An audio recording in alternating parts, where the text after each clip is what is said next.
Welcome to the second annual GamesBeat and Facebook Gaming Summit. I'm your MC, Khalif Adams, the host of the Spawn on Me podcast, the premier podcast spotlighting people of color in the video game industry. I'm super excited to be here with you.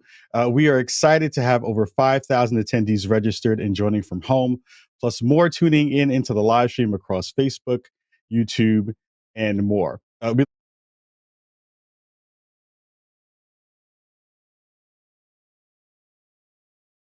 Advisory panel. The official conference hashtag is GB Summit. Join the conversation by using GB Summit or tagging us at GamesBeat. Join us in April as well for our GamesBeat Summit 2022. It'll be held April 26th to the 28th, so please mark your calendars. For those of you who are invited to the Offstage Q&A Zoom speaker room, you should have been sent access via email. A reminder that this is a great way to engage with other attendees and speakers at this event. And if you have any questions about this, please email events@venturebeat.com.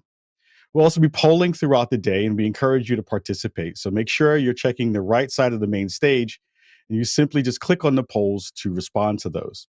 If you'd like to subscribe to event notifications, please make sure you don't miss a session today. So make sure you click on that red bell on the bottom left-hand side of your screen. Again, super excited to be here with all of you for today and tomorrow as your MC. And now I'd like to introduce Dean Takahashi, lead writer for Games.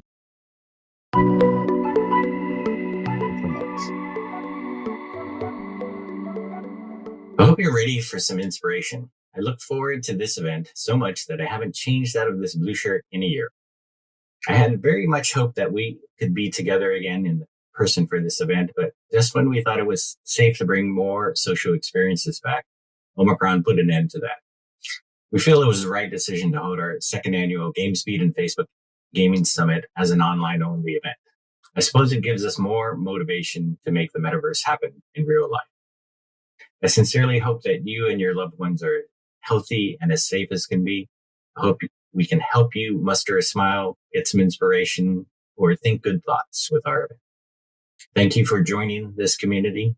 I'd like to think this kind of gathering is what we need to get us through this crazy time. During 2021, I switched from jogging every day to going to the gym with a mask. I continued organizing events online, talking on Clubhouse, playing Warzone, hanging out with my family, and holding on to the comfort that I was never alone. I hope you found that you weren't alone as well. And that's what I want all of you to remember as you attend this virtual event. We want you to know that we organize this event with the idea of connecting you together. I urge those of you with VIP status to use our Zoom Q&A rooms when they're open and ask questions of our speakers. It will perhaps remind you of better times when it was easy to interact with someone as they were stepping off the stage to talk. And I urge you all to believe that there are better times ahead. Our consolation is that gaming grew once again in 2021. After historic 19% growth in 2020, the industry grew 3% to $180.3 billion in 2021, according to market researcher Newzoo. That is a slowdown, but eking out that growth still means a lot. It signals that gaming's global community is still growing, and our historic investor rally has continued as well, with $85 billion in deals taking place across investments, acquisitions, and public offerings, according to Drake's Star Partners. We saw game developers getting paid more, game studios raising more money, publishers acquiring more assets, and founders getting a payback for their hard work in delivering joy to gamers. We saw investments in new areas like NFTs and the metaverse, and we saw Facebook change its name to Meta and commit to billions in making the metaverse a reality. Meta came up with a livelier way to work and socialize remotely in VR. And we saw a variety of other tools like Spatial, Clubhouse, Twitter Spaces, and various early versions of a 3D metaverse emerge. Not all of these things are taking us to the promised metaverse yet, but their hearts are in the right place. All of them want to take the loneliness out of remote communication and create some human contact during this pandemic. Our society continues to be divisive and our media could do a better job of uniting us behind a common view of reality as the truth. But rather than fixate on one point of view, I think it is so valuable to see things from many perspectives.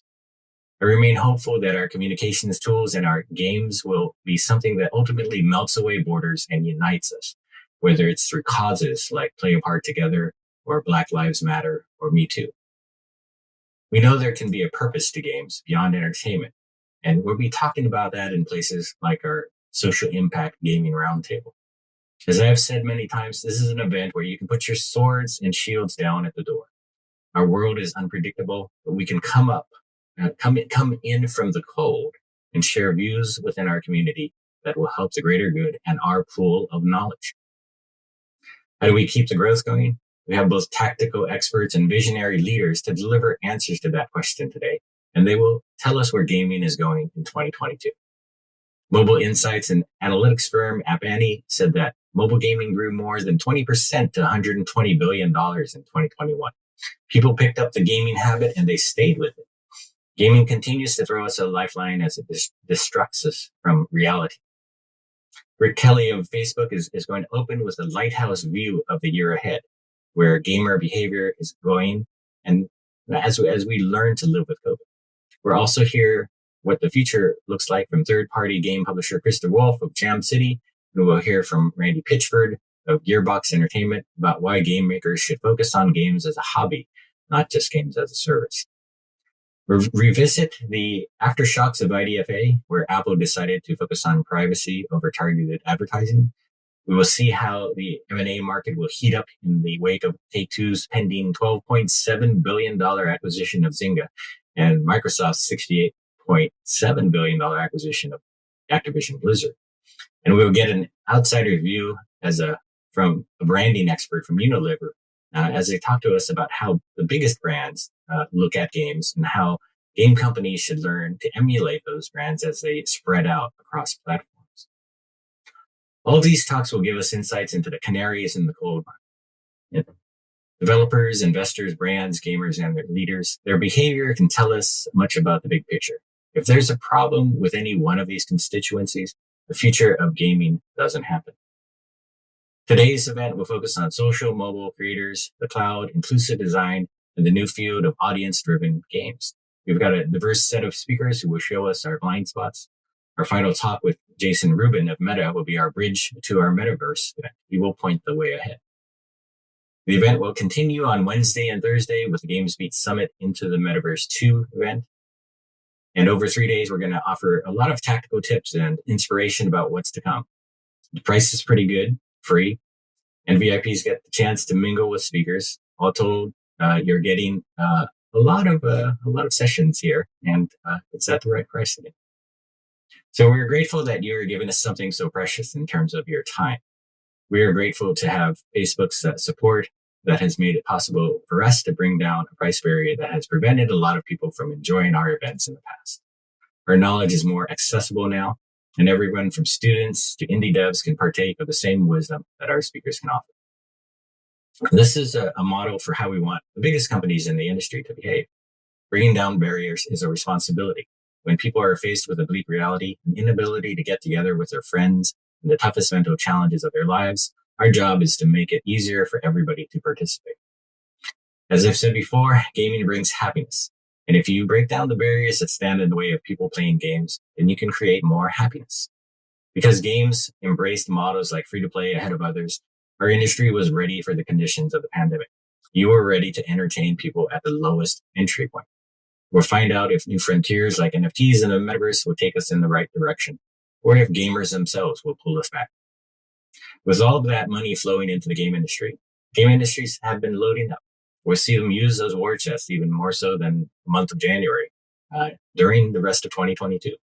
They're going to be hiring, they're going to be doing acquisitions, and launching games that I hope will bring us a golden age of gaming. Already, we're at $80 billion in deals in the first month of 2022, an amount that's almost on par with $85 billion from last year. So this is a window of opportunity. It could shut, but if all goes well, you could all enjoy the opportunity of a lifetime. We hope to help investors understand games better through our coverage and events so that they can fuel smart growth at the right game makers who can make the games that they always dreamed of and keep more of that money to invest in the next game. The question to ask is, with all this money, how are you going to make the pie bigger for everyone? I'm proud that we can continue to put a spotlight on diversity, and I look forward to the session on inclusive game design with speakers such as Renee Gittins of the IGDA, game designer Osama Dorius, Laura Teclamariam of Netflix, and Tara Volker of Microsoft. We'll also look closely at the frontiers of user-generated content and creators with Thrive Gaming and audience-driven games with Oliver Messenger of Facebook Gaming and Jacob Navok of GenVid Technologies. And while the event is online only, we have tried to make it more personal. Those who register will be candidates to access Q&A rooms, private networking, one-on-one meetings, and more. I hope you use those tools to get the most out of this event and unique networking opportunity. I want to thank Facebook again for being our partner on this journey. We want to create a GamesBeat community and make everyone feel at home. I want to thank you all for supporting what we stand for. GamesBeat and VentureBeat are part of a free and independent press. We are not fake news. We take our responsibility to tell the stories of our community very seriously. When I'm wondering whether or not to do one more embargoed story before I go to sleep at night, I remember the relationships involved. I often cover people who are making news at big companies, and I can remember when they were working at tiny startups. We tell stories about the people who are just starting out or retiring after glorious careers, or about people we lost along the way, like the woman who created the Play a Part Together campaign. For the people involved, those stories mean so much to them. Whether the news is happy or sad, our commitment is to bear witness to the history that you are making. Your support enables us to do real journalism, and it enables us to bring on new writers with new perspectives like GamesBeat's Rachel Kaiser.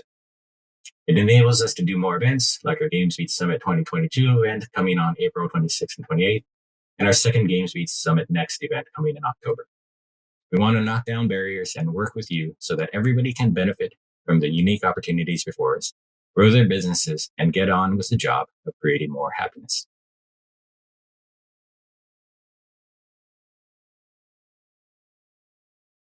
Awesome conversation. Awesome. Thank you so much, Dean, for setting off the rest of the conference today. Super excited to see all the content that we have today. Again, if you're looking at the polls on the right-hand side of the main stage, make sure you're checking those out. Our first poll of the day was live and already up. And the question was, is this your first GamesBeat Summit? And it looks like we have about 77% of folks saying that this is their first GamesBeat Summit. So shout out to all of you for being here today and for coming in and enjoying all the content. I know, my first GamesBeat Summit was extremely, extremely cool getting to hear, so many visionaries within the gaming space talk about all the things that they do. So again, thank you so much for being here for your first GamesBeat Summit. And returning champions, thank you again for being here as well. In our first conversation for today, please welcome Rick Kelly, VP of Global Gaming at Meta, and a conversation with Dean Takahashi about global gaming trends, expected changes to the advertising space, and ways that gaming companies can prepare now.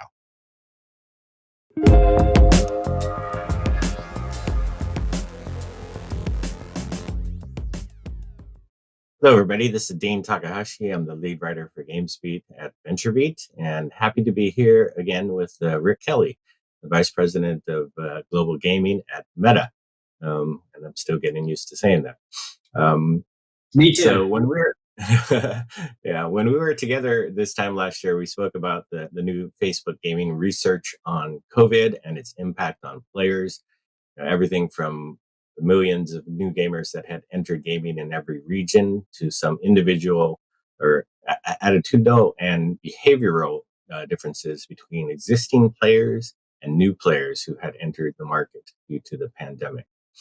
So Facebook Gaming has some new research coming out in February. I wonder if you can give us a peek at what's changed and what surprised you. Yeah, happy to. We looked at all of these numbers again to see what was a COVID bump or what was actually potentially sustaining in terms of trends, post the pandemic era there, as if we're even out of it now. But I think first and foremost, there's still 3 billion people playing games. And compared to last year, many of those trends have really sustained.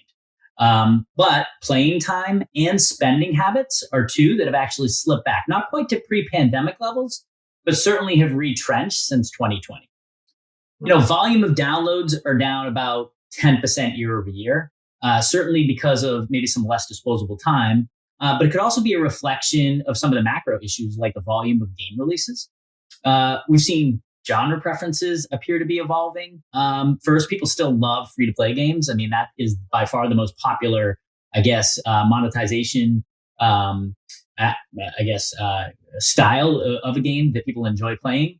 But hyper-casual is by far still the fan favorite in terms of total downloads. It's slipped a little bit from year over year, and whether that's the impact on UA, on that category post iOS 14, or maybe players are now, kind of moving into the more engaged realms of more immersive gaming experiences like, action, RPG, Sims, and sports games. We see a ton of activity around, what's the content that I want to consume around games? Things like streaming videos, things like participation in gaming groups, both on Facebook and other platforms. The whole community aspect of gaming is as big as ever. That continues to be on the rise. And then I suppose finally the VR is like really here now. Like this is one of the things that's always been on the cusp of breaking through. And what we've seen this holiday period is that, this is the here and now. And a lot of people are starting to engage with VR devices like a Quest 2. Mm-hmm. Yeah, so many things in gaming, they get a second life like that and a second coming. So interesting to see that happen. Yeah, and like the audiences that are playing games, they're so diverse. This new player base, they're younger. There's a higher percentage of underrepresented groups that are participating in games, and really that's emphasizes the importance of like authentic character representation to really build a meaningful relationship between the player and the game developer. So that seems to be a trend that's really materialized this year, is that you're seeing that be a real focus of developers. And the advertising landscape, 2021 was a very difficult year for things like UA and creating communication channels, as all these different platforms have created new policies and then started enforcing things like iOS 14 and really putting privacy at the center of how people are doing marketing. And so organizations have really had to evolve around that. And that's 2021 was really a year of learning, experimenting, playing defense to a degree, and how do these companies navigate this new realm? And that's where 2022, hopefully we can take those learnings and really parlay that into, progression again. Yeah. So you mentioned this, 2021 was this pivotal year for digital advertising, and what has sort of fallen through to the game companies? Like, what's been the impact on the game companies? Well, I mean, it's no secret, and nobody needed a crystal ball to be able to say that it was going to be a difficult year to have to navigate and learn, what impact iOS 14 and ATT was going to have on people's marketing efforts. I mean, this is a channel, like the games vertical is just so far ahead of other verticals. We always say internally, it's a good 6, 12, maybe 18 months further ahead than, every other vertical within the company, because the way that they use data, the way that they measure everything, we really are a very progressive industry. And so when you take some of that data away, that we're used to, utilizing in order to find the right folks to market to, that's a material change that a lot of people have had to try and navigate. So on one end, we're seeing that there's still millions of gamers out there, and new gamers also have come into the fold, which is great to create relationships with. But just in fact, how you reach them and the efficiency of what you might have been able to do that in the past, is definitely become more challenging, in 2021. And I really think that means that now marketers really have to take a more diverse approach in how they advertise and how they connect with their audience. And, like for example, do you have good representation within your game? Are you able to, I suppose, manipulate your character or your skin to really mimic who you are? Right? I mean, that's all part of creating a game that engages with me, is that I can identify with the protagonist in the game. And so I think that's really been a big thing that marketers have to think about, is how they create more, customization to ensure that they're reaching their audience, which is, more and more diverse than ever before. I think also in ways that these developers connect with their player base, creating more of a one-to-one relationship and a personalized relationship. And being able to use different tactics, like, hey, offer some exclusive content for more of a, permission-based, whether it be an email address or phone, allowing more portability to other platforms, from one device to another. These are things that are really meaningful for marketers, but it changes the way that they have to, design their game and build for this. As trends evolve and the gaming universe expands, what remains a key focus of Facebook gaming as we start this new year? Delivering the best, most holistic gaming experience, really is obviously our primary focus at the company. We deliver a play platform for developers, a live streaming platform for creators, and a discovery engine for advertisers. And people unite across all three of those to connect around their favorite games, on our platform. And so we'll continue to build and deliver value across these areas, for each of those different audiences that we serve. I know later today, we're going to have a conversation with Andrew Moe about crossplay capabilities that will enable us, seamless social play across native mobile and then instant cloud games on Facebook. And this has been something that we've been working on for a couple of years. So you're going to hear really about, how this has evolved and, what improvements we've made in this space for, player experience and ensuring that developers are successful on that platform too. I'm really proud of the work that we're doing to democratize data and insights and bringing them to the community. So I mentioned the, Facebook marketing report that we've now done 2 years in a row. And I think that that's important.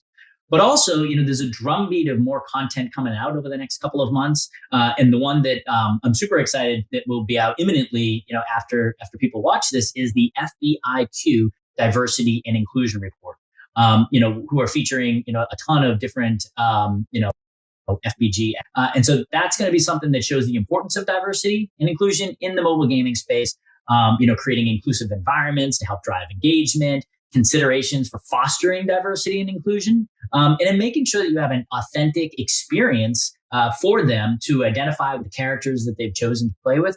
And then, when it comes to marketing, how do you create that authentic, advertising experience to these folks so that they really feel like that ad was really targeted to them? So I'm really excited for that to come out because I think this is an important space that, is getting more attention in our industry, but, I think will add a lot of value to how people think about game development. So this recent change from Facebook to Meta, I assume it has big implications for Facebook gaming? Well, I think it certainly is validated that the entertainment in gaming is a big business and a big opportunity. And I know our team feels really proud to be at the epicenter of where the company is moving, for the next 10 years. And certainly it's going to expand far beyond gaming and entertainment. And it's going to, have usefulness in the way that people communicate with their friends and family that they can't be in the same physical space as, the way they consume everything from live sporting events or movies. You can feel like you're at the pub or you can feel like you're at the movie theater with people that, are in other parts of the world. And I think that's going to be cool. But it's also going to be a ton of different social tools. This is the evolution of social media into a 3D space, into a 3D environment. So, even simple things like, way back in the day, you would text somebody or you'd send them an email, and then you had the ability to send pictures. And then, as internet became more, faster and more powerful, you could send videos and do, video streaming and things of that nature. And now with where we're headed with the metaverse, you're going to be feeling like you're going to be able to sit on the couch with somebody that's on another part of the world. And it's going to be very, very immersive. And some of those experiences are always that way. And one example that we've been utilizing internally and with some key clients is Horizon Workrooms, which you've got your VR glasses on and you are sitting in a conference room with people from all around the world. And it really feels like you're in that room. You can see people's hands moving. You can see them typing on their laptop. You can broadcast in the virtual reality room what's on their laptop as if they're presenting in a boardroom itself. And I mean, none of us have been in a conference room for 2 freaking years. And the first time I put that headset on and felt that, maybe, 5 or 6 months ago, I was like choked up because I'm like, this feels so much like a conference room. So I think things like that, like, where we're headed from a metaverse perspective, these will become less, shocking new experiences. And it's just going to be more engaging way to, do some of the things that we've been doing, in a 2D world more into a 3D world. I think we just need a boss key or something like that, so we can flip back and forth between games and the meeting just like that, just sort of. Yeah, right. So you get the spreadsheet. Yeah. For sure. Yeah. Look, I mean, these are the things that a long way to go, right, Dean? I mean, these devices will become smaller, and just think of the last 5 years. They used to be tethered to a desktop computer. They were heavier, they were slower, the graphics were, nowhere near what they are today. So the speed of technology and the way that it advances and the teams that we are investing in things like this, it's going to move pretty quickly, but it's still, an evolution. And so, I think it's fun now, but it's almost like even, just think about what it'll be in a couple of years' time too. Mm-hmm. Yeah. So what is some of the other things you're excited about as we start this new year for Facebook gaming? Well, certainly continuing the momentum that we have with Play, Watch, Connect, and our gaming ads business. Again, 2021 is a really challenging year for advertisers, for our teams as we learn to navigate, all these different changes. I think a lot of what we've learned, we've now put into our products so that we're seeing our products perform better than we might have seen in the back half of the year as we've, learned and iterated and made new improvements. The industry continues to grow, all this innovation, new monetization strategies. Dean, must have been a massive last 2 weeks for you. You've got, Zynga being acquired by Take-Two. And we thought that was, the biggest gaming news to break in a long, long time. And then, just this week, we've got Microsoft acquiring Activision. And it's like, oh my God, that's the biggest acquisition Microsoft has ever made. It's the biggest, acquisition in the gaming space ever. And it's like huge valuations. So, what does all this mean? And what are these new business models? Why are they acquiring them? Is it really about being cross-platform, or is it about leveraging, first player, walled gardens?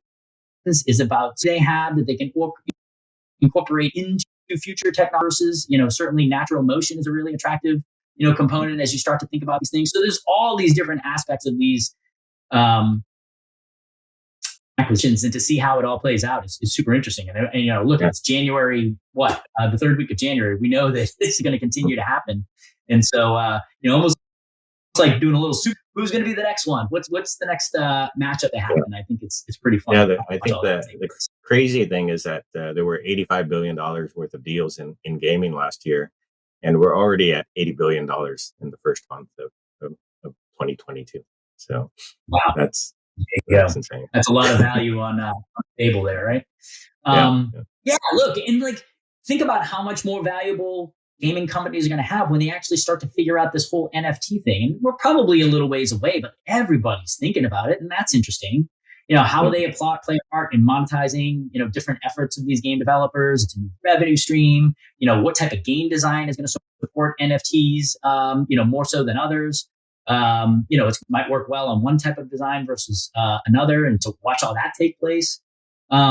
And app store fragmentation away from just Apple and Google. You have Samsung and Huawei and others starting to, really invest into creating an app store experience so that there's a first party connection with their audience and their customers.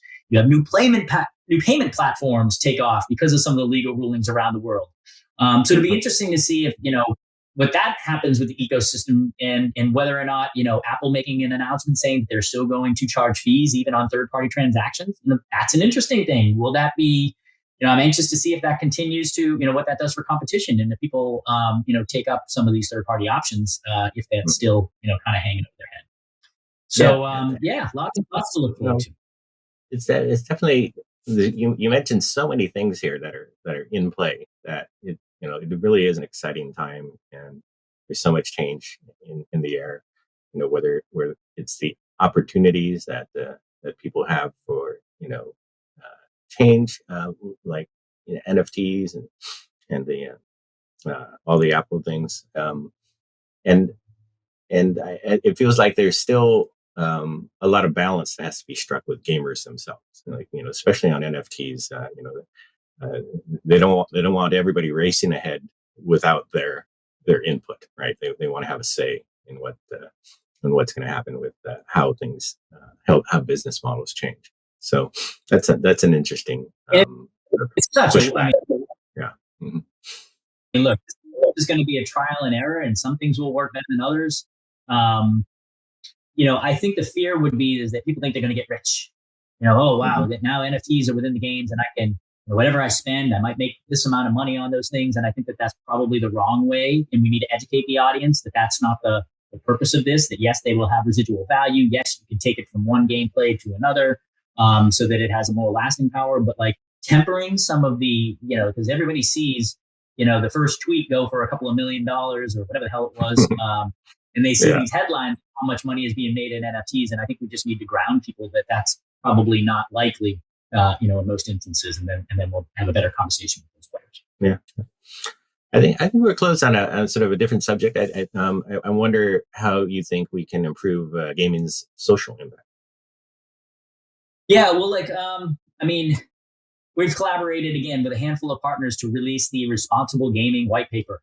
And again, this is in conjunction with some other some partners of ours to really express what does it mean to really look deeply at the industry that we're in, and how can we drive more diversity within some of the gaming companies that are out there, and create a society that's safe and that people feel safe participating in.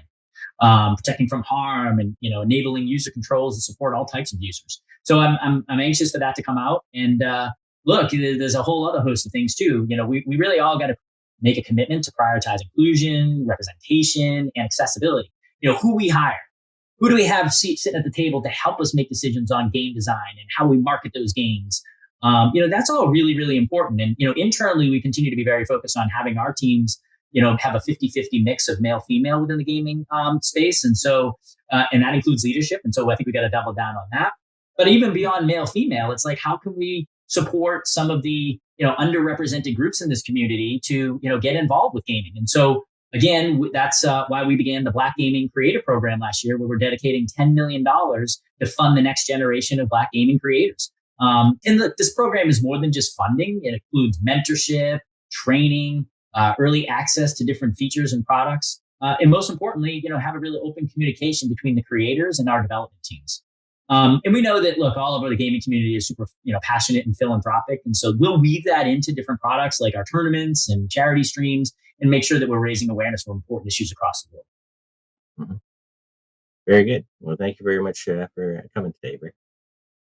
Dean, always a pleasure. This is like our annual little get together, and look forward to doing it again in the future. Thanks for having me. All right. Thanks.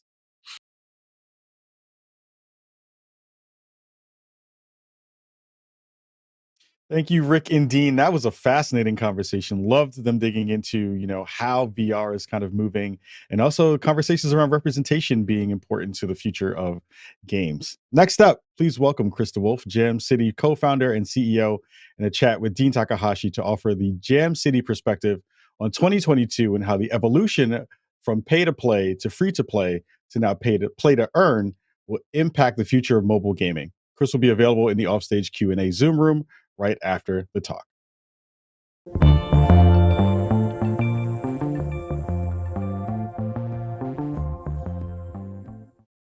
Chris DeWolf, more than a decade ago, as he was moving into mobile social games from social media. It's amazing to see his company, Jam City, evolve and grow so much with titles like Cookie Jam and Harry Potter Hogwarts Mystery. And in September, Jam City raised $350 million and bought Ludia for $165 million. He announced a new game in September and a new direction as well, and that we'll talk about that here. And we'll get his take on the year ahead. So welcome, Chris. Thanks again for having me, Dean. It's always fun to be here. Mm-hmm. So can you talk about what we saw happen in 2021 in mobile games and what you expect to see happen in 2022? Yeah, 2021 was another great growth year for mobile games. I think it grew 20%, but it was also a year of transition. I think we saw some companies slow down a little bit in the second half of 2021 as there was a little bit of COVID unlock happening, and people getting out and about and back to work, and so a lot of the revenue may have been pulled forward to 2020 and early 2021. So there was like a little bit of thrash, I think, with that, and then also with the advent of the IDFA from a user acquisition perspective, there was some thrash around that as well, where game companies had to adjust to finding new and different strategies for user acquisitions as well as sources. But from my perspective, all of that pretty much got sorted out by the end of the year. Mm-hmm. Okay. So you went through this seesaw on your SPAC deal, the going public, sort of the quick IPO process, right? And you canceled that and then went and did the $350 million funding round. How did you roll with those moves and make these big decisions? Yeah, I mean, the space changes so quickly. And, our company has been in growth mode, almost since the very beginning. And we, I guess it was late 2020, we had been talking to Ludia. We'd actually been talking to them for about a year.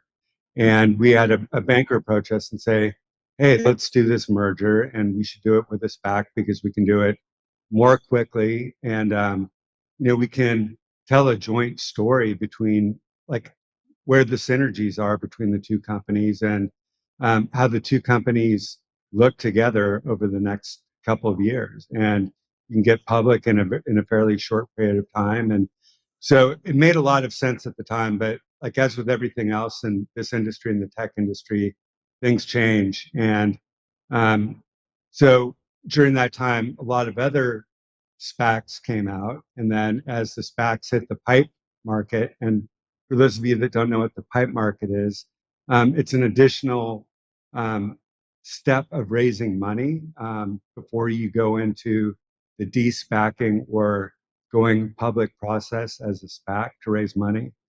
And so there was just a lot of companies hitting that market at the same time. So we were able to successfully raise money there. But everything was taking so long that what we thought was going to be 4 or 5 months, when we were 9 or 10 months in, like we were a little bit burned out. We wanted to get moving on coming together as a joint company, and Ludia's parent company, Fremantle, wanted to move on. And so we decided to do the same thing that we were going to do with the SPAC, except for do it with private money, and which we did in literally a 45-day period of time. We raised $350 million. We acquired Ludia, and we were off to the races and put our heads back down and went back to work. Mm-hmm. Yeah.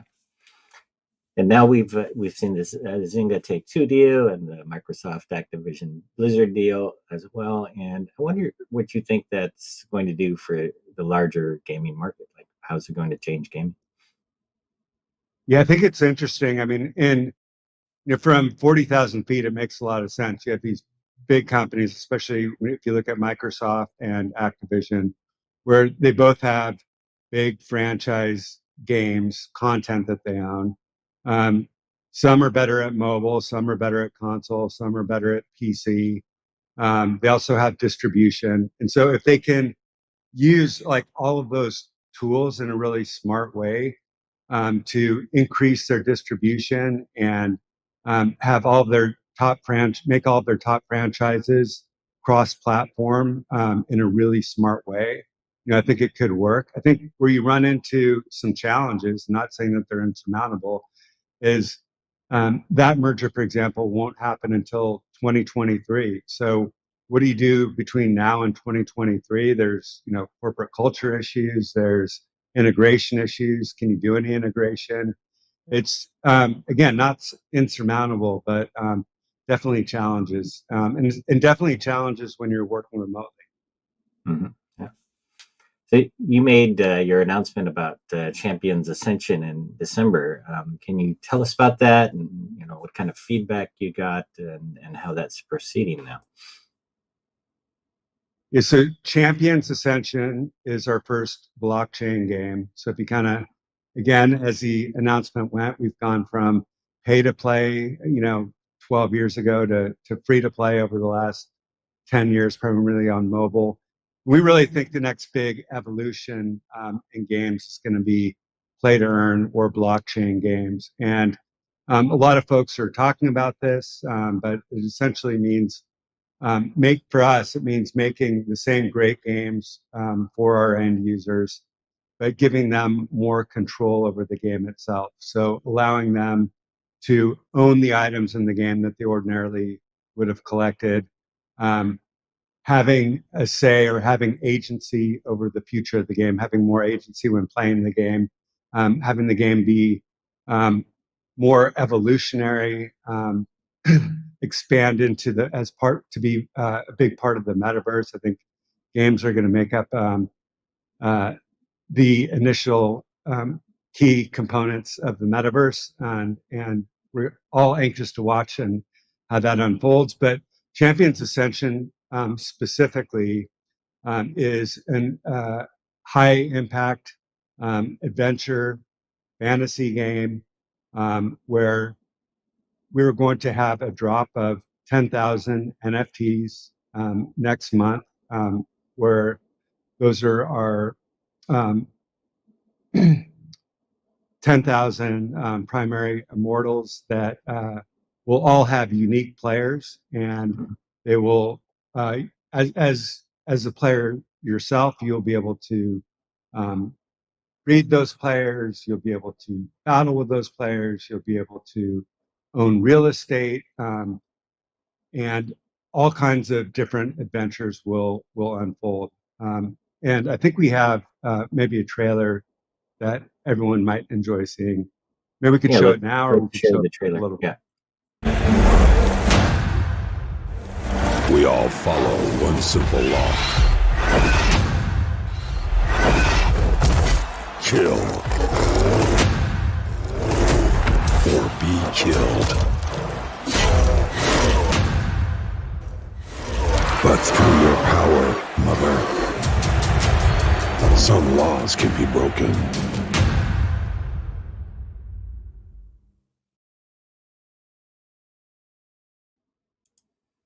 Now, So you can see that. Go ahead. Go ahead. Mm-hmm. No, so I was going to say it's So the idea is to create a AAA game with really high design and art quality and deep narrative. So like you can go onto our Medium account and we have origin stories, and the idea is to do the NFT drop in the next month. And then in the second quarter, we'll be rolling out certain elements of gameplay for our players. And then that gameplay will evolve as we get feedback from our players, but we have a very long roadmap with a lot of information. If you go to championsascension.com, there are links to all of our social. Our Discord account, which we opened up about a month ago, is blowing up. There's over 100,000 people talking about the game on Discord and talking about the NFT drop on Discord. We're very excited about it. Our players and the community is really excited about it. A lot of good vibes all around. Mm-hmm. Now, we've seen some negative reactions to NFT games, especially among hardcore gamers. In your case, you have a different audience. You have a lot of mobile gamers. I'm wondering, what are the types of fans that are embracing NFTs in games so far? Yeah, well, again, it's a little bit different. If you look at the early NFT games, the majority of early NFT games are built by more of a crypto developer type of group. So they're not game makers. We are hardcore game makers. We've been doing it for over 12 years. Many of the people making the games have been doing it for 30 years, which we feel is very different. So there's a strong focus on the arc of the game, storytelling, the art, the game mechanics, the economy. This is a real game that's focused for the players, on the players. So we think they're going to love it. We know that there's always going to be some skepticism. There was skepticism going into free to play. There was skepticism going into mobile. But so far, again, what we're doing is we're following the lead from our community, which is on Discord, and I think from our perspective, if you take the cue from your community, you can't screw up. And kind of learned that going back to the MySpace days and kind of taking those learnings through free to play and into play to earn. Mm-hmm. Yeah.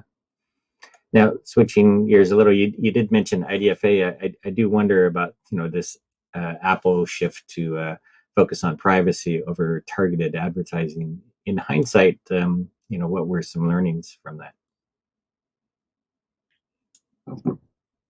Yeah, I mean, I think you always have to be flexible. I think, and I think everyone sort of learned this a long time ago, going back to, the early Facebook web games, where you can't be too reliant on any one platform, whether it means a platform for your games to live on, or it means a platform for you to buy advertising on. You have to be very nimble, and the more spread out you are in terms of user acquisition and the more tools you have in your belt to bring new users into your game, the more healthy of a company you are.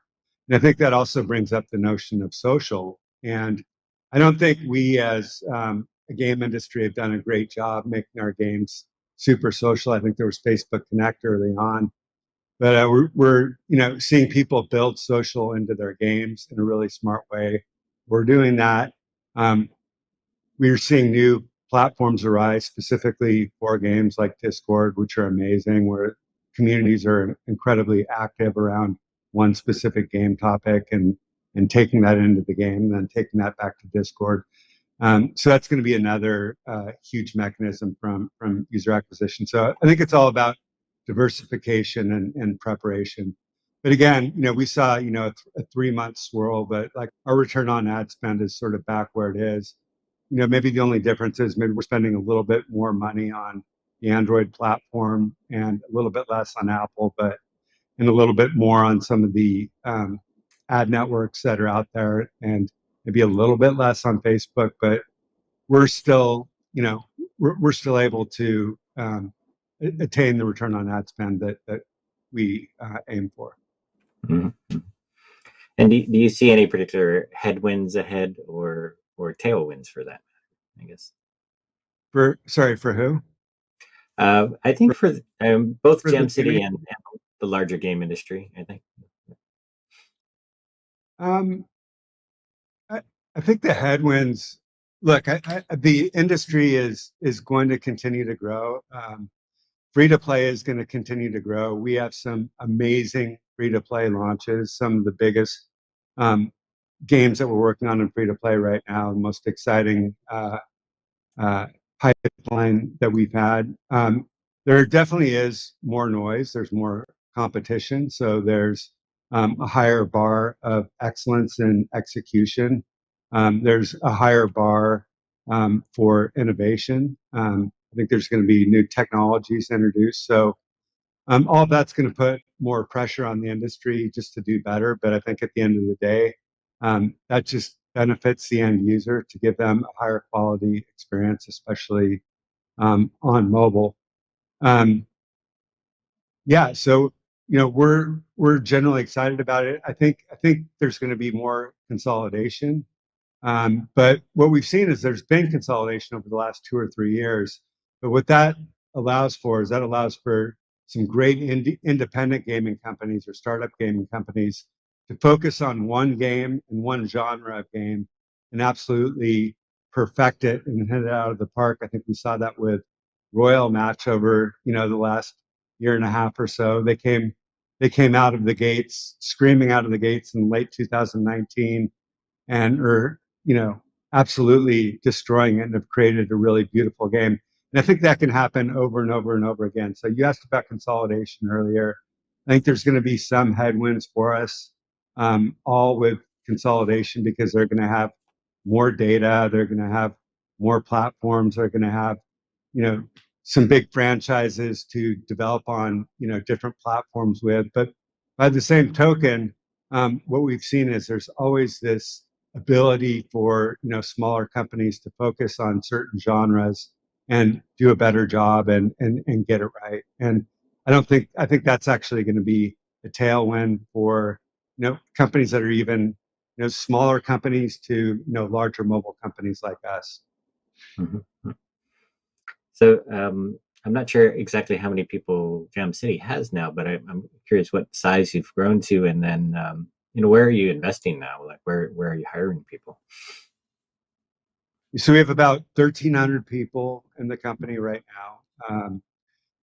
We acquired Ludia, so we have about, between Ludia and our Toronto studio, we have about 500 folks, 450 folks up there.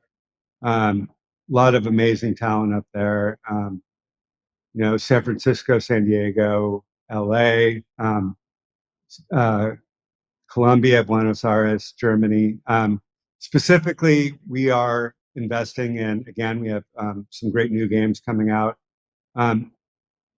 We're also seeing a great ability to grow through excellence in live operations and our Jam City Live platform that we've developed out using a lot of great technology to put in the hands of our game players. So we're investing a lot in technology to continue to improve our live operations with the end goal of growing our forever franchises, those games that have been out there forever. Our goal is to grow our forever franchise portfolio by 5 to 10% every year. And I think something came out where Candy Crush over the last year, I think, grew by a tremendous amount. And so, that's exciting to see those kinds of numbers. And so we're very focused on investing in growing our franchise titles.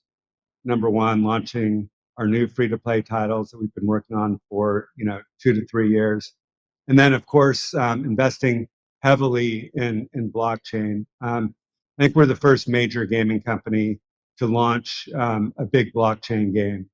10,000 NFT drop in less than a month. I don't know anyone else in the space that's going that big this early, and we have 3 other projects that are under development right now as we talk. So super excited about all those projects. Mm-hmm. Yeah. Now, we saw the big bump from sort of gamers playing more games in 2020 during the lockdown, and I guess a lot of that continued into 2021. The overall gaming market still grew like 3%. I think mobile games still grew like 20%, right? And I'm wondering what you think in 2022, what we're going to notice about gamer habits and COVID effects and things like that. I think the COVID, again, I sort of started out by saying I think 2020, some of the revenue and growth was pulled forward a little bit in 2020, and the first half of 2021, I think we saw like the second half of 2021 sort of reverting back to the mean a little bit, which may be like a 15% growth, and I think really that's where we are right now. Mobile gaming continues to grow. Free to play continues to grow. Hyper casual continues to grow. And, not only with the big companies and consolidation, but new companies, again, as I mentioned, like Royal Match, there's big opportunities for startups to get going out there. There's more money than ever in gaming VCs, venture capital. 3-4 years ago, I think there was one, maybe 2 gaming-based venture capital companies out there. Now there are probably 10 to 20 of some means, and there are specific crypto funds that are multi-billion-dollar funds that are investing in play-to-earn type of projects. So plenty of money out there right now to fund new projects, and so I think it's going to be a great year for everyone. Mm-hmm. Well, we got about a minute left. Any thoughts on all the hype around the metaverse right now? Yeah, I think the metaverse is going to unfold, and a lot of folks are trying a lot of different things, and I think it'll sort of unfold in very different ways than we all may expect. I don't think there's going to be one company that creates the metaverse. I think everyone's going to have their own version of it. I think gaming is going to make the initial entree and have the initial traction in the metaverse by creating interesting worlds like we're doing with Champions Ascension and our worlds and the different types of gameplay and adventure and expansion that we're all going to be seeing over the next year. Well, thank you, Chris. Enjoyed it, and I think we're going to enjoy some live Q&A here in our Zoom room soon. So thank you very much for doing that as well. Awesome. Thank you, Dean.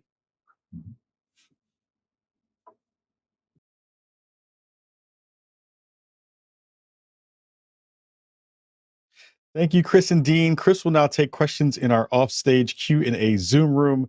Access to offstage Q&A is available to invited guests, so please check your inbox for the link or email us at events at VentureBeat.com for more information. I'm excited about the metaverse. If they can give me some hair in the metaverse, I'll be extremely happy. So make that happen. Next up, we're pleased to welcome Randy Pitchford, CEO of Gearbox, in a chat with Dean Takahashi. Randy will discuss why he's preferring gaming as a hobby to gaming as a service and the ways in which Gearbox is using transmedia as a key strategy for success.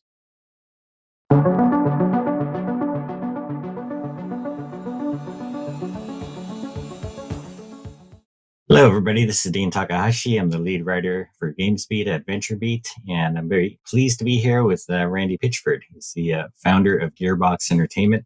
Started the company way back in 1999, and I believe he sold well over 100 million games during that time.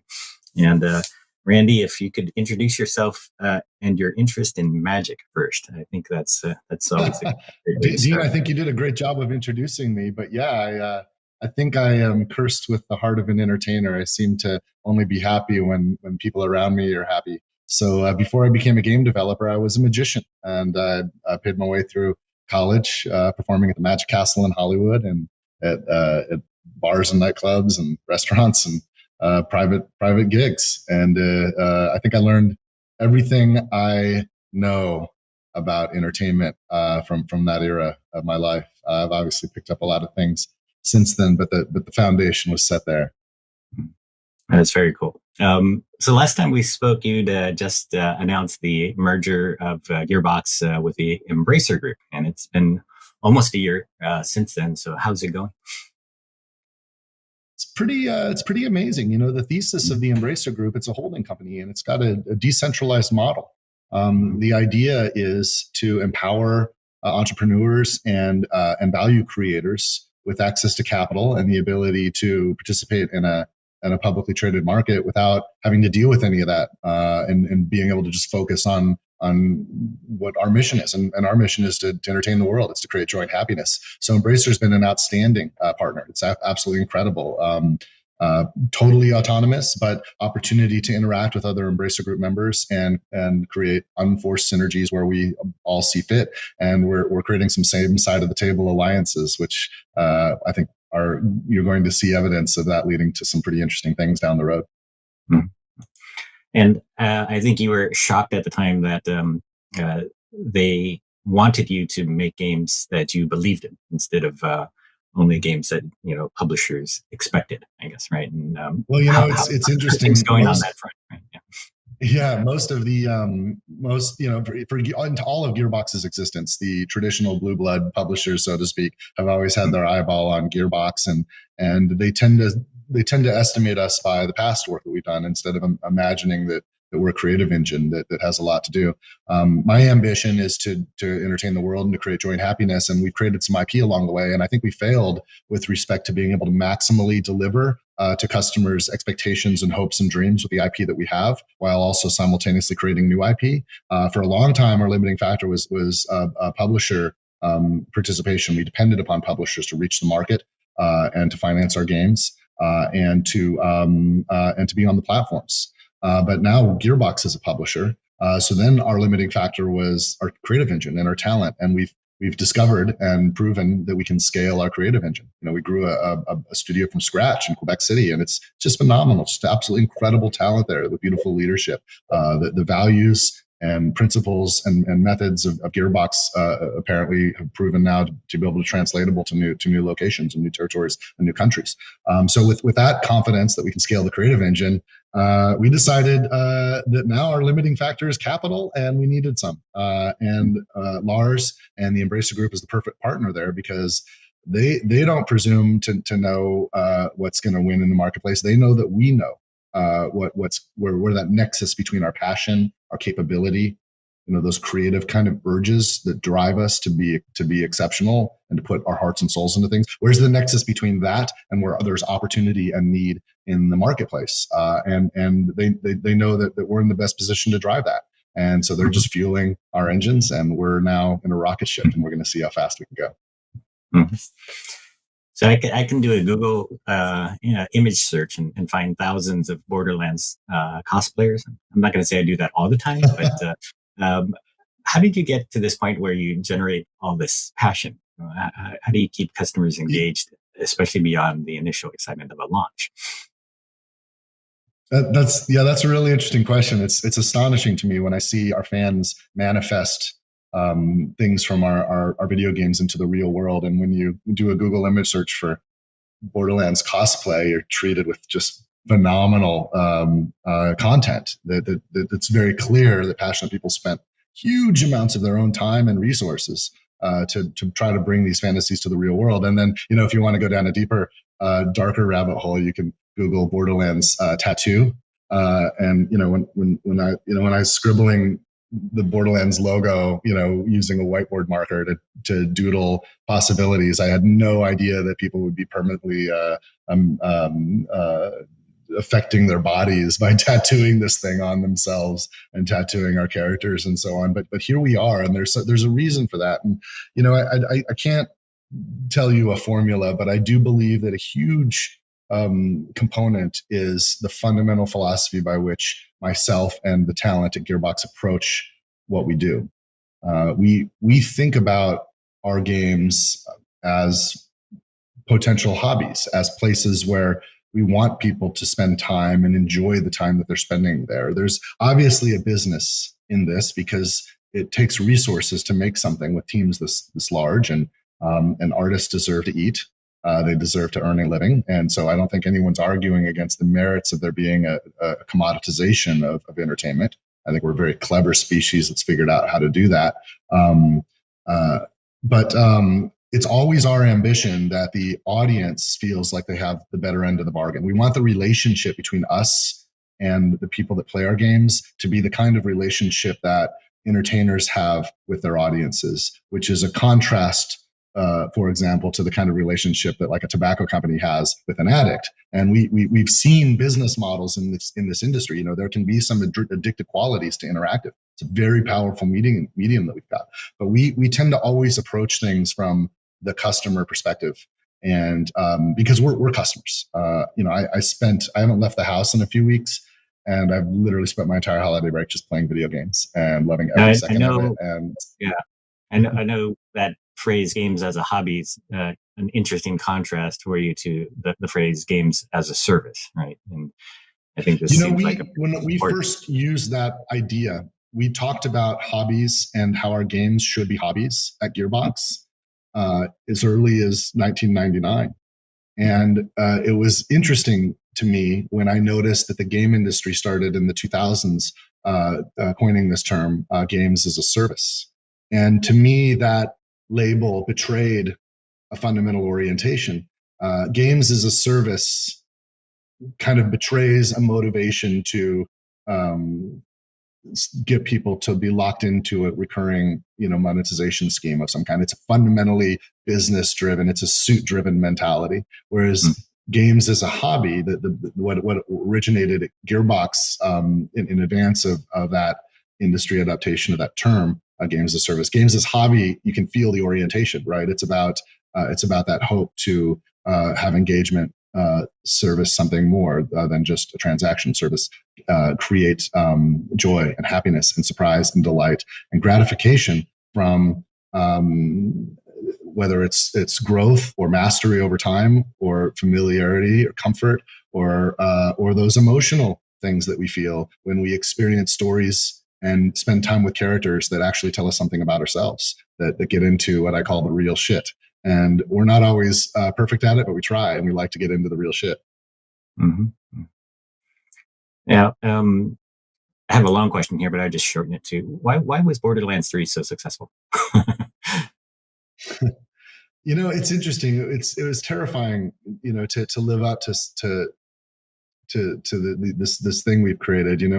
I remember when we did our very first video game at Gearbox, Half-Life Opposing Force, and we were making a successor to Half-Life. And I came up with this concept, and I went up to Seattle and pitched it to Gabe and the guys, and I had to pitch it to Sierra Online, because at that time Sierra actually owned Half-Life, and they were going to make the call. And I designed this game that had this crazy confidence that a group of 10 people could make a worthy successor to, in my opinion, one of the greatest games of all time, Half-Life.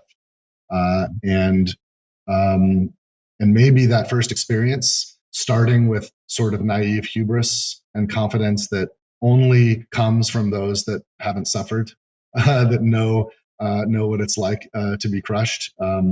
It fueled us a bit, and then having it rewarded, I think, created more confidence to take risks. There's this weird moment that I experienced when Half-Life Opposing Force was nominated for the Action Game of the Year with the Academy, and we were up against Unreal Tournament and Quake 3 Arena, and I think it was Tom Clancy's Ghost Recon.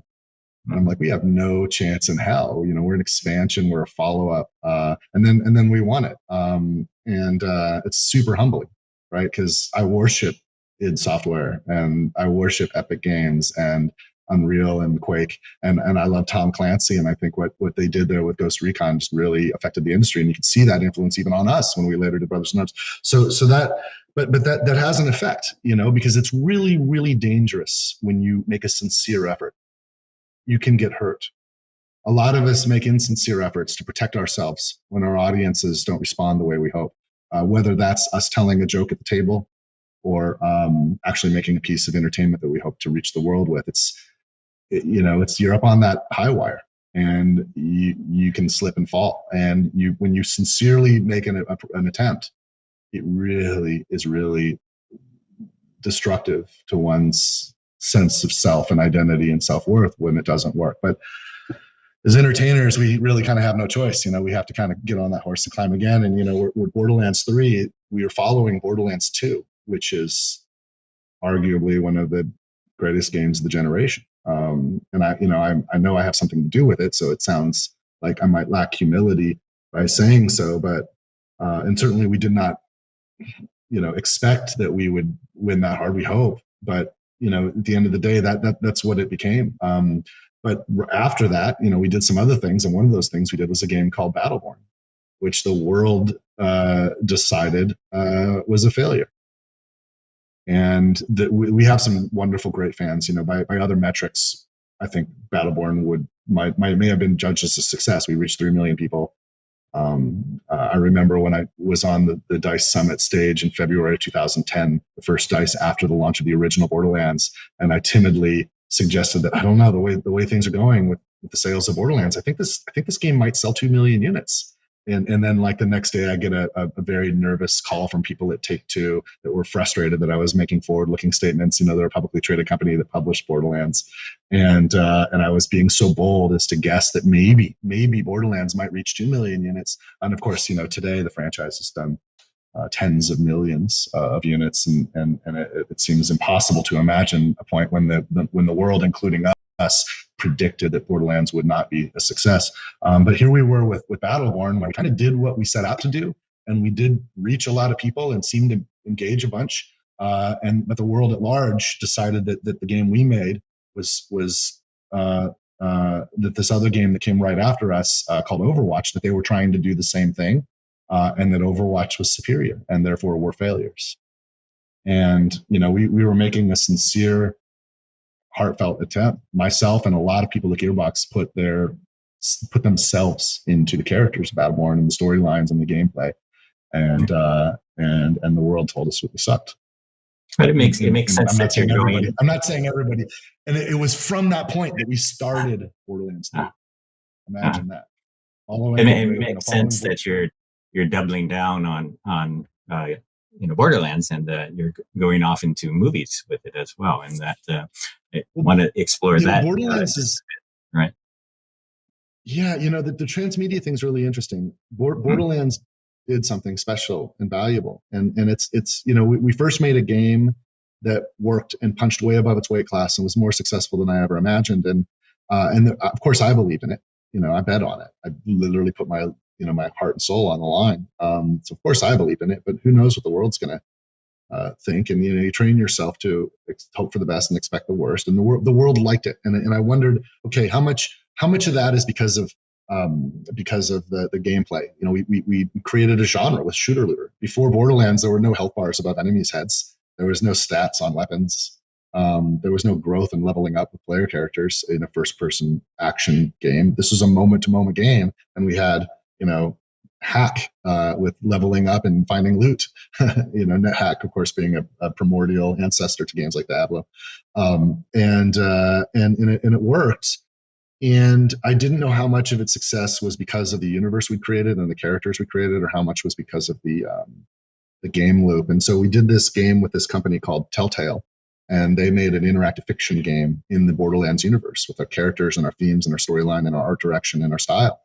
And it was extremely successful. It was the highest rated game in the entire Telltale catalog. It's a great game, and it has no shooting, and it has no looting, and it has no leveling up, and it has none of those things that were sort of engaging and addicting about the Borderlands game design. It just has character, story, and interactive fiction, and it worked. And that gave me a huge amount of confidence in this belief that there's value to this medium. And our mission, it's called Gearbox Entertainment. Our mission is to entertain. We love interactive. Interactive, I think, is the most exciting medium our species has ever invented. We've invented this new way where we can create entertainment that the audience can affect and participate in, not just passively consume, like we do with books and television and music and other mediums. This is a medium that is live, but entertainment can take many forms. And as much as interactive is engaging, it does ask something of the audience. The audience does have to move their fingers and make decisions. And there's some people that really just love movies or television, or maybe they like fiction. And we want to entertain them too. And we know that we've reached people that have spent thousands of hours in the Borderlands, that would love to share the universe with their friends and family that don't necessarily play video games. And I think the Borderlands motion picture will be a great tool for that. And so, expanding that universe is also in line with that thesis about games as a hobby. And it's not just games, it's entertainment as a hobby. It's universes and storylines and characters and gameplay where it makes sense. All can be part of this hobby. I have two quick questions before we finish, but is there any scoop you can give us about this? That's is there one. Say again? Oh, is there any again? scoop you can give us about this movie, I guess, sir? Scoop. Yeah. Oh man. Well, we're in post right now. It's absolutely astonishing. It just blows my mind. I spent most of 2021 living in Budapest working on the movie, and I was there every day, morning and night. I'm obviously the executive producer of the thing, but I mean, I've been engaged day one. This wasn't a deal where we licensed it and let it go. This was a deal where the game makers were part of the process. And, right, there's some great stuff there for sure. Yeah. All right. But yeah, it's very fascinating area. Sorry, we're out of time, but I do think it's about time that transmedia meant that something could go from games to movies and to TV, right? And it's happening. It's happening. Nice we already have some success cases. That version of transmedia now, right? Yeah, and I think the next step, and something I'm working very hard on, and you can see evidence of this with the Embracer Group, with our acquisition of Dark Horse, and with the deal we did with Asmodee. Why does the entertainment need to start in one vector and then move to others? What if the best tabletop game makers in the world, the best graphic novel creators in the world, the best filmmakers in the world, and the best interactive digital video game makers in the world, what if we were on the same side of the table creating intellectual property together, where upfront the criteria for success with each of these mediums is considered and accounted for and built into the fiction, the experiences? This has not yet happened, and it will happen.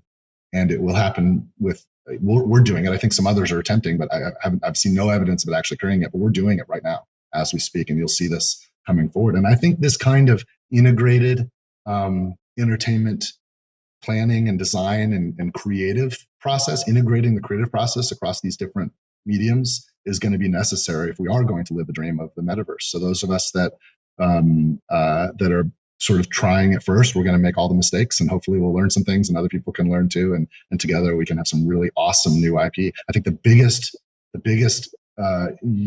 universe's IP franchises of the future don't even exist today, and we're going to be creating them. And I hope the people watching this are creating them too. Yeah, look forward to that. So thank you very much. Cheers. Thank you, Dean. A pleasure spending time with you.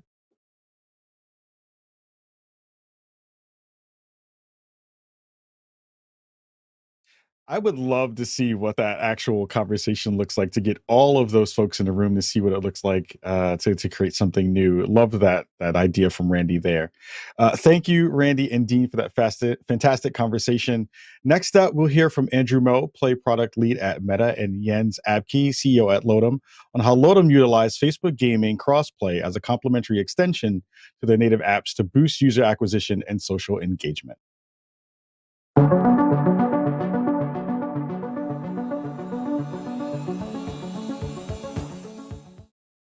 Hi, everyone. My name is Andrew Mo. I am a Play Product Lead here at Facebook Gaming. I support our product teams working on instant and cloud games on Facebook. My background goes back quite a few years when it comes to games on Facebook. Back in 2009, I joined a company called Playfish, which later got acquired by Electronic Arts, to build some of the earliest generations of games on Facebook. So this is a topic that's near and dear to my heart.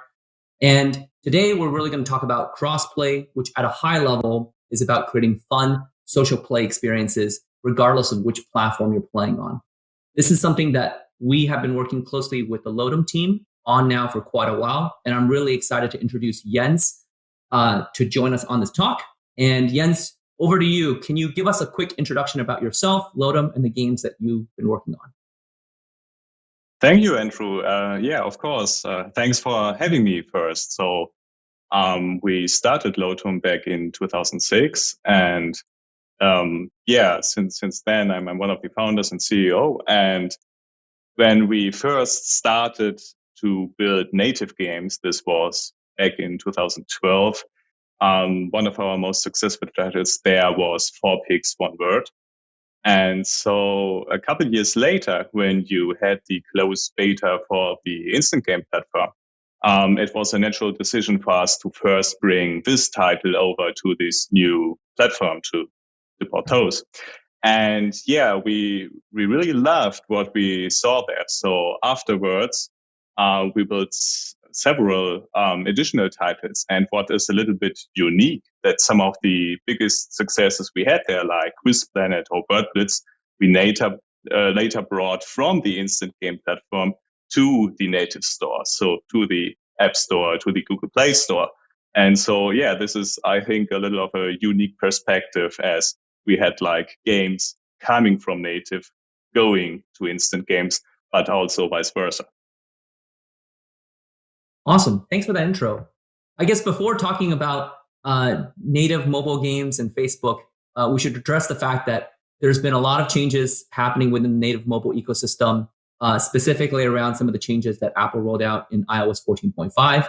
And so it would be great to just get your perspective, Jens, about how your team has felt those changes and what are those impacts on the games that you've been running on the mobile ecosystem. Yeah, sure. It has been a special year with all of the changes, 14.5 plus, regarding iOS. And I think that, especially for a little smaller companies like us, so we are about 40 employees. So there are definitely players out there with bigger user acquisition teams, much more capacity in this regard. And so it might take us a little longer than some of the other folks to recalibrate what is actually a way to think about what is happening to handle this new environment. And yeah, what we also saw is that the monetization on ads so on the iOS side of our games reduced a little at first. And so therefore it was even more important for us to see that the instant game platform didn't have the same problems and had very stable eCPMs throughout the whole of 2021. And so, yeah, this was really fantastic for us to see. Great. So let's move on to what we've been working on together when it comes to crossplay. But to help everyone understand a little bit about what we've been trying to achieve, Jens, maybe it'll be helpful for you to just start by describing what the player experience was like before we rolled out these changes related to crossplay. Yeah, of course. So I think you have to acknowledge that at some point it was a little bit of a interesting user experience you could have, because you had these siloed user bases, basically. You had some players who came from the instant game, and most of them came in some kind of organic way. And then you had like the player base we had for Quizlet on native, and most of these players we had acquired through ads. And then, basically this resulted in two separate friend graphs. And so even if you connected with Facebook, there was no way for us to link these friend graphs together. And so we are really happy that with crossplay, this is now like a story of the past. It's something that is no longer true. And now we see a much better user experience for all of our players there. Thanks for sharing that. Yeah, this disconnection in social play and friend graphs is really what we're trying to solve with crossplay. And it really comes down to these three scenarios that I'm hoping we can talk a little bit more about today. The first is around having a player who starts playing on Facebook and then now giving them the option to take that progress and friend graph and move it over to mobile. The second is around somebody who has already discovered the game on mobile and having a way to connect with their friends who are playing on Facebook. And the third is this vision that we want to build towards, which is regardless of the platform that you're on, being able to play on the platform that makes the most sense for you as a player. So let's kind of go through all three of those, starting with the first one. Jens, maybe take us through what we've worked on in terms of helping players who started playing on Facebook and then giving them the option to move over to mobile. Yeah, I'd love to do that. So I think it's very interesting that as a developer, you have the flexibility there. So it's basically our decision to which players we want to show that there is a native version of this instant game they are currently playing out there or not. And I think that many developers out there consider instant games just to be like extended playable ad, so like a very capable playable ad. But this wouldn't serve it right. So there's so many more things you can do with an instant game. And so I think that it's very interesting for many developers to really dig into the capabilities of the platform to see what the APIs allow you to do, what kind of experiences you can create there. And I think then there's also like another misconception that you would need to transition all players from instant games at some point to native to have like the best monetization. And actually, this is far from true. Of course, when you heavily rely on in-app purchases, specifically on iOS, then it might make sense to see, okay, which players might want to do in-app purchases and try to prompt them to the native version. But especially for the vast majority of players, at least for our titles who monetize by ads, we realized that the monetization on instant games is really competing with the one you might see on native. So this might not be a reason for you to bring over these type of players, as we also learned that many of them don't really want to. They like to play and continue to play in this social first environment that you have on the instant game platform. And even some very engaged players that played our games for years, when we were showing them, oh, finally, there's now a native app, they like to stay there and use these very direct one-tap experiences where the fun is basically just one tap away. And so, it's fantastic that as a developer, you have the flexibility. You can experiment, you can test, what types of players you might want to show that you have a native version in the stores, and which ones you might want to keep on the instant game platform. Perfect. Thank you for sharing that. So moving on to the second example, where obviously there's quite a few players already playing on native mobile. Tell us, what the user experience is like now that we have turned on crossplay, and you have now this ability to access and play with your friends who don't necessarily have the game installed on their phones. Yeah. So what we definitely saw is that the players who played on native before and then go for the crossplay experience, that they have like a fantastic retention number. So as now you don't have just one, but the two friend graphs being combined, we see that the average number of friends they have is pretty high. So actually for Quiz Planet, I think those players who have the crossplay experience activated, it's about 20 friends they have within the game. So this is huge.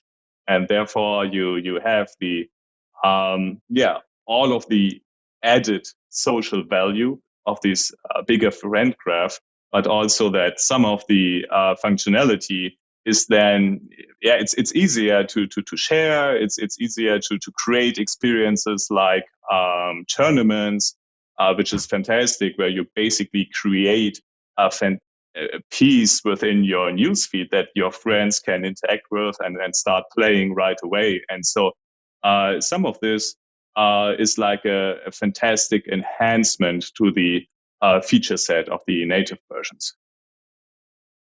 Yeah, it's really great to see those two versions of the game starting to mirror each other.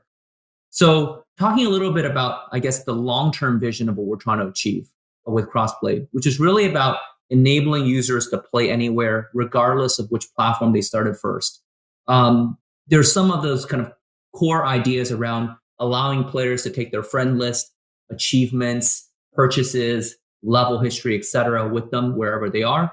But we've also been exploring some additional ideas as well. So Jens, it would be great if you can share some of those examples of what your team has been thinking about. Yeah, happy to do that. And I mean, of course, you're right. For us, it was crucial that you finally are able to have this sync progress, that you have this one friend graph. And so this is fantastic. I think there are even more examples to this. To some points, it's super cool that you, even for maybe lapsed players who churned at some point, that you are now able to have pieces of content that might bring them back. So, cause the many of the instant game features are so engaging. It's something where you have no friction at all, and so we see that even some players who once had the native version installed have now much more potential entry points to come back to the Quiz Planet franchise. And doing this very occasionally, as they might check their Facebook on several times on a daily basis, there are like so many different ways. It might be like a community. It might be, we see that especially the instant games tend to form certain communities. There are groups for our biggest franchise that happened organically. It wasn't us who created them. And so there are like many ways how like this more social experience can create additional entry points and therefore also additional re-entry points for players who before churned. And I really like the thing that this is all like happening without the users caring too much about this. It's basically when this is all mixed and all combined, they don't need to think too much about it. All of these things are just available for them. And this is fantastic what you achieved with this. Yeah, I think the two examples that really resonates with me is this first one where, if you have stopped playing a mobile game, you most likely have already deleted the game. And so it's very difficult for a developer to show you all the cool new things that have happened, that have happening in the game, or more importantly, all the new friends and friend activity that's been happening. So I think being able to bridge that and try to re-engage churn players through the instant version, I think is quite compelling. And the second is, like you mentioned, people open the Facebook app dozens of times a day, and to be able to see things that are happening within their guild or clan, being able to open chests, being able to take slight minor actions in the game that keeps them engaged throughout the day, I think is a really powerful idea that we would love to kind of push on more. But I guess to wrap things up a little bit, maybe if you can share with us some of the kind of numbers and insights that you've seen with our early collaboration on crossplay, that hopefully helps paint a picture about what we've already achieved and what we're trying to build in the future. Yeah, as mentioned before, so we see that the experience for those players who go for the crossplay functionality, it's fantastic. So they have a bigger friend graph, as mentioned before, the about 20 friends that they have on average. And therefore, this strongly correlates, of course, with higher retention numbers. So we see that those players have retention numbers that outperform everything else we saw before. And what we also see is that the amount of sessions, of game sessions that are played cross-platform, so where one of the players is on maybe the iOS or Android app and the other one on instant game, this is ever increasing. And so therefore we are very much looking forward to seeing where this is finally, what can be done with this functionality. And so really happy with the early results.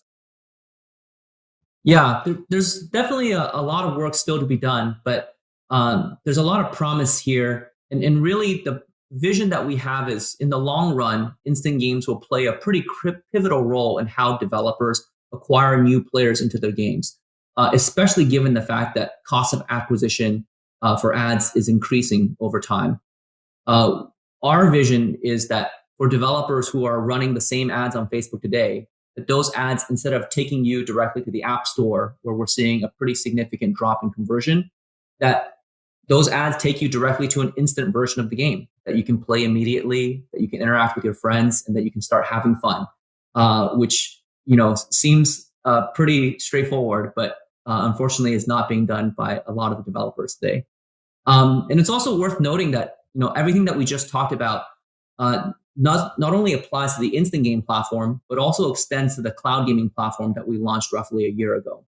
And unlike the cloud gaming services that are out there today that are subscription-based or trying to replace consoles and PC games, our approach has been to really expand mobile free-to-play games that we already offer. And for players who are used to playing Quiz Planet and other games on the platform today, they're hopefully going to just see more games that are richer in 3D graphics and capabilities in the future as we activate more and more cloud streaming titles.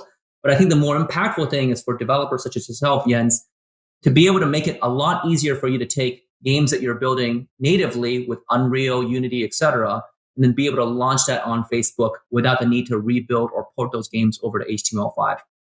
And I think as we think about the future and what cloud gaming and some of these advanced capabilities are able to enable, I would love to just get you to share with us some of what your team is thinking about the games of the Facebook platform.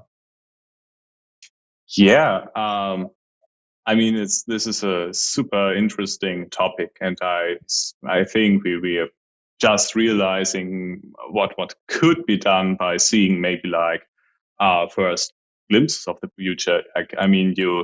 Max Zuckerberg himself recently announced the Pac-Man community thing, which is like a project that blends together so many interesting parts of what Facebook gaming is doing, right? So it has an aspect that you can create.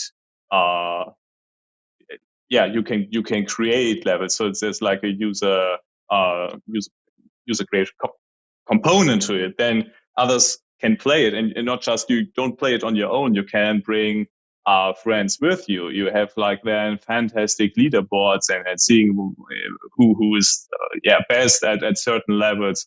You have streamers who can play this in some way together with their community, and the community, the viewership can also interact there. And so I think we will definitely see more such combinations where like many of these things can blend together and create something new, which couldn't be done before.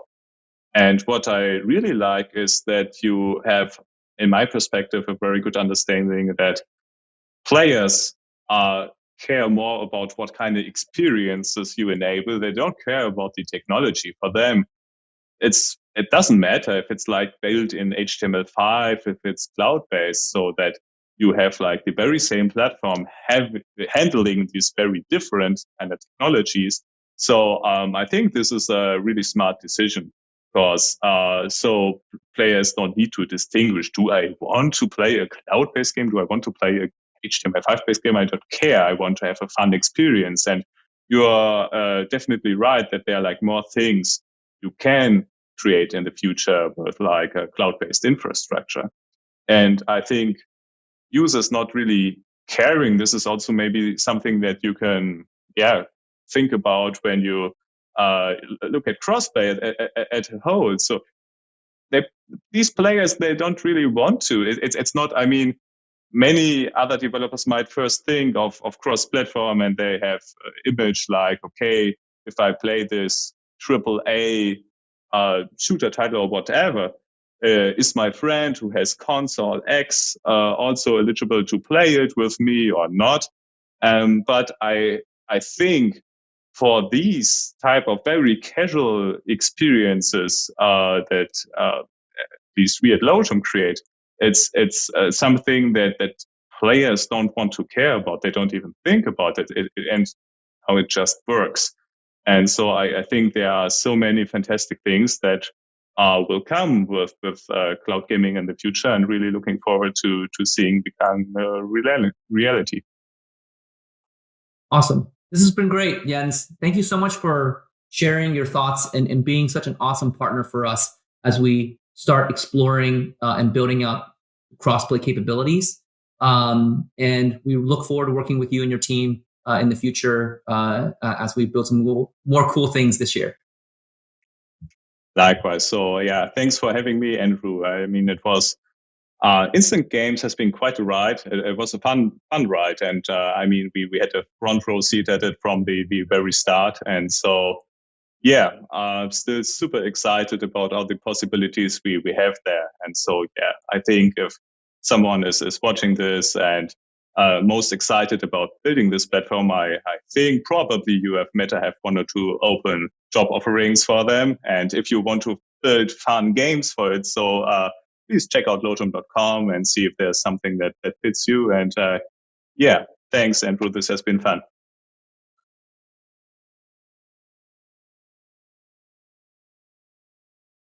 Huge thank you to Andrew and Jens for that great conversation. You know, I've been a huge proponent of cloud gaming for a long time. Getting the chance to, you know, load up an old Skyrim save from God knows when at this point and have it just work is pretty fantastic.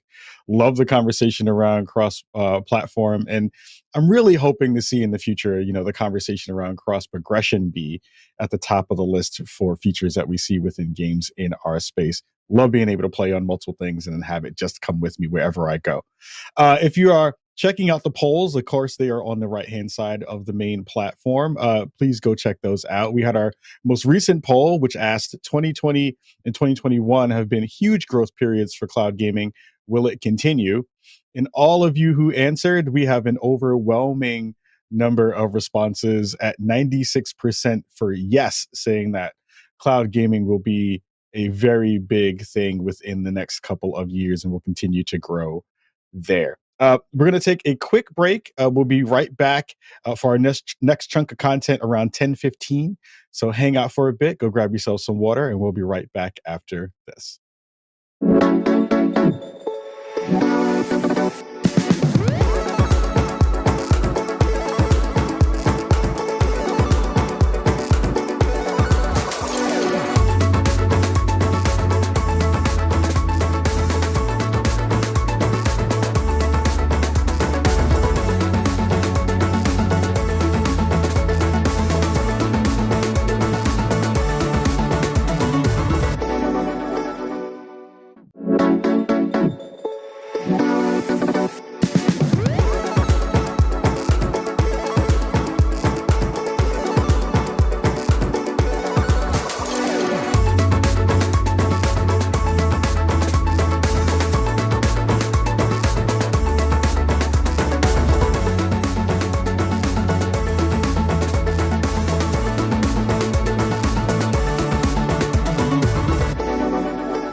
Hey, everybody, welcome back. Thank you so much for hanging out and coming back on time as usual.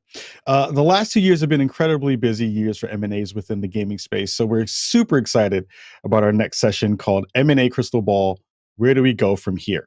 Our panel is composed of seasoned experts who have all participated in the recent boom of game industry mergers and acquisitions. Hear about the trends expected to drive the space in the coming years, including how the metaverse and blockchain are shaping the ever-evolving landscape. Please welcome our next panelists, Jenna Harding, Gearbox Entertainment CFO, Hemel Thacker, Goldman Sachs Global Head of Gaming and Interactive Entertainment Investments, Afan Butt, Areem & Co. Founder Partner, and Chris Petrovich, Fun Plus Chief Business Officer. They'll be joining an offstage Q&A session following the channel.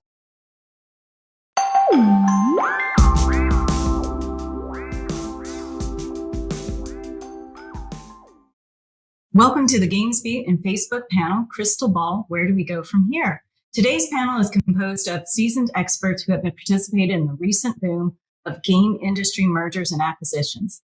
So each of our panelists brings years of M&A experience in the games industry, as well as unique perspectives from the buyer, seller, and private and public investment points of view. So let's start with some introductions. I'm Jenna Hardy. I'm the CFO of Gearbox Entertainment, and we are a AAA developer and publisher, best known for our franchise, Borderlands. We recently, in April of 2021, merged with the Embracer Group in Sweden, and that was one of the larger deals of this past year. So let's introduce some of our panelists today, and we'll start with Afan. Thanks, Jenna. I'm Afan Butt. I'm founding partner of Areem & Co., a gaming-focused investment bank focusing on sell-side M&A and capital raising. I've had good fortune of working with Hemel and Chris, so nice to be here. Great. Let's, Chris, why don't we have you introduce yourself? Yeah, hey, Jenna, thanks for having me. Chris Petrovich, Chief Business Officer at FunPlus, a privately held gaming company based out here in the Zurich area of Switzerland. Have been with this company for a year, and prior to that, spent about 4.5 years at Zynga as their SVP and head of corporate strategy, M&A, and business development. And as Afan mentioned, had the good fortune of working with both him and Hemel in the course of quite a few transactions during that course of time.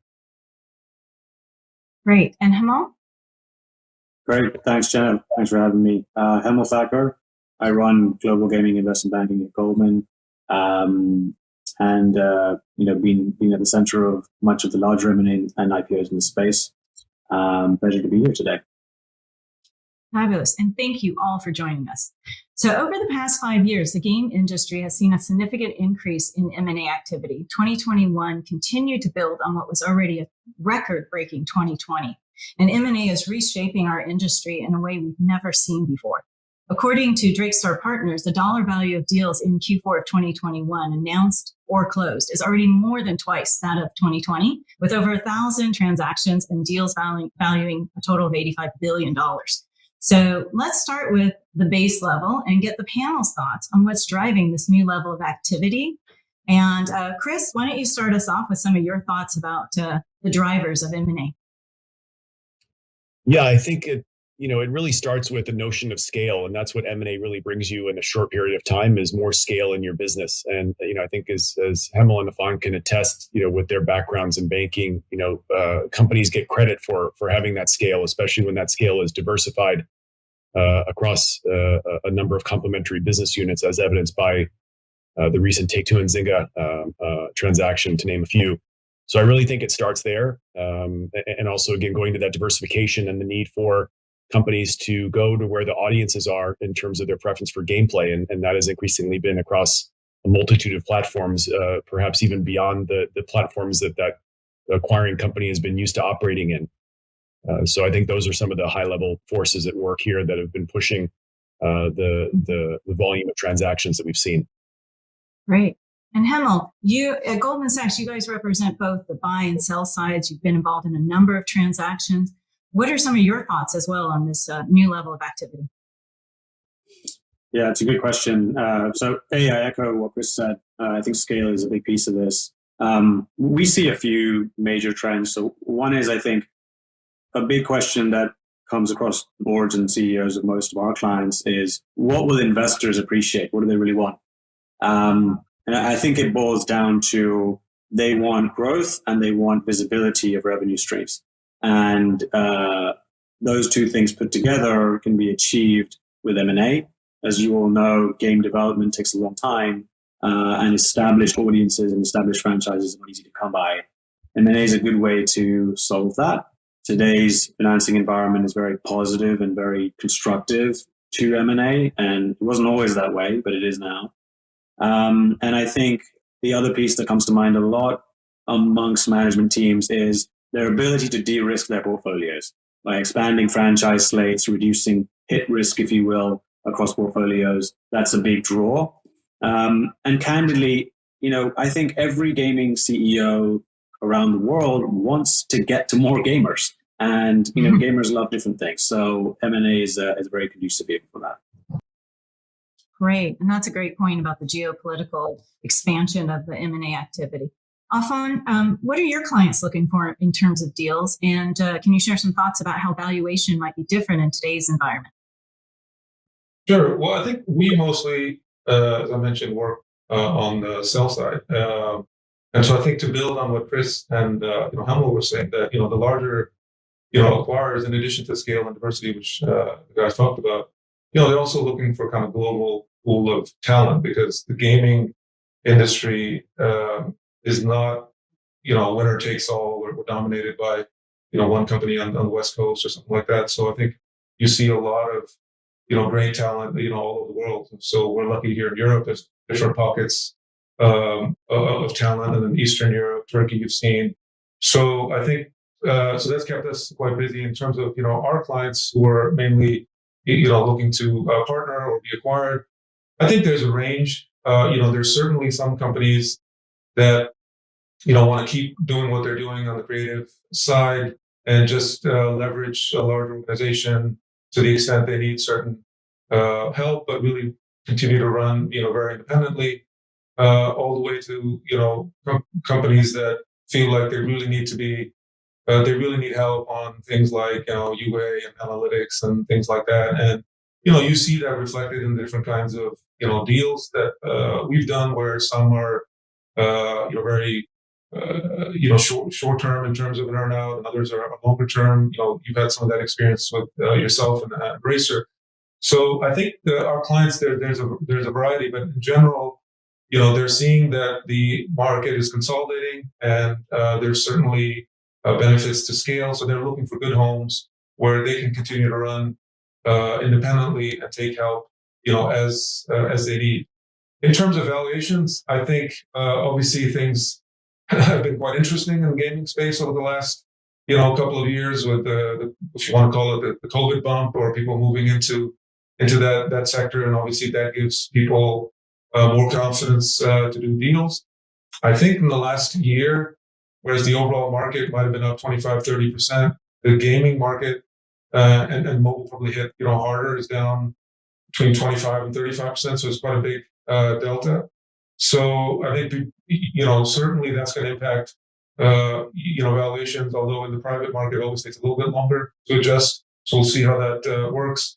But certainly we are starting to see different levels of discussion than we saw maybe 6-9 months ago. Great, thank you. I know that wasn't what you mentioned about finding the partner that actually is a good fit for you. I thought was a really important thing for our deal with Embracer as well, feeling like we were matching our philosophy with their philosophy.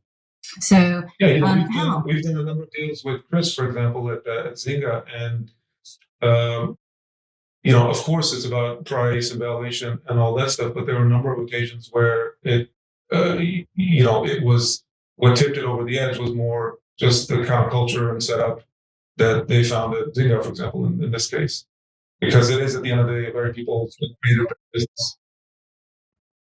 Great, people thank you. This business is very different from other industries. I think you have very strong creative visions, and most gaming companies are still founder-led. And I think that really does influence decision making in a different way than you'd see in other industries. And so, you're never really buying content, you're buying people. And so solving for that is always the most interesting aspect of the job, but also the most difficult aspect of the job. Yes, it is. It's great. And Chris, you want to talk a little bit about your thoughts in regards to how the market is valuing companies and the strategy around that? Yeah, I think, valuations are a tricky thing to really try and peg, especially on a forward-looking basis, because you just never know how an individual buyer is going to react. I think we have certain industry headwinds or tailwinds that dictate how certain sectors are treated. I think, as we've seen, as the other panelists have alluded to, about the most recent challenges that some of the mobile gaming companies have had as a result of IDFA. But then you see the Take-Two and Zynga acquisition, and that just maybe caught some people by surprise, either because of the timing of it, or the premium, or the buyer, and given how the buyer has expressed more fiscal conservatism in the past. But there are some of the other attributes that we talked about here that are just more of the tectonic plates that move the strategy of companies and sectors. Is the scale, is going where the audiences are, is having that proficiency across platforms where those audiences are, and sometimes those supersede the moment in time valuations. But as Hemel and Afan have told me many times, it's really all about one willing buyer willing to pay a seller what a seller's willing to accept, and in many cases that individual act or individual transaction is falls outside of the norms of valuation, and sometimes it doesn't. So it really just is specific to an individual transaction and what the causes and desires are at that moment. I also think, adding to that, and also Afan's earlier point around private valuations, if you look before 2020, average deals of size in the space were smaller companies, so typically went for multiples in sort of 12 times EBITDA range. If you look post that period of time, and actually candidly catalyzed by some of the M&A that Chris was doing at Zynga, which started to really create a wave, we started to see things in the sort of 18, 20 times average. That's a fair amount of private, deal multiple valuation increase. And, hats off to Afan candidly for doing half of them, right? And achieving those outcomes for clients. I think the interesting piece in that dynamic is if you look at the public markets and the valuations that have sort of come to pass there, over the last 2 years, they've tracked that increase, or 3-4 years, they've tracked that increase. What you've seen as a result is a lot of public companies getting comfortable with, okay, we're buying things at multiples that are not so dissimilar to ours. Today, the last 3-4 months, you've seen the macro environment change a lot, broadly and outside of gaming, but then also inside gaming, with some serious trends like IDFA. I do think we're getting a bifurcation now. The entire sector has derated, but the private valuations are still where they are. And there's also a bifurcation happening within gaming, right? PC console at the moment is trading candidly better than mobile is.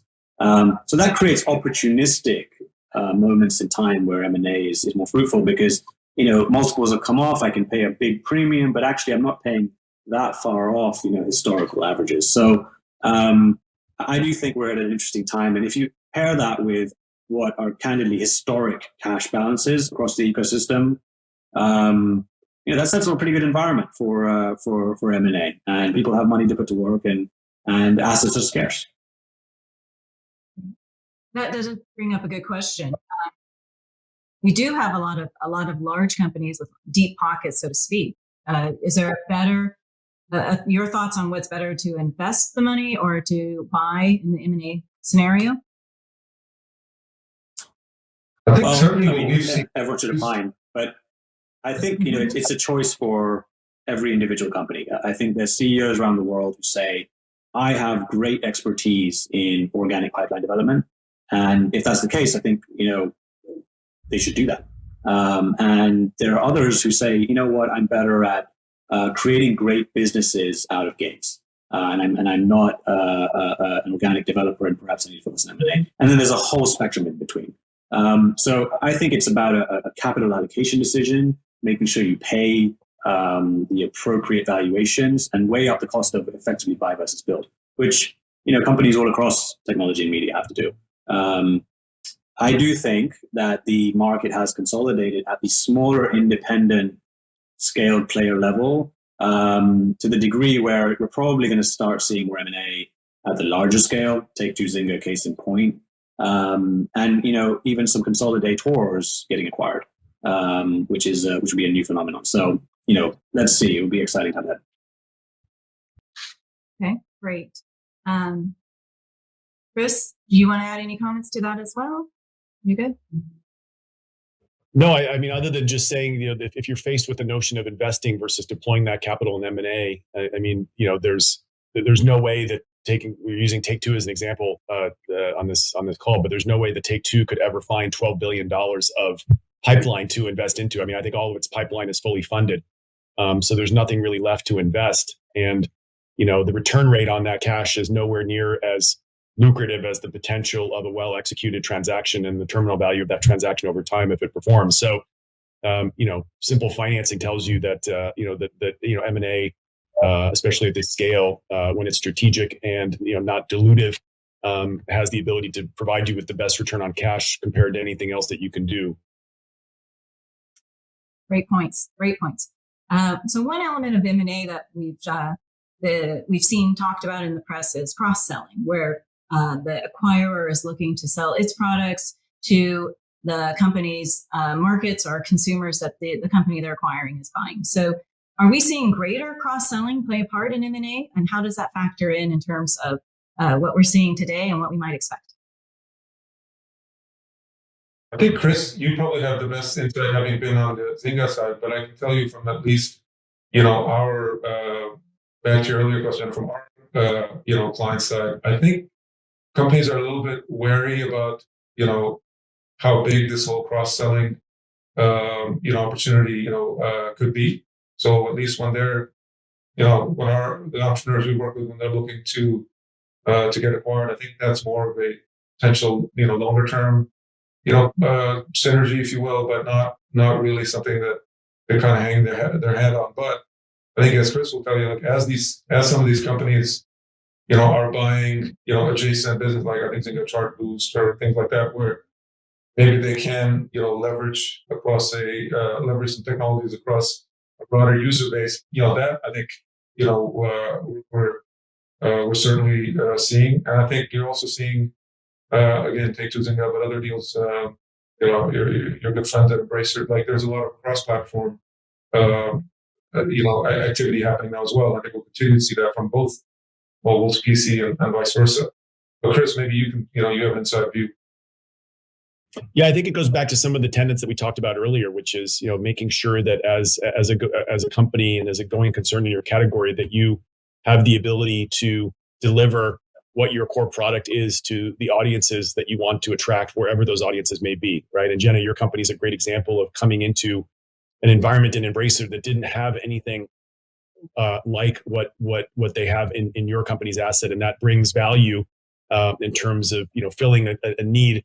If that was in fact the strategy of finding a leading independent company in the AAA side that was bringing an audience that currently wasn't part of Embracer's core value proposition and business model, but was a valuable addition to it. And I think that a lot of these transactions that you see, whether it's vertically integrating between developer and ad tech, like Zynga's done, and like what AppLovin has done, or if you see this other integration cross-platform, like what Take-Two and Zynga are showing, like what EA has done with Glue, what Activision started doing with King. It's really just an acknowledgement of where the growth vectors are, where the value is in the whole value chain, and where consumers are telling us that they want us to be ultimately. Great, thank you. So 2021 was a historic year for M&A. Can you share your thoughts on a deal that surprised you or impressed you in the year? We'll start with Afan. I think maybe I'll let Chris and Hemel talk about specific deals. I think what was surprising / interesting to me was, for many years we've seen, the Asian players, buying, assets in the Western world, Tencent, et cetera, even Krafton now has. But what we saw recently is actually, American and Western players going into China, which I don't think we would have, thought about before. And I think the stat is something like 25% of the gaming revenue worldwide, excluding China, actually comes from Chinese studios focused on the Western market. So whether, the Zynga, Starlark, I think Embracer did a deal, seeing, AppLovin has been active. So I think seeing that accelerate or even happen from people who probably wouldn't have ever thought, that was probably the most interesting / surprising thing to me. Great. Chris? Yeah, I think Afan hit on an important point, which is the growing kind of globalization of the aggregation of the talent base. And obviously my current company has the good fortune of being a Western-based company that has tremendous amounts of R&D in Asia that make games for Western audiences, and so we see the benefit in that intrinsic in our own business, and we've known that for a while. That, for example, the China market from a development perspective is unparalleled in its capacity, its volume, its capability, and its innovation. I've also been somewhat surprised by, for example, just to talk about Embracer and the Asmodee deal. I don't think that any of us saw that coming. That was a really unique one that usually many of us are really good at trying to triangulate predictions around the chessboard, and this one was not one that I foresaw. So that was definitely surprising, especially at the value and cost, but exciting nonetheless. And then obviously, the larger ones that happen, like the Take-Two and Zynga's, that was exciting to see, and something that's that 2022, Chris. Oh, sorry. Yeah, we keep going back to when I was looking at the public filings about when the NDAs was signed and all that kind of stuff. So, so maybe we'll exclude that one. But yeah, I think a lot of what Afan said, and then some of the more, like I said, exotic transactions that are going into something that's apart from even an immediate category adjacency, but still in the realm of interactive entertainment. It's really interesting to see how a lot of this is coalescing.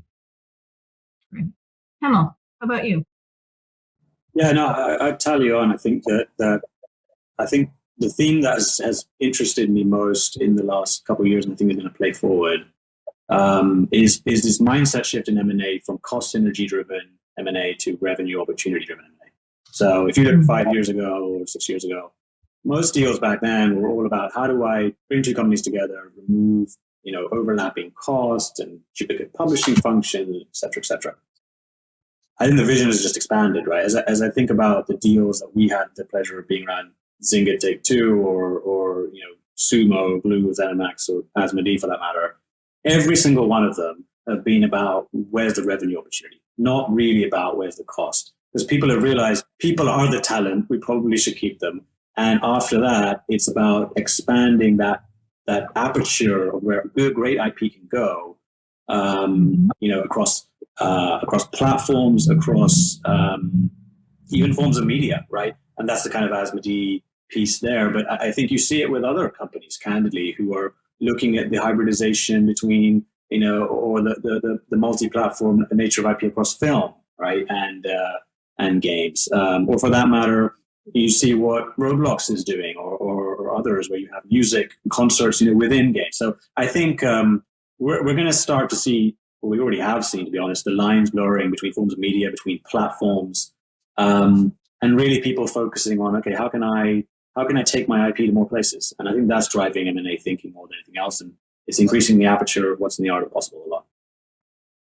Very true, very true. The definition of play is constantly expanding, and we are seeing this transmedia on both sides, both from film production companies looking to get games groups or games divisions going, but also the games companies looking at other film and TV expansions, as well as Asmodee and other mediums.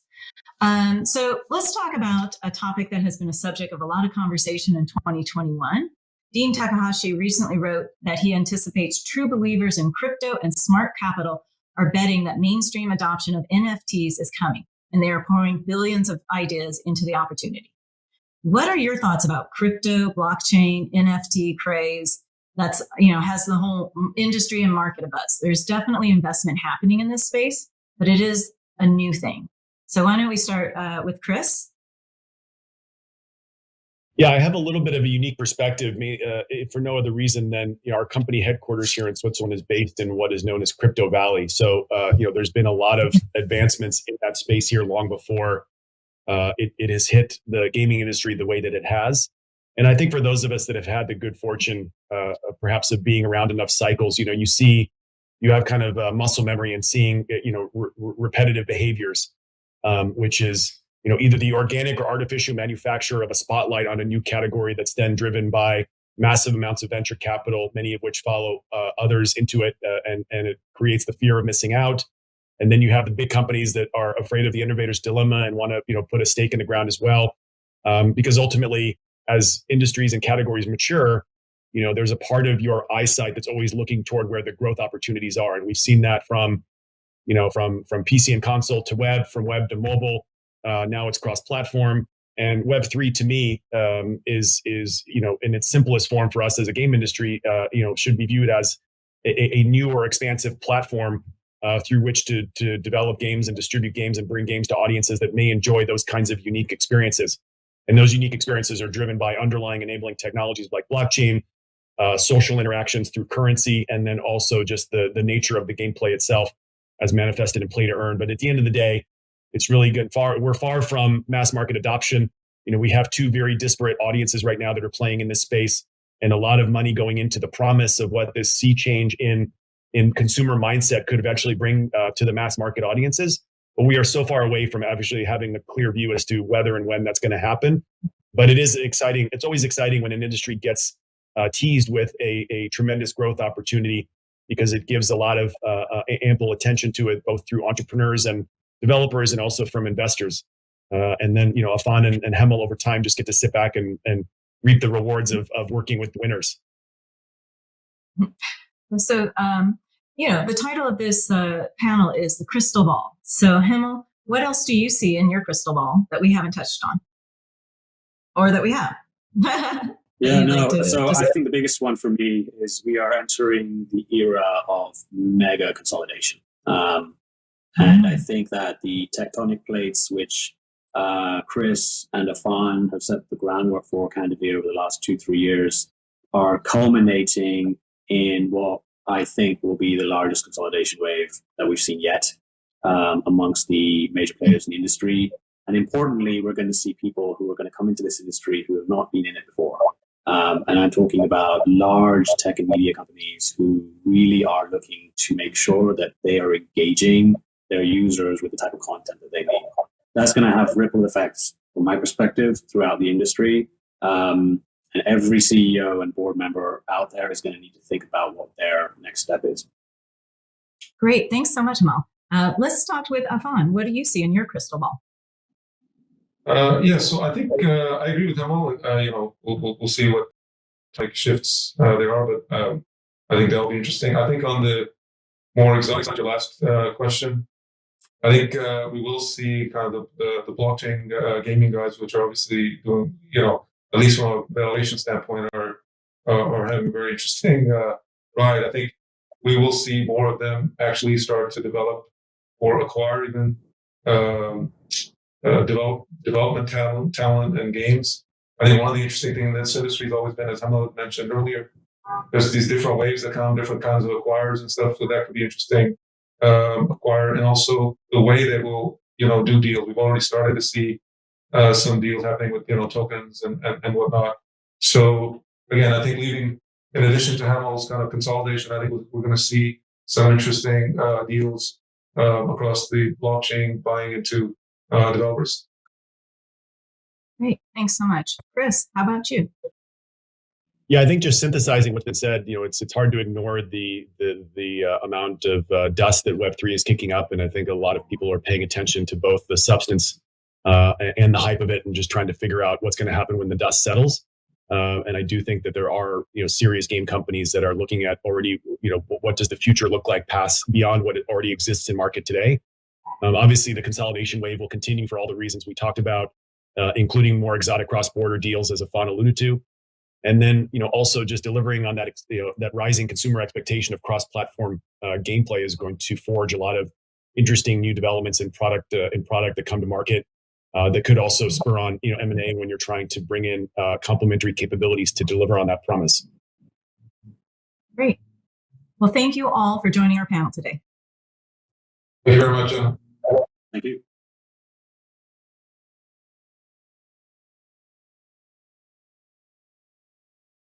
Thank you, Jenna, Hemel, Afan, and Chris. They'll be available to take questions in our offstage Q&A Zoom room, so make sure you're checking that out. Next up, we have a fireside chat with Laura Kellen. Laura Karen, Playtika VP Marketing, and Peleg Israeli, Meta Director of Global Gaming Creative Shop. Playtika was founded in 2010 and was among the first to offer free-to-play social games on social networks, and shortly after on mobile platforms. They now have 35 million monthly active users across a platform of global game titles. Laura and Peleg will discuss Playtika's philosophy for games, marketing, and advertising, and what they'll be doing to reach new audiences as well as build loyalty among existing players.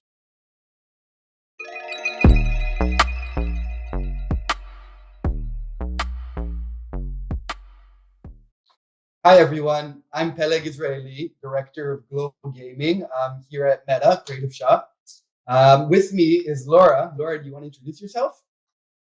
Yeah, well, I'm Laura Karen. I'm VP Marketing from Playtika. I joined Playtika actually 4 years ago and started as a VP of Monetization. And now I'm a VP Marketing responsible for brand, creative, and strategy. And I'm very happy to be here.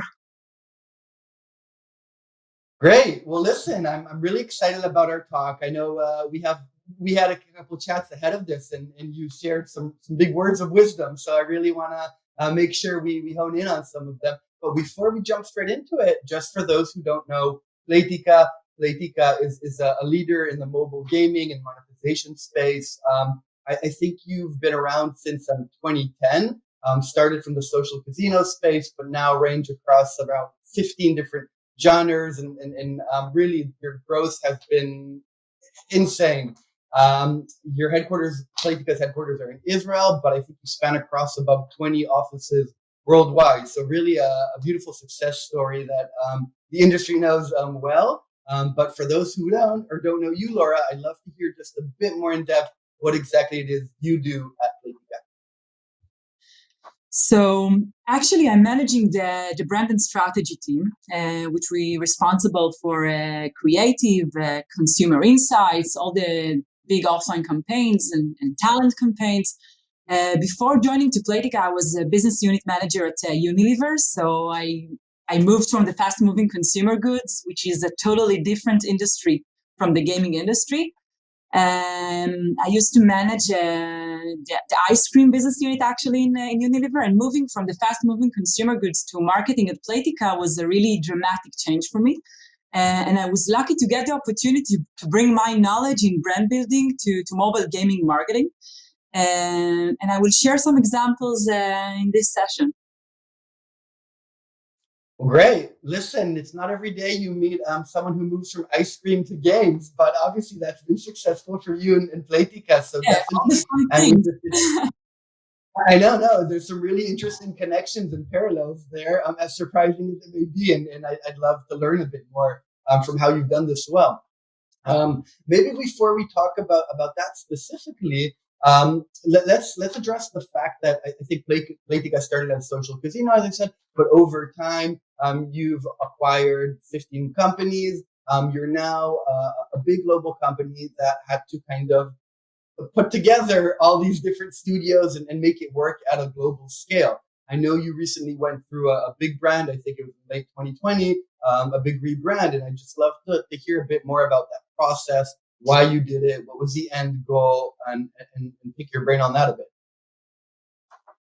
Okay, so Playtika went into the branding process after the company had been around for 10 years and was very successful company. So there was no issues, actually. And the question was why we need to do it, why we need to go into this complicated mess of a rebranding process. Everyone that did it must know that it's a very intense, emotional process that takes a long time. But at the same time, we needed to pinpoint the story of the company in order to achieve three main goals. The first one is to transform Playtika's brand perception. As you said, Playtika started in social casino games, but yet expanded to different genres, and we needed to define a clear purpose that will be relevant to all the categories that we are actually active in now, and will also be active in the future. The second thing was to bring employees around a very strong brand idea. and sense of meaning. Playtika is a company that grew out of mergers and acquisition. And that introduced new cultures to the company. We had a lot of different cultures inside the company, and it was necessary to tell an accurate story with a clear identity that all our employees could connect to. And the third reason why we did it is to build a story that will connect to the business vision of the company. Playtika started from a mobile gaming company, but defined its mission to entertain the world through infinite ways to play, a very big mission. Because we believe in a basic truth that life needs play, and we can grow by bringing gamification, actually, to different areas of life. So through a variety of growth opportunities in gaming industry and beyond gaming industry. So after a very intensive branding process that includes actually a workshop inside a company and a lot of research and a lot of talking to different employees, we crafted our new brand purpose, Infinite Ways to Play. We defined our company values to something that everyone can understand and relate to. And we, of course, then redesigned our logo, changed our visual identity guidelines, and made sure everyone inside the company and outside the company know our new organizational belief, and started to implement it inside and outside the company. So it was a very interesting process, I must say. And I was lucky to lead it and to be involved in it, I must say. Wow, Laura, kudos on that. Quite a process you led, but obviously a very successful one. So great to hear more about that. I particularly love the mission statement you landed on, Infinite Ways to Play. That is so powerful.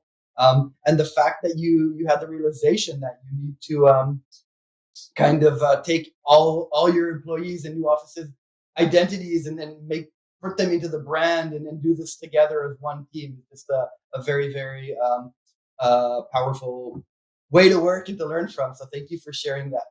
I know in our previous conversation, one of the points you mentioned to me is you had the understanding that you want to move from games to brand. And I'd love to hear you elaborate a bit more on that and unpack what that means for us. Okay. So coming from the CPG industry, I've learned that there is no replacement for a good story, I must say. And when you have a well-established brand with a clear personality and purpose, it's much more easier to pop up to mind to the consumer when he needs to make a decision. And I must say, it also makes it easier for us to make a decision when we know what our brand is talking about. And I think that a strong brand is even important in the gaming industry since the competition is much more fierce.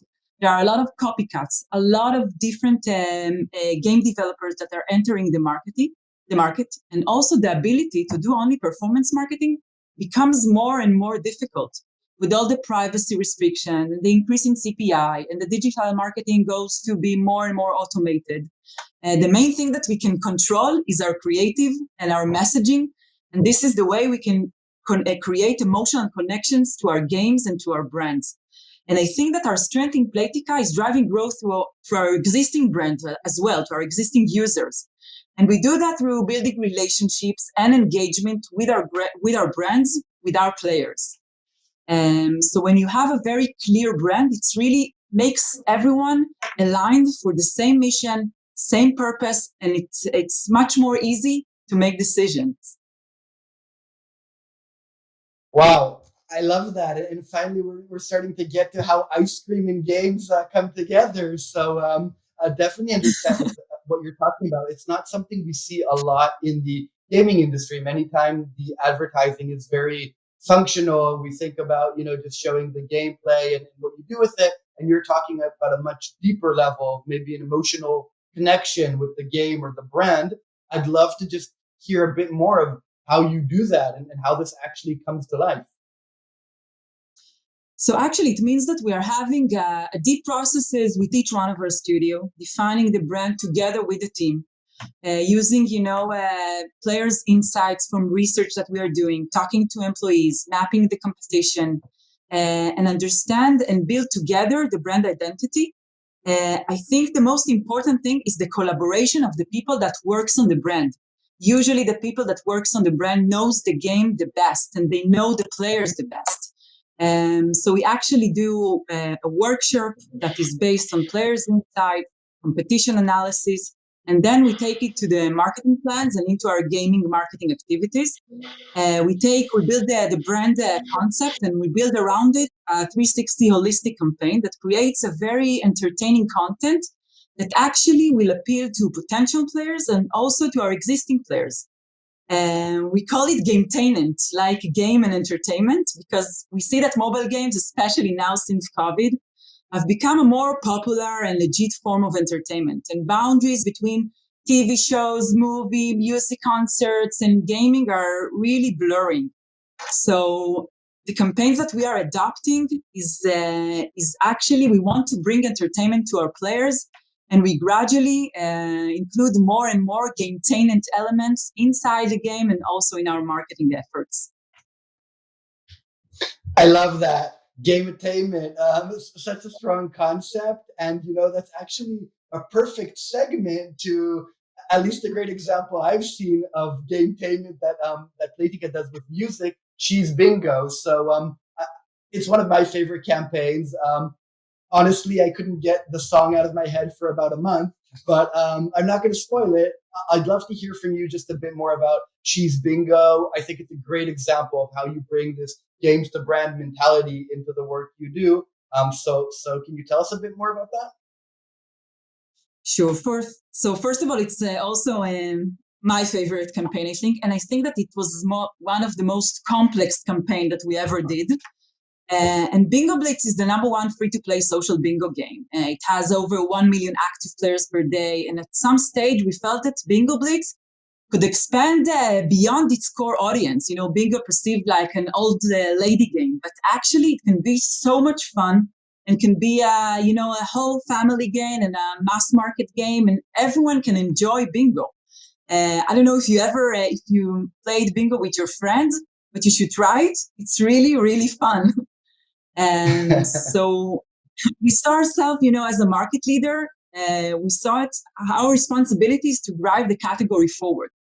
And this was our state of mind when we planned this campaign. We wanted to make bingo cool again and to expand it to the mass market. So we thought, what can be, a good solution to connect different generation? And the answer, was music, because music usually connect people everywhere across countries and generation. And those are exactly the values that we wanted for this campaign and for Bingo Blitz.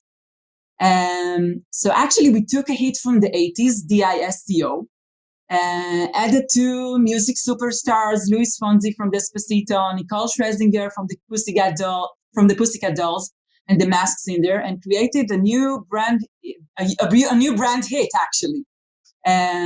We created a 3 minutes video clip, amazing video clip with a very high production quality. And we released the video clip actually organically, first of all, in the singer's YouTube channel. We got over 70 million views on YouTube and TikTok and Spotify, top ranking on charts. We even had a really successful TikTok challenge with a dedicated dance. I'm not sure that you will be able to do that. It's a very complicated dance. But we couldn't believe the buzz that we managed to create. And after the release of the song, actually, we went live with a TV and UA campaign. We added it from the full video clip, short version, a very commercial version. And the business results really surprised us dramatically. We increased awareness in US, and the campaign has created a major lift in our daily installs, in our revenue. And I must say that the celebration went also inside the game. Because we took the campaign and we created avatars and community activities and special features, and all of that was around the same concept. So current players could enjoy it as well and felt like we are providing a true gametainment experience. I can tell you that our players couldn't stop singing the song, and let's hear it, just 30 seconds out of it, so you can all enjoy it, and I'm sure that you couldn't stop. You want to be able to stop singing it as well. You ready? Yeah, come on.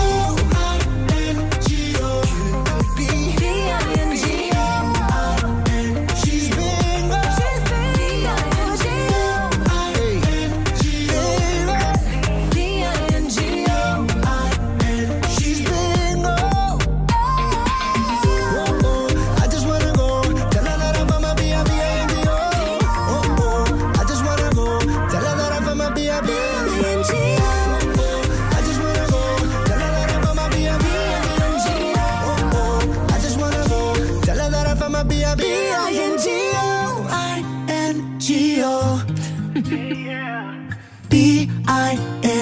Discover the world with Bingo Blitz, the #1 free bingo game, Bingo Blitz. Download now and play for free. Are you coming? Love this catchy tune. Now you know why this song was stuck in my head for over a month. But seriously, Laura, just hearing the thought process that went into this and the strategy behind it is really mind-blowing to me. And several of the takeaways I took from hearing what you said is, first of all, that strong consumer insight and understanding of how to bridge generational gaps and bring bingo to the audience, to the mass market audience through something that's, I guess, culturally appropriate nowadays to younger generations, music and TikTok dance challenges, and all of that is just amazing. I also love the fact that you treated this as a holistic campaign, right? And if you spoke from games to brands, then I think it's a great example, because ultimately you had a activation through TV and YouTube, and then UA, and in the game itself, and avatars and dance challenges. It was really a 360 campaign that did wonders for you. So I know why it's both yours and my favorite, but I'd love to hear where you continued from here, because I know Playtika and your team has led quite a few of these. Yeah. So this is also one of my favorites. All of them are my favorites, so it's hard to choose. But this one is, I am extremely proud of it, because we took a different angle in this campaign. It was one of our House of Fun campaigns. And actually, we took the Gametainment approach here one step forward. And we started this campaign from creating, first of all, content inside the game, targeting existing players. House of Fun is one of our social slot games, which was always known for its great graphics and extremely fun and Vegas-like machines. And we wanted to create different content to our players. And we decided to collaborate with the Penn and Teller, which are famous comedy magic duo from Vegas. And together with them, we created a TV and digital campaign, which they presented House of Fun as even more fun than magic. But the most interesting thing here is that we created actually an in-game mini-series with Penn and Teller that take the players to a mission-based adventure. And this is the very first time that a mini-series is being streamed exclusively within the mobile games. And then we took different videos that we shoot with Penn and Teller for marketing campaigns. And then the funnel was extremely full.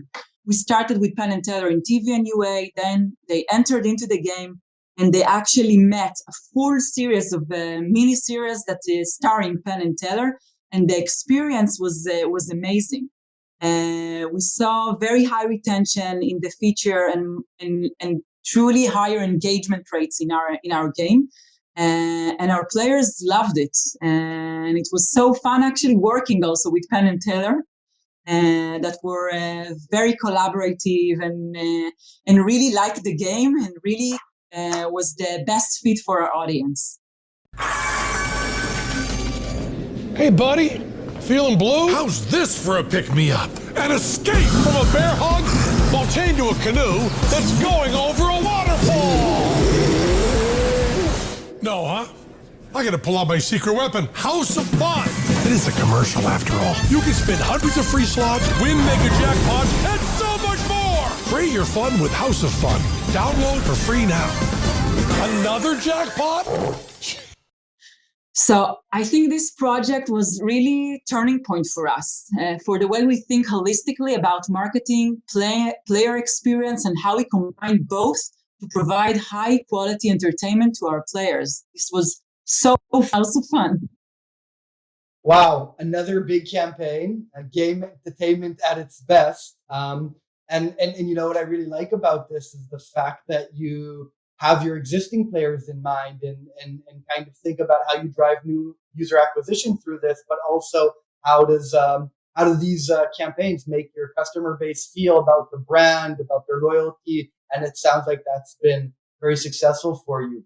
But just to keep everyone honest here, you know, you make all of this sound very, very easy. because you do it so gracefully, but I'm sure challenges come up along the way as well. So I'd love to hear a bit of some of these challenges you face when you go from this games to brands approach. Yeah. So first of all, it's not easy at all. Every project, I must say, has its own unique story on all the difficulties that we had to tackle during the process of this campaign. So I think one of our major challenges is localization. We are very familiar with the US market, but as a global company, it means that we need sometimes to initiate campaign also outside of our comfort zone in non-English speaking countries where we are less familiar with the culture and also the social codes. That was the situation when we had with Solitaire Grand Harvest when we decided to take over the strategic German market. So the German market is one of the biggest markets in tier 1 countries, like we call it, and we started to explore it, the market dynamics, the audience, the gaming references, and even our current performance activity there. And we approach this market, we had to identify what is relevant to this market. And we found a German icon we knew our audience would love. We did a research actually to understand if she's familiar, if people like her, if they know her. And we chose Verona Puth, a well-known TV personality that our target audience know her and love her. And we choose her to be our local star who will represent Solitaire Grand Harvest in this campaign. And since we learned about the German market, that the farm theme is a very German concept that German people really feel connected to, we asked Verona to actually explain how Solitaire Grand Harvest bring the fun farm side of life, without all the mess of being, in a farm, milking a goat, or you need to go in the mud, but just, relax in the solitaire mode and in the farm fun of solitaire. We even included a quick funny reference to an old commercial that she did in the 90s, that was an iconic commercial. And we did an adaptation to our campaigns, and actually it worked pretty well. Let's see it, because I think it's a really fun comic relief to see the video. Auch gerne mal entspannst und das Landleben liebst, solltest du Solitaire Grand Harvest spielen. Oder du könntest auf einem echten Bauernhof eine Kuh melken, Karotten ernten, ein Schaf scheren, ein Trecker fahren, ein Huhn einfangen, stundenlang in der Sonne schuften, ohnmächtig werden, ein Ziegenbaby auf die Welt bringen, ohnmächtig werden, stinkige Pferdeäpfel ausmisten und schon wieder ohnmächtig werden. Bleib lieber zu Hause und spiel Solitaire Grand Harvest. Für die spaßigen Seiten des Landlebens. Solitaire Grand Harvest. Ernte den Spaß. Jetzt kostenlos downloaden. Another great example of how you really understand your audience through research, through different kind of strategic insights that you reach, which give you a deep understanding of what would resonate with them, how to communicate with them, and the results speak for themselves. So I just love the amount of effort you put into better understanding your players to really get that competitive edge. Anyhow, I'd love to also learn a bit about some of the adjustments you may have needed to make across your org to bring this whole brand strategy to life. So we had to make a lot of adjustment, I must say, because within mobile games, the main focus has been, and will always be actually, is on acquisition and performance and conversion and clear measurement. Over the last 2 years, there is a real evolution on that manner. And it started with building new marketing teams, which included experts in strategy, creative, production, consumer insights, research. Most of these roles have never existed in Playtika 2 years ago. And actually, we have teams now with very different people, different type of people, because we have the performance people and we have the brand people. And sometimes it's like, talking a different language. And you need to find the right bridge of brand people to talk to performance people. And it's like, two sides of the brain. And when they find the right match, the magic happens, really.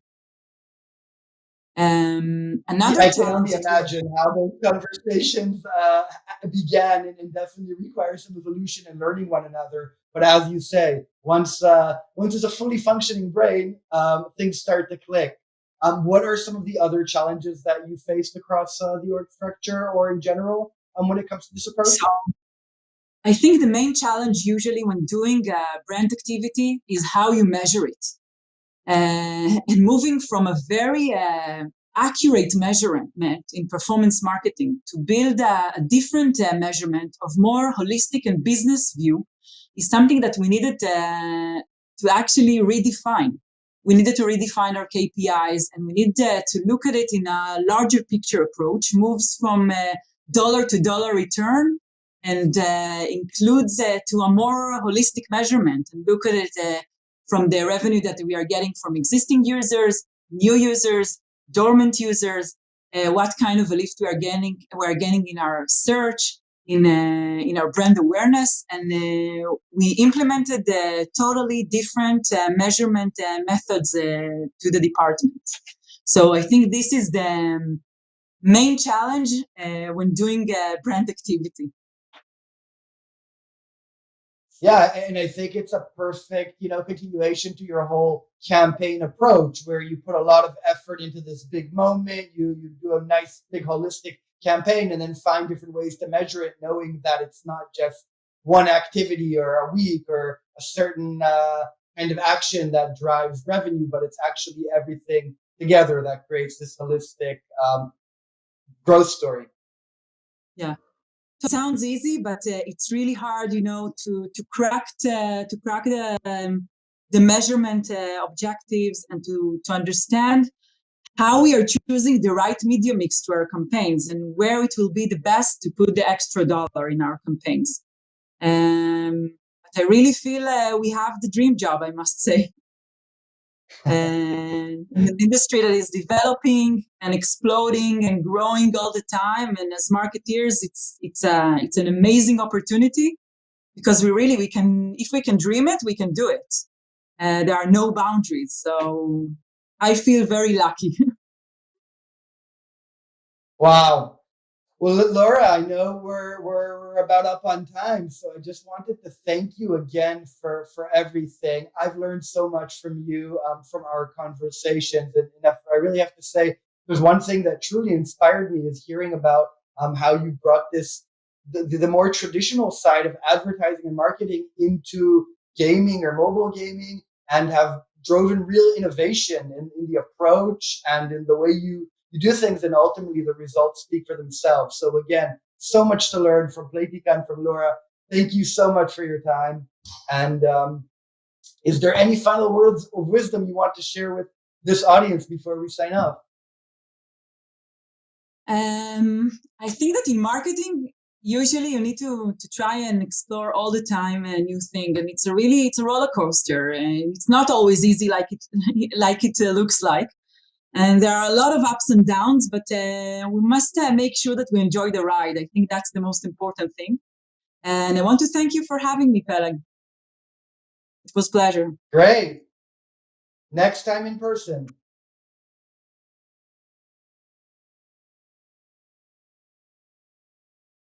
Thank you, Laura and Peleg. I will not be able to get that bingo song out of my head for the rest of the week. Super, super cool chat right there.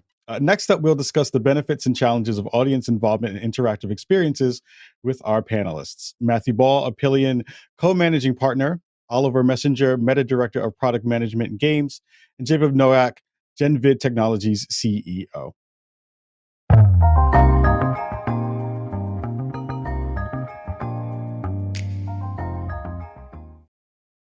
Hi, everyone. My name is Matthew Ball. I'm the managing partner of Apillion Co.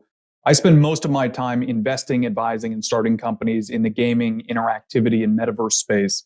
And I'm really excited to be moderating this session today with Meta Platforms and GenVid Technologies. I have Oliver Messenger and Jacob Noack here today. I'll let them introduce themselves before we kick in. Oliver, why don't you start us off? Sure, thanks. I'm the Director of Product Management for Gaming at Meta, so covering gaming video, gaming content, and gaming communities at Meta. Thank you. And my name is Jacob Navoke. I'm the CEO here at GenVid, and we make interactive streaming software, interactive streaming games, and other forms of entertainment called Miles. Thanks to you both. Now, Oliver, I want to start with you. I want to understand really the role of interactive video at Meta as you think of reaching new audiences with new types of content that leverage what we see as an increasingly social future to all immersive spaces and online interaction. Yeah, I think there's an incredible amount of sort of potential, right? We're always looking for ways to innovate and deliver for both players and for developers. This is certainly an avenue where I think there's a lot of headroom for innovation and for differentiation. And in particular for Meta, it's also something that's very community focused, which is something that we're passionate about, where I think we can be authentic in terms of sort of delivering and leveraging our strengths as a company and platform to connect people through play via sort of social co-presence and communities on a massive scale. And it's also something that's in line with what consumers increasingly want to do, connecting over gaming content, creating that content, fostering that community around that content. And we thought we can do that well. And this is the sort of next sort of space for that, essentially. Got it. And so in a moment, I want to really probe into what interactive streaming means to Meta. But I think the best way to do that is to start with the most recent product that you and GenVid launched together. Jacob, could you run us through Pac-Man Community, what it offers players, why it was interesting to you? And then Oliver, I'd love to hear your thoughts on those same questions. Hey, thank you. So we launched Pac-Man Community on December 6th. So about a month and a half ago as of the time of this summit. And it includes a lot of new features that are really at the cutting edge of what gaming and interactive streaming can do. First off, it's an instant game, and it runs basically anywhere that the Facebook instant game platforms are available. So we have it on Android and on iPhone and on desktop. You don't have to download or install anything. It just works the moment you press the play button. It has real-time multiplayer, so you can play with up to 3 of your friends, or you can also quick match into communities around the world. It has the ability to play alongside millions of others through the ranking system and see where you are on pretty much the biggest leaderboards that you can imagine for Pac-Man. It has the ability to create mazes, so you can actually generate your own mazes, share them with your community, and play other people's mazes, find and discover them. And it also has this new and very unique watch section, which is an interactive stream powered by an Unreal Engine stream that pulls from what the users have created and generates that in 3D and allows for the audience to help these AI Pac-Man and Ghost try to survive. We're adding a lot of features for that, many of which will launch soonish, including achievements that will unlock things in the Maze Creator, clocks, and also streamer takeovers that are going to allow for people to set and create traps. So we're really bringing in a lot of the different features that we'd expect in the gaming landscape. And then we've also integrated a series of new features that Facebook has developed, including the Play with Streamer technology. So that if somebody's streaming Pac-Man Community, his or her audience can actually jump live into the game. And again, there's no download or installation. It is an instant game. And so as you are watching someone play, you can basically drop in and be part of that instantaneously. And this kind of combination of features, I think, is truly the future where games are going. And so, Oliver, tell me a little bit about how Meta sees a interactive video experience such as Pac-Man Community. What's exciting? Perhaps what the role of interactive video in cloud gaming at large might mean for players and for the platform. Yeah. I can start on the cloud side of the house. I mean, I think cloud gaming, which obviously is not new, it's been around a while and it's sort of gaining a lot of traction and momentum as of late. I think it's pretty important to sort of where this is going, right? Ultimately, we want people to be able to play and interact wherever they are in increasingly more seamless and rich ways.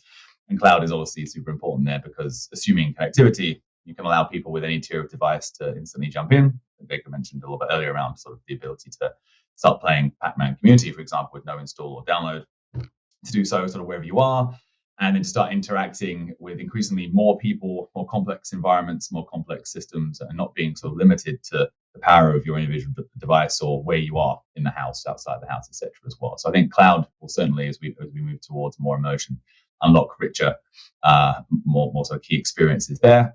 And on the interactive video side, I think it's that blurring of playing and watching is incredibly powerful. Certainly for developers, but also for communities as well. It opens up to a much broader set of people, titles, right? And creating titles that are just as much fun to watch as they are to play is sort of evolving entertainment, essentially in line with what consumers, I think, increasingly want to do, where these game titles, these experiences are no longer confined just to the people that want to play them or those that want to sort of go super deep, but are now expanded to that pool of people, but also the people that want to sort of watch. And the interactivity part is key because it's not just this sort of static watch, which you could argue is entertaining enough as it is, but it's the ability for people to go from watching to influencing and impacting the game without having to sort of play, right? Actually having that sort of cause and effect, being more invested, working together as a group of people in a seamless way to affect change. I think that's particularly exciting. And we spend a lot of our time sort of thinking about the types of experiences that are possible there to build, but more importantly, what are the right sets of things, the primitives that we can create as a platform for developers, for creators, and for gamers to go off and innovate and come up with their own experiences, many of which we've not even thought about yet. So, right. I really want to drill into that question of primitives. Jacob, you've been working in one way, shape, or form on this vision for close to a decade now. I would love to hear a little bit about that journey, as well as your early tests on this category. We'll get into how you define the term in a little bit, but how your perspective has evolved. What are the primitives from a design perspective? What are you finding that players really enjoy doing? I'd love to hear, how large is Pac-Man community? What is it that most people are doing? And then how might that inform the next experiences that you develop? Thank you. So as you mentioned, I've been at this space for close to 12 years now. When we first were looking at cloud gaming at Square Enix, where I used to work, we'd begin exploring what was possible when you began to run games on servers and have streams that would allow them to instantaneously and at mass scale interact with them. And over the course of the decade that has happened, we've seen gaming video radically increase in terms of usage numbers. And in many cases, there are more people watching one of our games than there are people who are playing that. And we want to allow for them to also be able to participate, to think about how they want to interact with this. And so the fundamental kind of primitive for us is, how do we create an experience that is both entertaining from a lean back perspective, I simply want to watch, but also the more in which you choose to engage with it, the more that you enjoy that content. In other words, it's not meant to be a complete bifurcation of play and view, but to allow for many different levels of people to have that form of engagement and to engage in that content how, when, and where in which they want. And as we looked at that, we began to explore concepts that led to Rival Peak, which we launched with Facebook last year, and which was very successful and had millions of different players in it, and that had basically these AI characters that you could influence and change, and that would change the overall story for everyone who was watching. This led to the Pac-Man project, which I think is the start of what that next generation is going to look like, where you are creating, you are actually able to play, you are able to build, and those things that you play, create, build will allow for you to watch them in new and exciting ways. And so when you create something in the Maze Creator, you're able to see it result in the Watch tab, and the rest of the community can engage with that content too. And very soon, the next part of that loop is actually going to launch, where the more in which you participate in Watch, the more in which you unlock things and create. And I think that the better that we can drive that loop for the audience, the more sticky and interesting and exciting it will become. And I do see a lot of people who just enjoy, being able to lean back and see these characters do their things. But the more in which we can create reasons for them to engage, I think the better it's going to become. So we launched the product about 6 weeks ago. We've hit over 2.5 million players for the title. There are about 8,000 mazes that are available for anybody to play from the community right now, many of which are exciting and weird and fun mazes that I could never have dreamed would become possible from it. And I think that where we're taking this in terms of how sticky it's going to become and how many different features we're launching are basically the blueprint for where we're going to take Miles or these massive interactive live events in the future, which is to say, if you think about the ability for you to create, let's say, your own character, create your own avatar, have them appear inside of the stream, have them appear inside of the show. These are the areas that we're the most interested in. And that's starting here in Pac-Man, where you're creating a maze and you're actually able to see it live inside of the stream that's witnessed by many, many others. Got it. And so, Oliver, I'd love to turn what Jacob just said over to you. What's your understanding of Pac-Man community? How do you think about it? What excited you from both the platform perspective, the fan perspective, and probably the player as well? Yeah, it was a great sort of proof point for something that we're strategically focused on, a sort of meta for Facebook gaming, which is the idea of blurring the lines between playing, watching, connecting. Those sort of three pillars that are out there for gaming today are incredibly important and need to be sort of best in class on their own. The ability to play titles, watch great gaming content, and then connect with a community around it. But something that we sort of often see out there today is that experiences with each of those pillars are on multiple different platforms and locations, right? Which is fine, but that creates an opportunity for something a little bit more seamless to be done. And that's something that we've been spending a lot of our time thinking about is, since Meta and Facebook is a place where we have those communities, we have the ability for you to play titles, whether it be instant games through HTML5 or cloud titles, and we have the ability to have people watch gaming content. Like, what are the new sets of experiences that we can have from having those things in one dedicated place? How can we blur the lines there in a way that's sort of fun, creative, innovative, and delivers value to players and to developers as well? And we've seen some great early progress there. To Jacob's point on some of the earlier titles that have been released, but Pac-Man community sort of really stitched that together. And so you had that sort of community focus and thread where community is not an obvious or an afterthought. And sure, you can play multiplayer. It's not so much that, right? That's there, believe me, but it's not so much that. It's more the community is sort of keeping it going, fueling it, creating these mazes, interacting with the people that create the game, the core streamers, the people that are the best at the game, sort of driving that narrative forward. It's not story-based, but they're sort of keeping that world, that ecosystem, if you like, of content sort of alive and going. They're talking about it, they're interacting with it, they're developing relationships and connecting with each other, with streamers, etc. And then it really did a great job, continues to do a great job of breaking down the barriers between those pillars. You can go from watching a streamer that you're a fan of to playing with them instantly. You can go from watching a streamer or a set of people interacting and playing a game to messing with their maze. You can go from doing that to creating a piece of content that you then sort of share. So it really does sort of stitch those things together. And in a way that, as Jacob mentioned, is sort of very primitive focused and provides a set of exciting building blocks to sort of carry forward with more experiences, more richer emotion, those types of things. If I can build on two additional points here, there are very unique aspects to this experience that are, benefiting from the platform in which it's on, which is to say, one, it's incredibly global. And so if we look at, our user base and where people are coming from, we have large numbers of users coming from Brazil, from Mexico, from India. And we can see, the global nature of this in our concurrencies when we look at our backend. Second, we can see differences in kind of creativity between the user base. So we can see how users are building and what kind of mazes they like to build in one region are fairly different from another one. And I think that the ability for all of these people to play instantly on their device of their choice and be part of this larger community that is centered around the game is very exciting for me. Typically you don't expect that from what's a product that started as an arcade game, which was very locally oriented, right? You would go and you would walk in and there would be this piece of hardware, and it would be the people from the local community, so to speak. And now we're really able to reach out and dig into that larger global community and see what people are creating in Europe, in Southeast Asia, in Japan, in Latin America, etc., and how they're playing each maze with each other.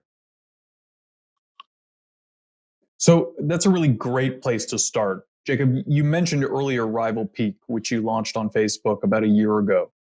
I would love to hear a little bit about the arc specifically from Rival Peak to Pac-Man community, then get a sense of what might be coming next.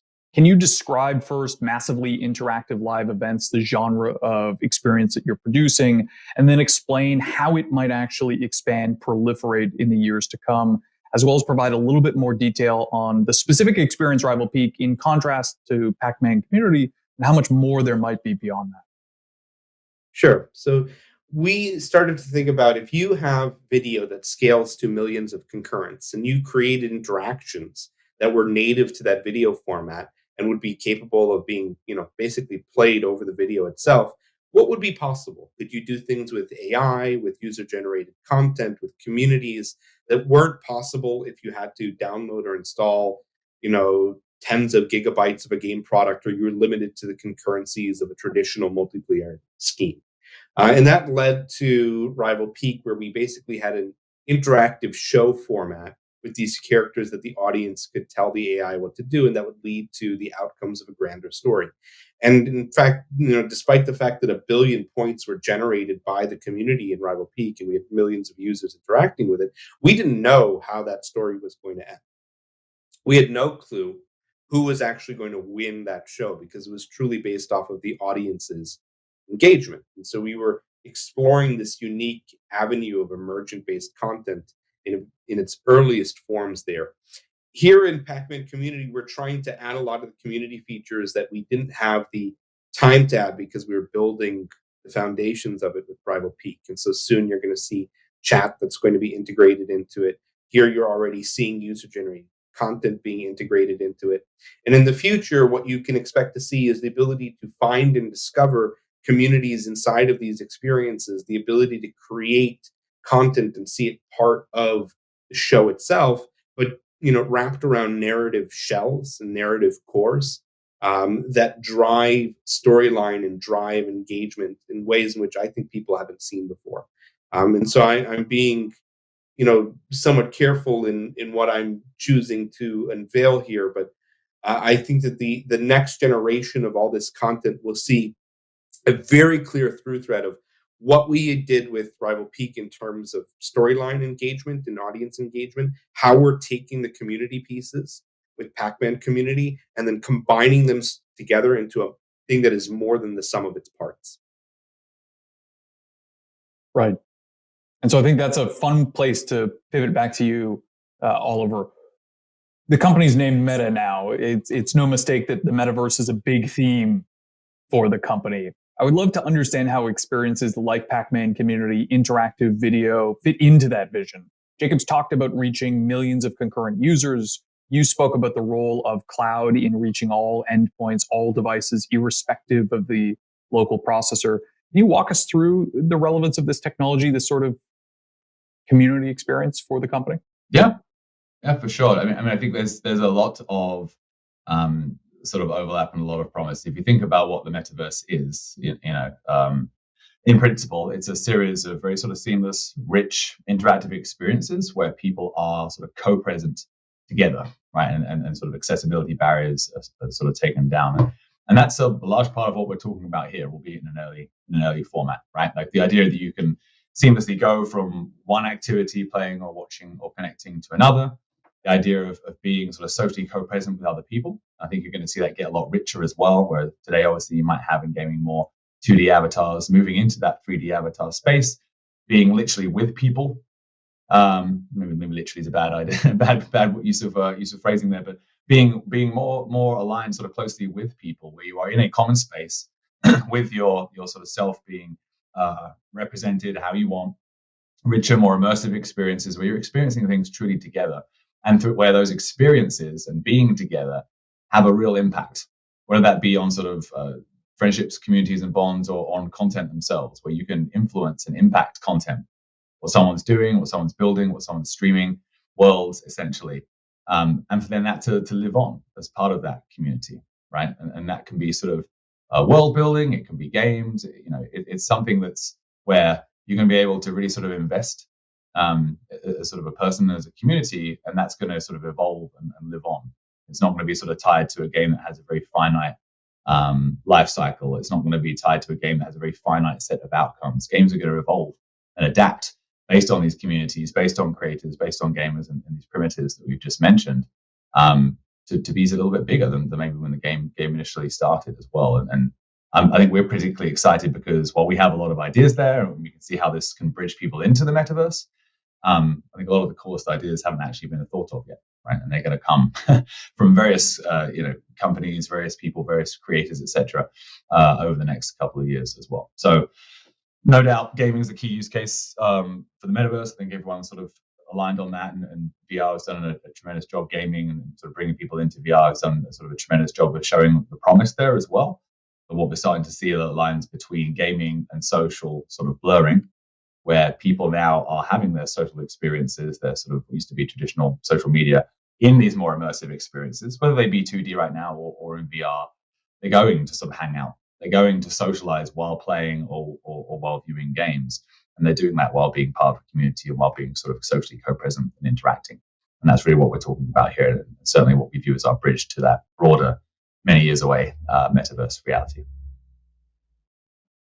So, Oliver, when Jacob was talking earlier, he was talking about how popular Rival Peak and Pac-Man community were in foreign territories. You're talking now about the idea of reaching millions or tens of millions, hundreds of millions of users, and how hard it is to predict that. Is there anything you can tell us about what has surprised you about massively interactive live events, at least as relates to these two experiences with GenVid so far?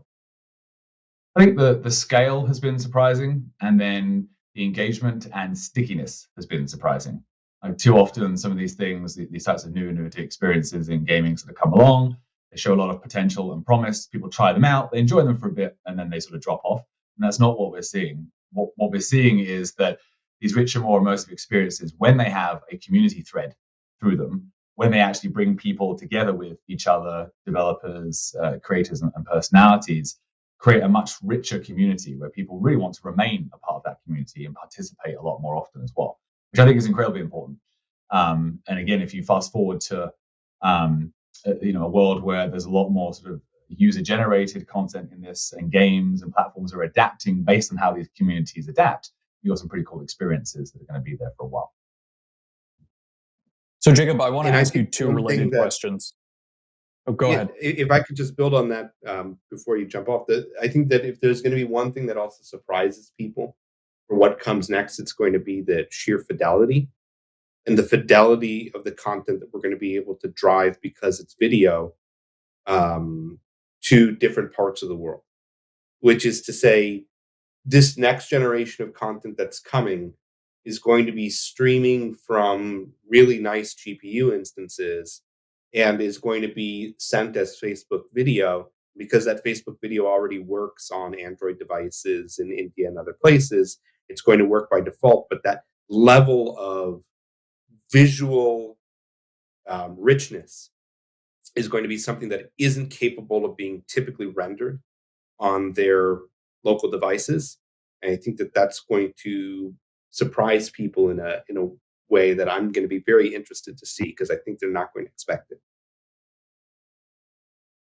Got it. And so that really hits on where I was going to take this, which is I was rereading your Rival Peak wrap-up Medium post. I think you detailed what surprised you, what didn't, the scale of the experience. But in particular, you emphasized the number of content changes you made late in to lean into user feedback.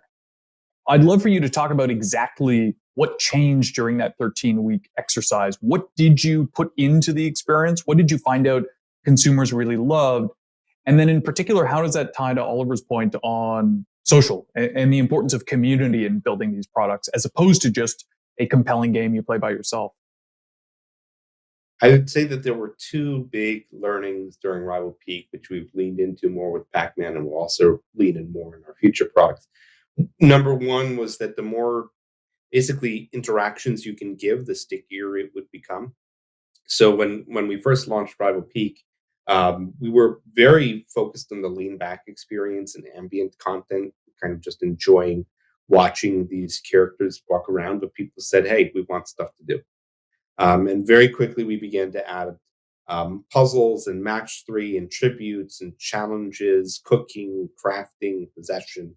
And the more that we did that, the more people engaged with the content. In other words, the more that you gave them entertainment to interact with, the more in which they enjoyed doing it. The second one was we began, in the second half, particularly of Rival Peak, working with streamers and the streamers communities to drive people back into the experience. That was wildly successful. And so you can see that already being reflected in the fact that Pac-Man has that by default, right? It has both of those aspects. One, it has a very core and very easy to understand game loop, which is Pac-Man eating dots. And I think everybody who understands what a video game is in this world understands how to play Pac-Man.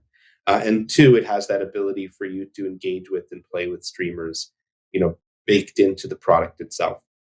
And so we're going to take all of this foundation and lean into that further and further for all of the various products that we have coming up in our lineup too. Oliver, how did you find that consumers onboarded to the experience? This is new.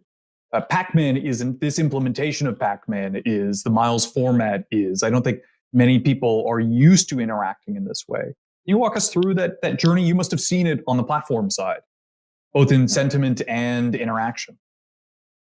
Yeah, for sure. I think a lot of people first sort of came on and were just like, great, I can play a really good looking version of Pac-Man instantly, and that in and of itself is of sort of high value. But pretty quickly, folks sort of realized through some fairly intuitive UI, but also through this community that we've got there, whether that be the people playing it, the people sort of streaming it, and sort of the broader community that we've got sort of going on across groups, that there's a lot more to this essentially as well. And so that was really cool to see from people being able to sort of go from playing it to, I want to play this game, but I haven't got time to play it right now. I'm on the go, etc. Oh, I can watch this now. I can watch a streamer play. I'm learning something. Oh, and now I'm part of a community. I can sort of go in a little bit deeper and learn more about that thing I just saw, or those maps, etc. as well. Like, it was very sort of intuitive, and in a way, the community acts as not a support network, but a way for sort of people to be educated about what's possible and how things sort of work. So we weren't particularly surprised as part of that. And as Jacob mentioned, Pac-Man's a pretty simple game to sort of rock and to get. But what we saw was people would learn about, through watching people play, through the communities, the additional things that were sort of, quote, outside of traditional stock Pac-Man, ability to jump in and join a streamer, ability to change the AI and mess around with mazes and the sort of creation aspect, and then would be bridged essentially to go from that to participating and doing that in and of themselves.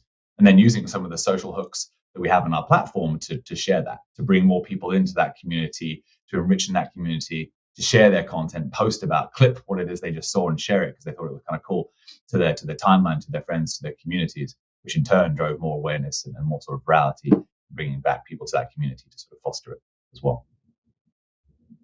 Got it. Well, thanks, Jacob. Oliver, we're running up on time. I want to thank you both for joining this session today. Thank you very much. Thank you.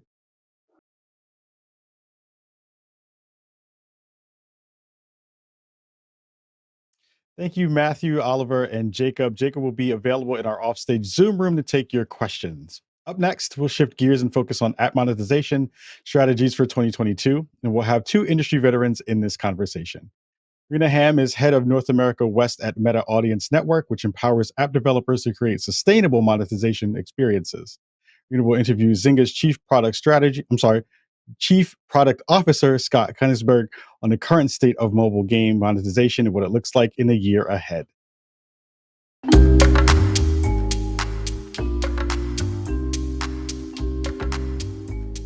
Welcome, everyone, and thank you for tuning in to our conversation today.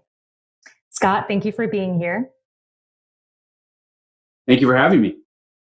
To start, can you introduce yourself to this audience and share a little bit about your gaming industry experience and what you focus on at Zynga?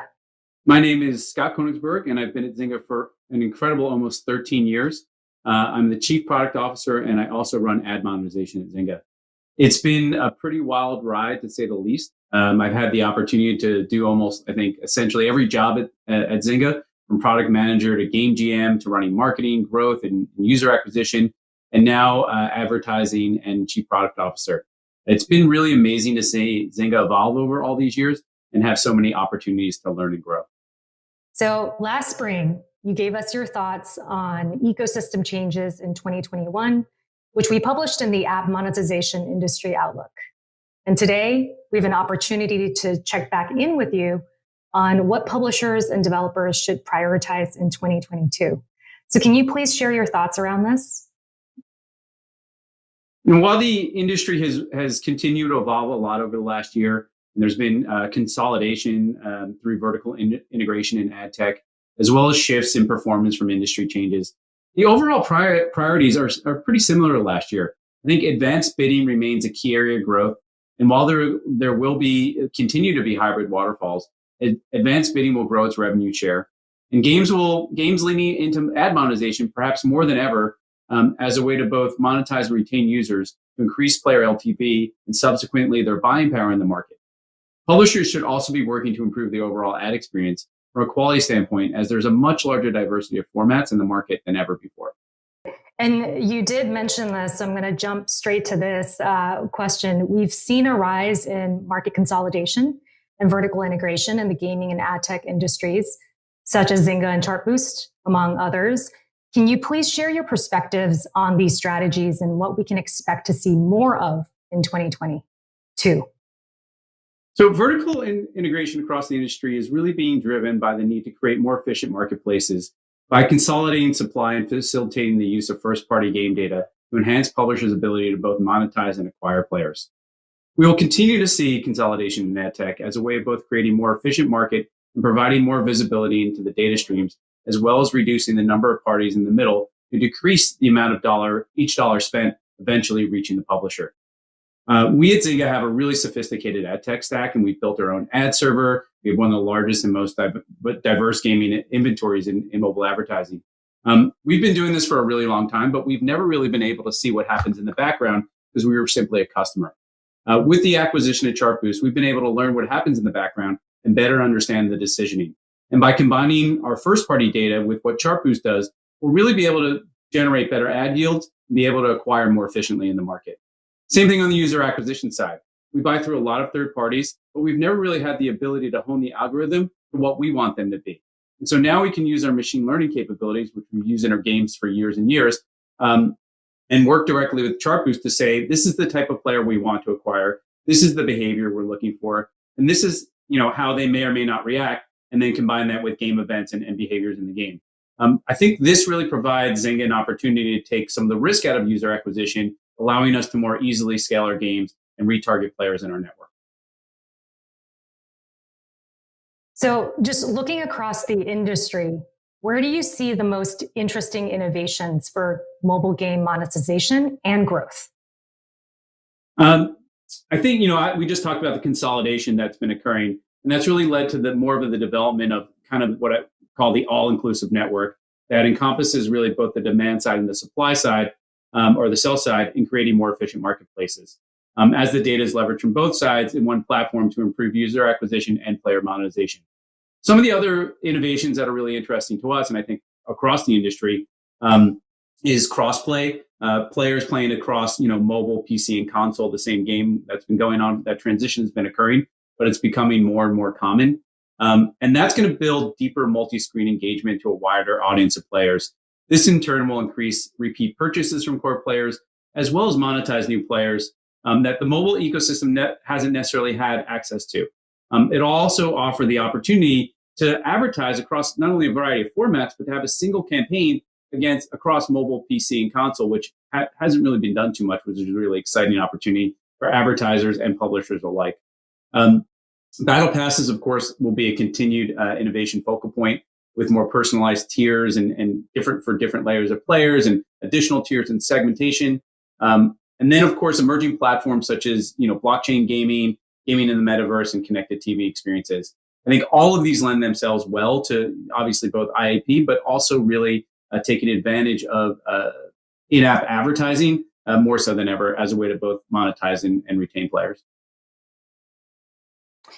So zooming into Zynga specifically, and how have Zynga's monetization and growth strategies evolved and adapted to today's mobile ecosystem?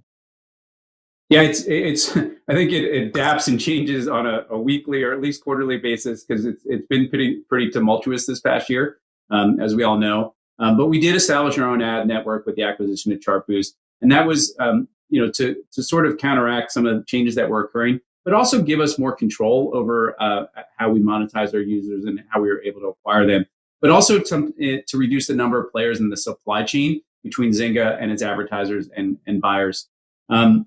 We're leveraging our first-party data to expand direct relationships with advertisers, as well as increasing the ability to target players within our own network through Chartboost, which is the combination of that data with Chartboost capabilities that I spoke about previously. In-app bidding is continuing to gain adoption and is now overtaking traditional waterfalls. We're shifting from a hybrid model to really a majority of real-time bidding, and we'll be focusing on increasing competition amongst bidders, as well as optimizing pricing through better segmentation. We've also modified our network mix based on the industry changes that have occurred on both the ad monetization and the user acquisition side, and also the types of waterfalls and potentially the numbers, the numbers of waterfalls that we have in place. It's really no longer a one-size-fits-all situation, and so we've had to be a lot more adaptive and flexible about how we approach monetization and acquisition. So let's double click into the player acquisition strategies. What are your teams finding successful? Yeah, similar as I talked about on the ad side, we've had to carefully evaluate our network mix and the types of campaigns that we run. We've also had to focus a lot more on the top of the funnel and the creative optimization front, because it is a much more competitive environment, and it's really important to increase that top of the funnel as much as you can. In addition to all the things that I talked around ad tech and how we're trying to use data to do better acquisition, there's also a renewed focus on cross promotion within our own network and our ability to acquire once and retain forever across our network of games. In addition, there's been more focus shifted to Android, and we rely more heavily on probabilistic attribution. In addition, we're actively testing non-in-app channels to better understand their impact on overall performance, things like connected TV, linear TV, radio, podcasts, influencers, et cetera. So we've had to branch out and kind of diversify how we might traditionally market.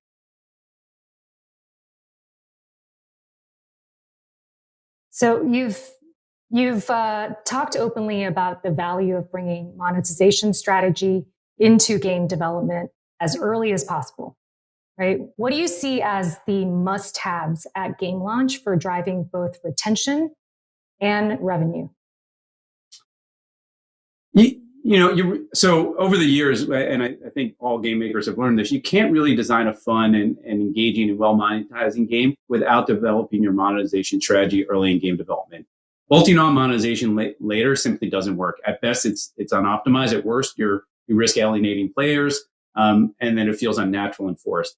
But if monetization is really blended into the design from the early stages of the game development, it can feel like a very natural extension of the game loop as an enhancement to the player's experience and not a gate.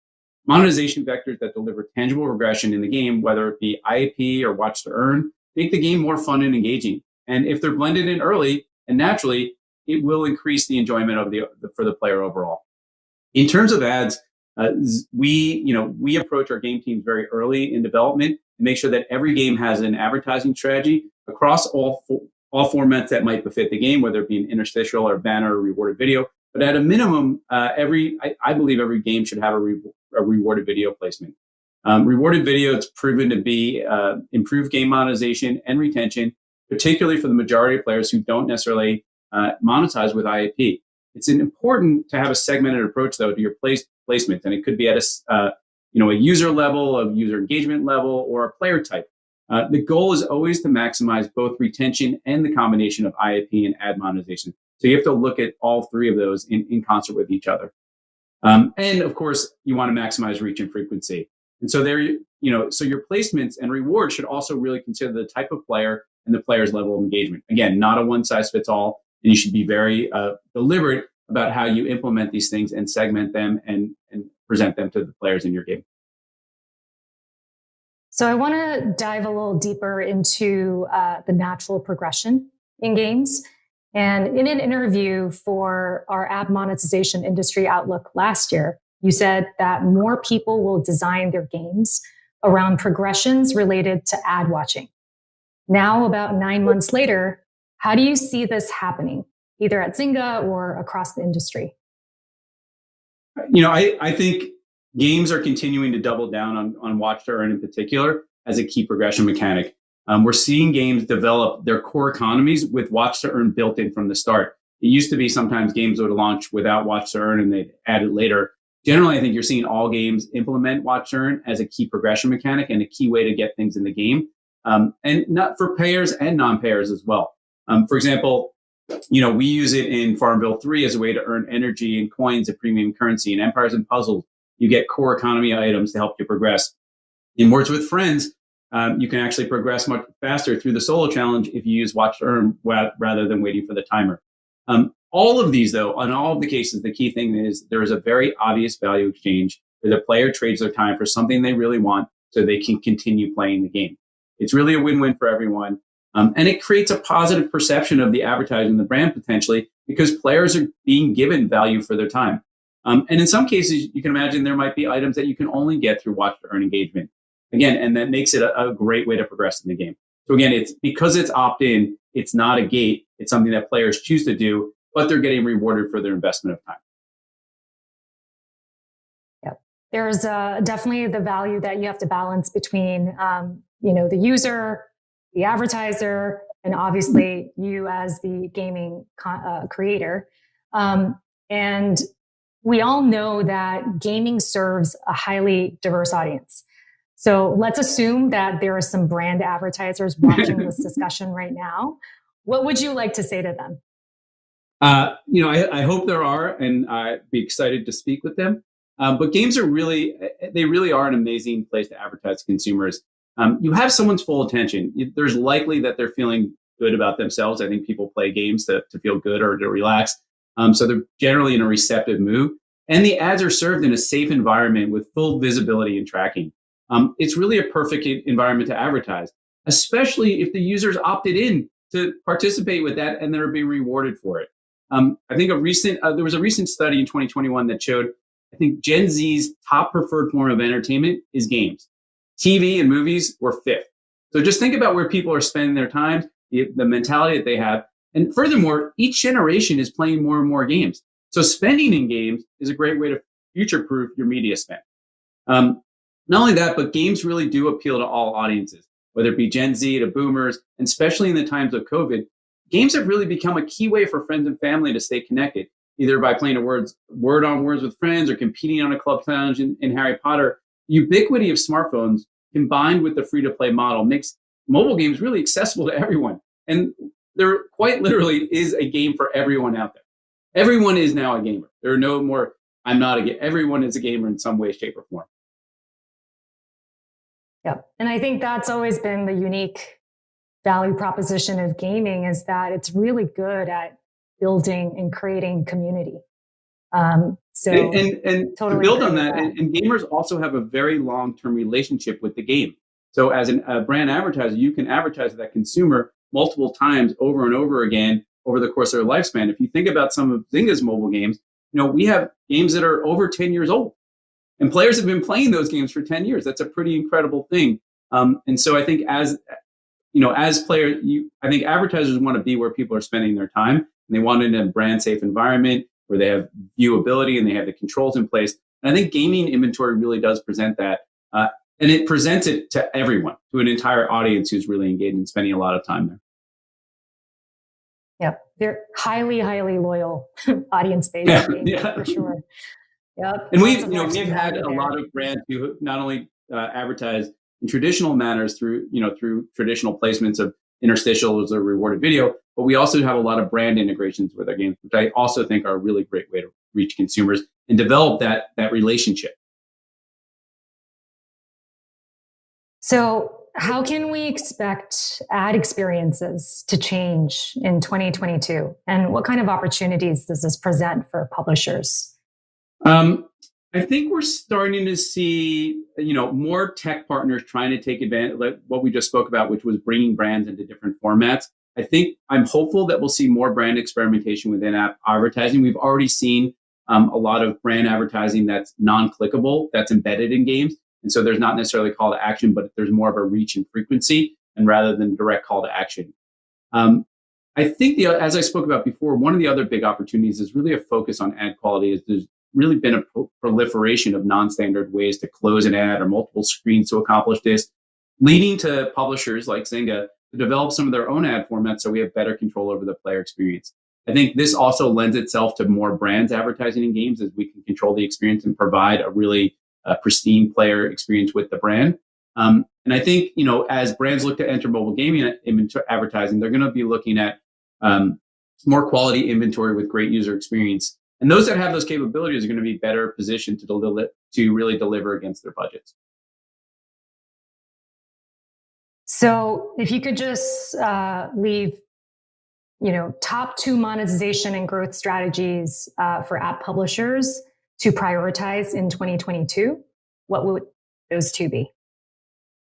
So the first one is probably not surprising, but it's how do we drive higher adoption rates for opt-in to targeted ads? We know as advertisers and publishers that there is a great value to presenting a player with an ad that they really want to see. It's not an easy thing to do, and I think there needs to be more education about what it really needs. But there's nothing more valuable than really enabling ad targeting and educating players about the value of a personalized ad and why it is a better experience.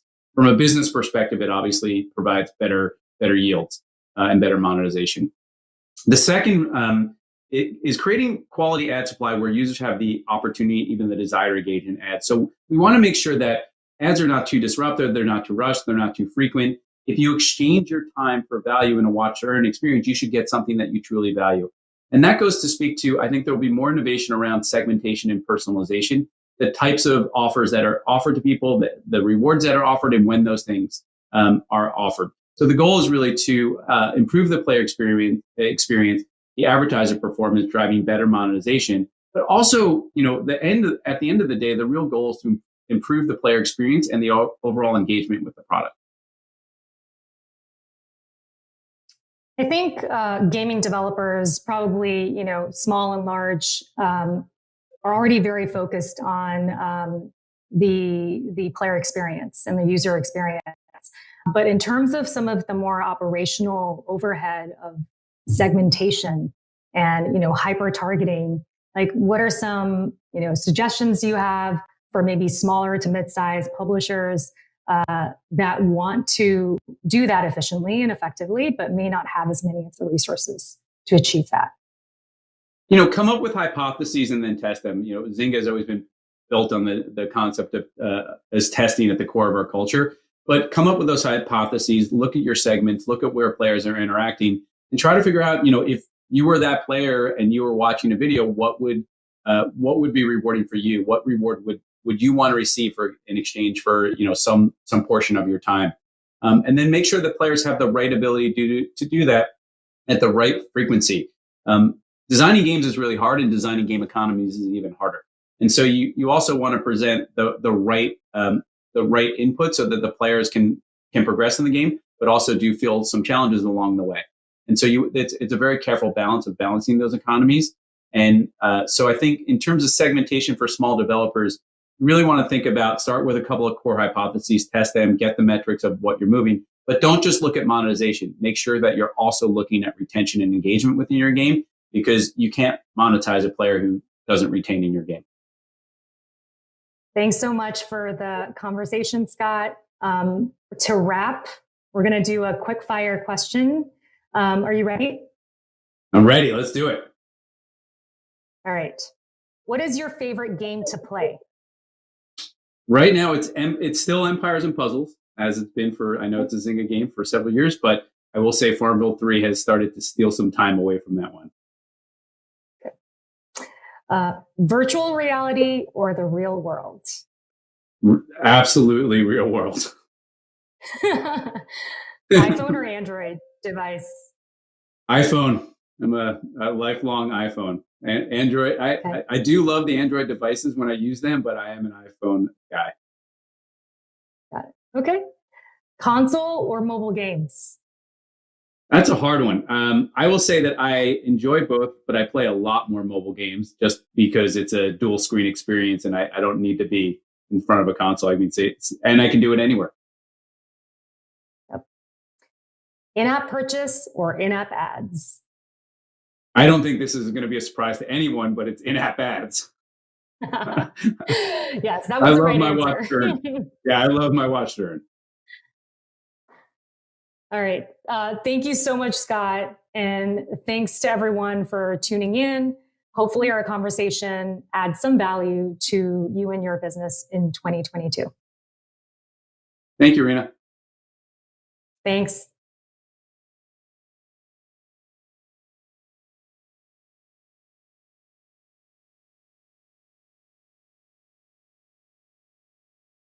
It's now time for us to take a short break, so grab some lunch and join us back here at 12:45 Pacific when we continue our GamesBeat and Facebook Gaming Summit sessions. Attendees for the Social Impact on Games virtual roundtable, please go ahead to the offstage Zoom room right now. All are welcome. You can go in there, go hang out, and just click the link below the access. Click the link below to go get access for the roundtable. We'll see you right here back at 12:45. And come back after the break with the roundtable. We'll see you very, very soon.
Welcome back. We're going to keep things moving with a session on why brand building is a must for game companies. Brian Colbert, Meta's Director of Gaming for the Americas, will speak with Willem Dinger, Global Sponsorship Director at Unilever, a company world-renowned for creating iconic brands, and why prioritizing brand is critical for game companies, as well as how Unilever is partnering with game brands like Animal Crossing to extend reach and fuel engagement.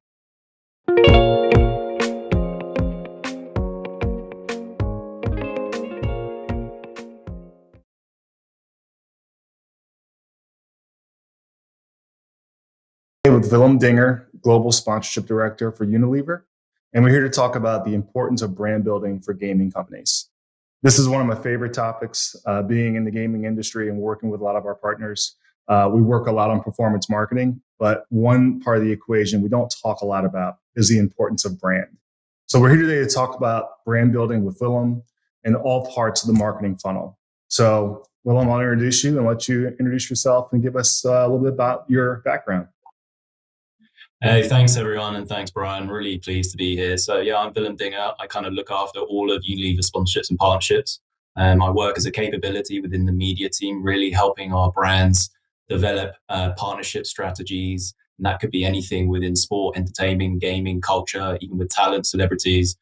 So I work across the entire Unilever portfolio of brands, and really look forward to kind of talking to you about gaming and how we can build brands within this ecosystem. Awesome. Well, it's a hugely successful global brand. And I think what's really interesting about Unilever is you have so many brands, and they range from deodorant to ice cream to, soap. I mean, it really runs the gamut.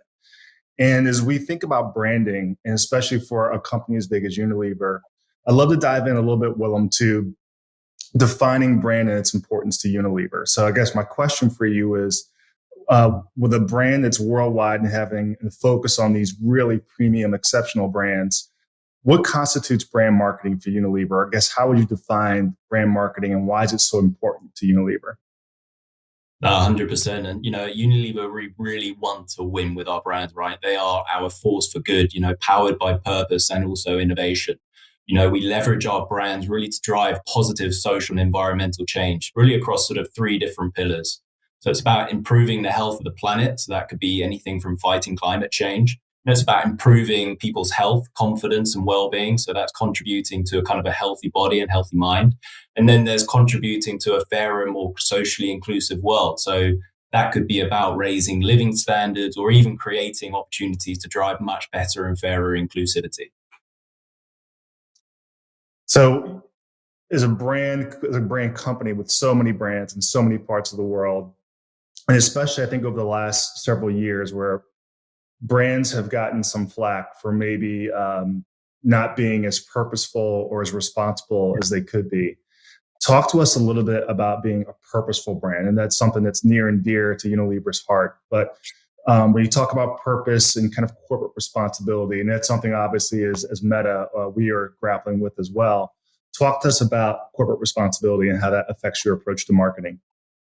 Sure. Purpose is the cornerstone for any sort of brand within Unilever. It's about having a clear mission, something that really drives positive action in society and the world around us.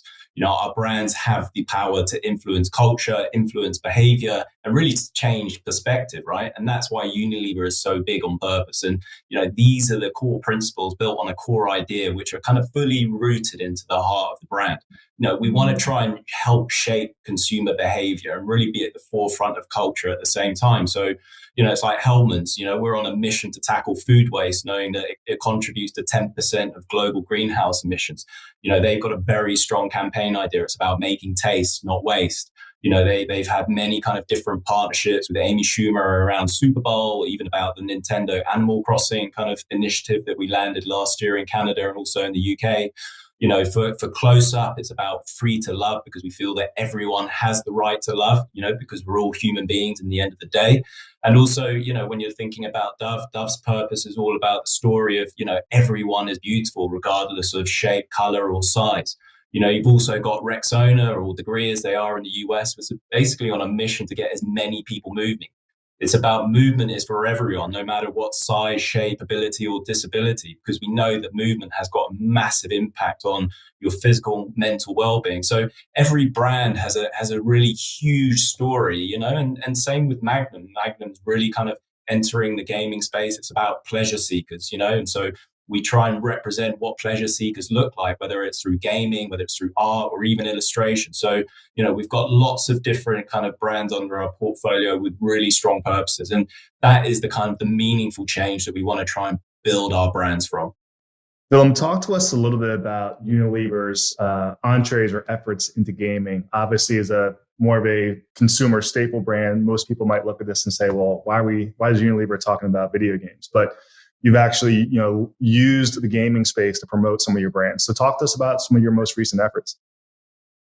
Yeah, so I mean, you know, gaming is going to be super critical and is part of all different brands' marketing strategies. I mean, it's so mission critical that we actually created our own Uplay division, which is essentially kind of an expertise division within the media team, really to help demystify the gaming ecosystem for our brand portfolio. So really to kind of give them sort of outside inspiration in terms of masterclasses, you know, with broadcasters, streamers, creators, influencers. You know, we're helping them to kind of co-create briefs, and we're also helping them with their implementation and activation strategy. So you probably would have seen the amazing activation that we did with Hellmann's and Animal Crossing. So that essence was really purpose driven. It was about turning virtual food waste into real food for real people. You know, Hellmann's is all about making taste, not waste. So there was a fun element in the game where we were kind of, for every turnip that came in to be kind of recycled, one free meal was going to be generated for, you know, Canadian food rescue centers, you know. And as I said, you know, incredible results. You know, we reached over 50 million people. We changed perceptions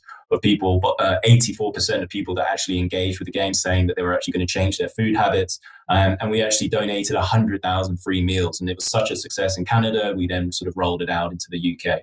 And then also, you know, with Clear Ramadan, we set up a very, you know, cool kind of football tournament with Meta and yourselves. So, you know, really sort of driving a huge amount of reach because it was a culturally relevant tentpole moment. You know, people were at home. There was obviously a lockdown. So, you know, being able to use big distribution, you know, from yourselves to drive deep engagement with a mass scale audience was another sort of key success.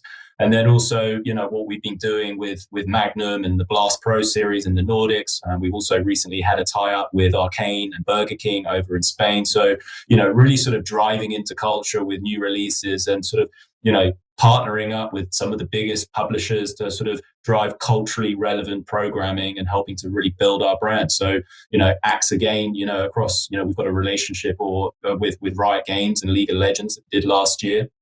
And actually, we sort of launched the 0.1% effect, which was all about sort of driving those small competitive advantage in a fun and engaging way, whereby, you know, the better you smell, the better you play, because Axe is sort of rooted in that whole sort of confidence for young guys. So it was just a fun, engaging way of launching that initiative through, you know, one of the biggest gaming events of the year, which was the World Finals, that sort of attracts over 110 million viewers over the course of the period. So again, yeah, there's lots of good action happening, and, you know, we're really looking at sort of, you know, scaling this Uplay division into more markets and more brands to make sure that we're sort of driving this capability and just to demonstrate how important gaming and also the metaverse will be for us moving forwards. And so, yeah, some sort of very fun stuff to look forward to. I'll take a step back a little bit, and I want to, you know, pick your brain a bit on, I guess, for lack of a better term, full funnel marketing. In the gaming space, we focus a lot on what we call traditionally performance marketing, and that's really just kind of optimizing at the very tip of the spear when you're thinking about the lower parts of the purchase or marketing funnel. At Unilever, you guys have had to focus on so many parts, you know, middle and upper funnel with so many different brands. I'd love to talk to you a little bit, Willem, about what's the best way to think about this for gaming advertisers, and even taking a step back, as I was doing some research for our talk today. You know, I spent some time in marketing before I went into sales, and I think everyone knows that the term brand came from, in the, you know, way pre-industrial days, branding your cow. So you could identify which farm had which cow, and that was where the term brand came from, because you were literally taking a hot instrument and branding the animal with it. That evolved into actual products. And so, you know, in the Industrial Revolution and commerce starting to proliferate, premium brands would sort of brand their crate. So you knew that you were getting, you know, premium brand versus generic brand. And that became the evolution of how branding transferred to products.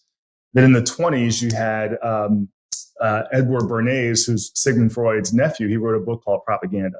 The whole notion in this book that he wrote was that if brands could attach themselves to ideas or concepts, they could reach a broader audience of people, in particular, and hopefully influence that broader group of people to make purchase decisions. And this really started to influence, as radio became more prevalent, this influenced how companies went to market and advertised.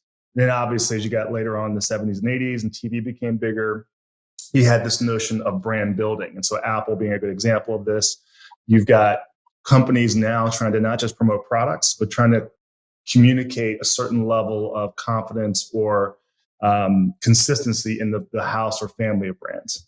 So all that is to say, as I kind of weave this back to you and Unilever, when you think about full funnel and going beyond just the lower part, which is purchase, talk to us about how you think about mid-funnel, upper funnels. You think about awareness, intent, consideration, all these things are not necessarily measurable in the click of an ad. How should we, as in the gaming industry, think about leveraging mid and upper funnel? Yeah, I think it's a great point. And the great thing about gaming, is that it is always on, it's evergreen. So it's an amazing marketing platform for us to be able to build our brand. It's about building brand love, building brand affinity, getting people to understand and recognize our brand. So, it's a brilliant way for us to be able to build our brand, to drive our brand into culture and make us, famous for how we're engaging within the gaming community. And obviously, building brand is vitally important. Obviously, we are in a consumer goods company, so we also need to be selling products at the same time.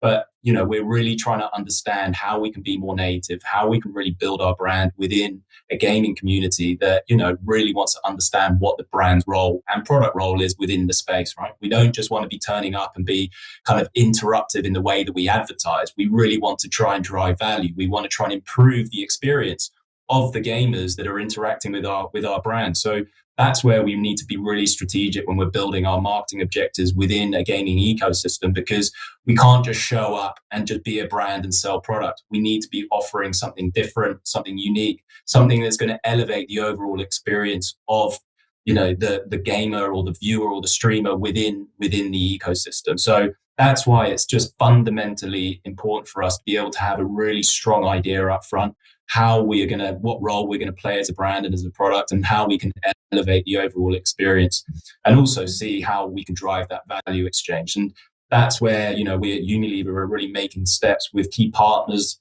like Meta and other kind of big publishers to really kind of understand the big idea and really building a long-term strategy of how we're going to represent our brand within the gaming space. So yes, it is about building brand, and obviously we need to have the tactics around how we can drive more sort of promotion and sales-based kind of initiatives, but really it's about building the brand from the top and then really seeing how we can then convert that into something meaningful from a sales perspective. But the number one objective for us is really about how we can represent our brand and cut through culture and really build that brand love within the marketing, strategy that we're building within that ecosystem.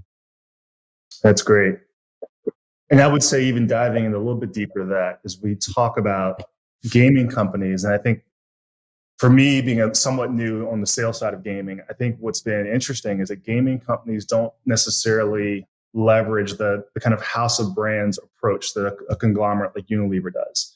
And I think there's a miss there, because I think when you are a game developer, you want to make sure your brand confers quality, consistency, the same thing that Unilever does with their brands. You want to know when you're buying Hellmann's, or you're buying Magnum, or you're buying Ben & Jerry's, that that product's going to stand for something. It's going to be consistent. It's going to taste or feel the same way every time you buy it.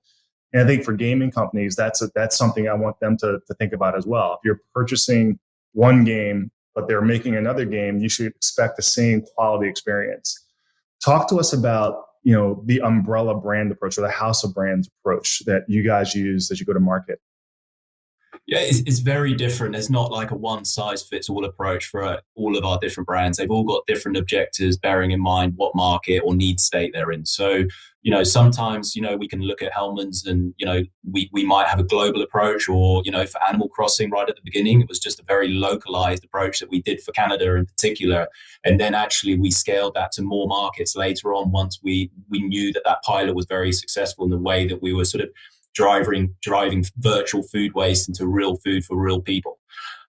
So yeah, and for Axe or Magnum, again, we need to look at each brand individually, because each brand has got a very individual and specific need. It also has a different idea and a purpose that it's centered on. So the way that we strategize around how or which publisher or which kind of partner we're looking to kind of associate with is really dependent on, the need state for that particular brand. So that's why we really want to go deep with each brand to really understand, their purpose and also what role and brand role that they will play, within gaming per se. So yeah, it's not something necessarily we have kind of at a category level or kind of a Unilever portfolio level. It's very specific for each brand. One thing I wanted to dive in on as well, is when we think about upper versus lower funnel, I think there's a perception in the gaming space that upper funnel, even mid funnel to some degree, doesn't work or is a waste of your advertising dollars. And I'd love to, for a brand like Unilever that's got so many brands globally, obviously you touched on this earlier that, ultimately, while there are some parts of it that are going to be a little bit, upper funnel, ultimately you guys want to drive sales like every company does.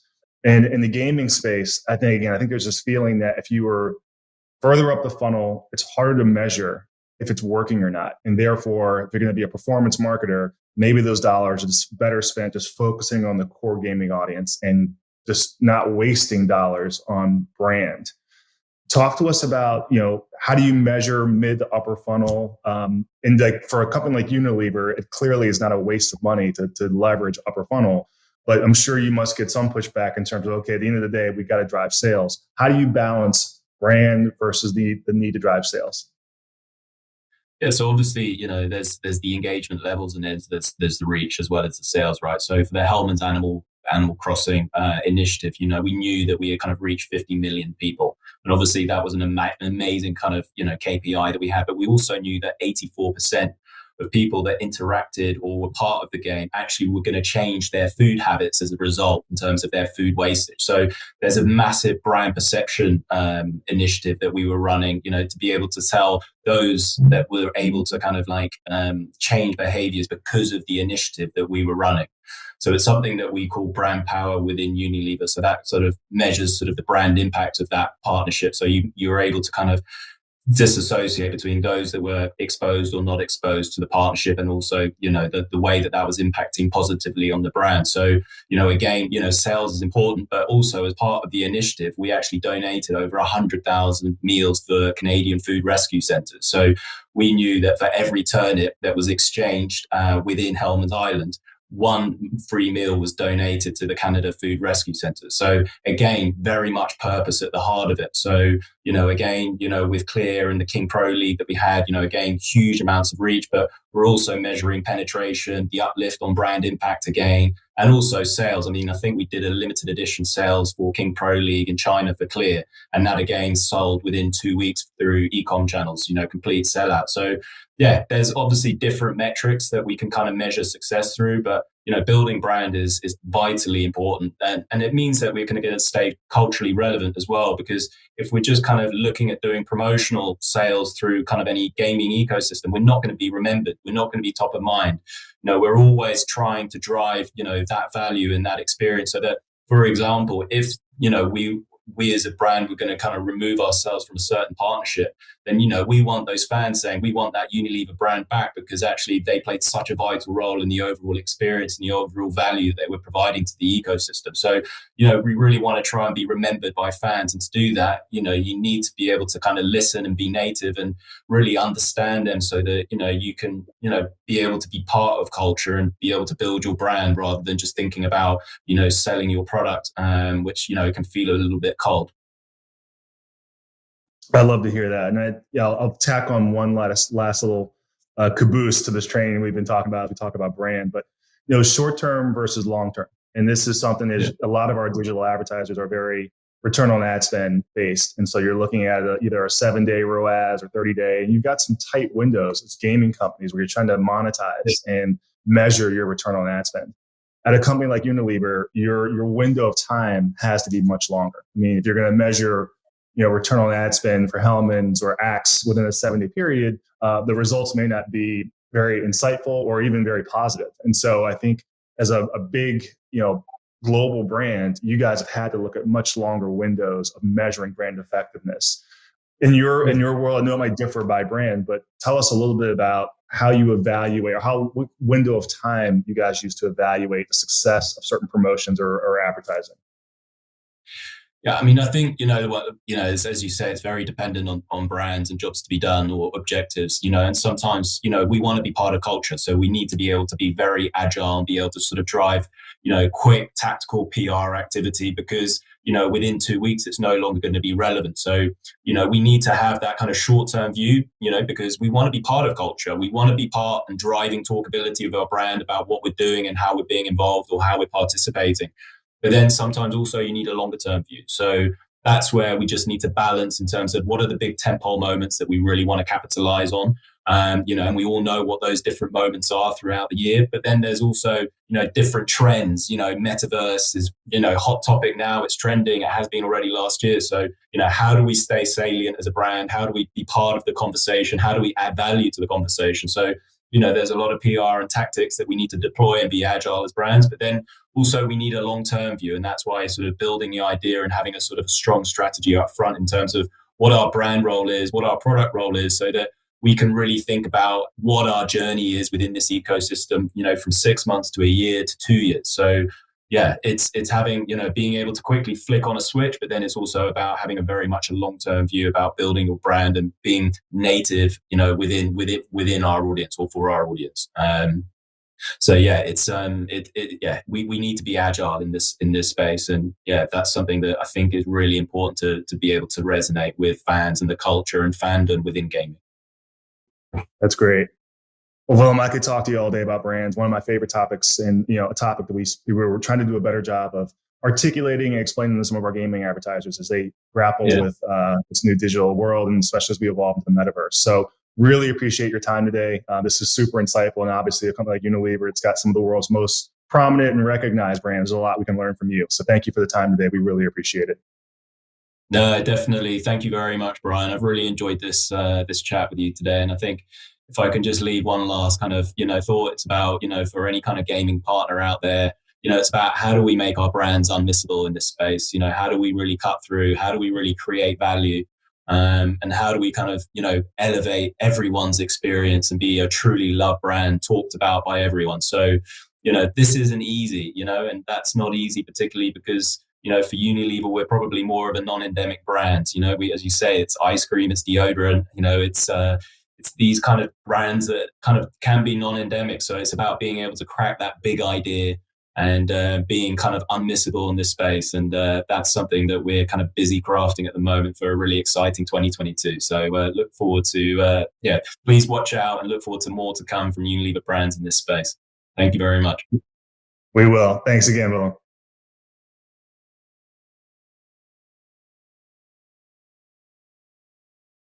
Thank you, Brian and Willem. Next, we have pulled together a mix of creative experts across the industry for an inspiring discussion on the many ways to think about and integrate accessibility and inclusivity into the gaming experience.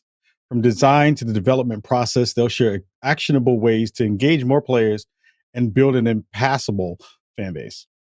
Please welcome Renee Gittins, IGDA Executive Director, Laura Teklemariam, Netflix Director of Product Innovation, Animation, connected to Osama Dorias, who is the former WB Senior Game Designer, and Tara Volker, Xbox Accessibility Lead.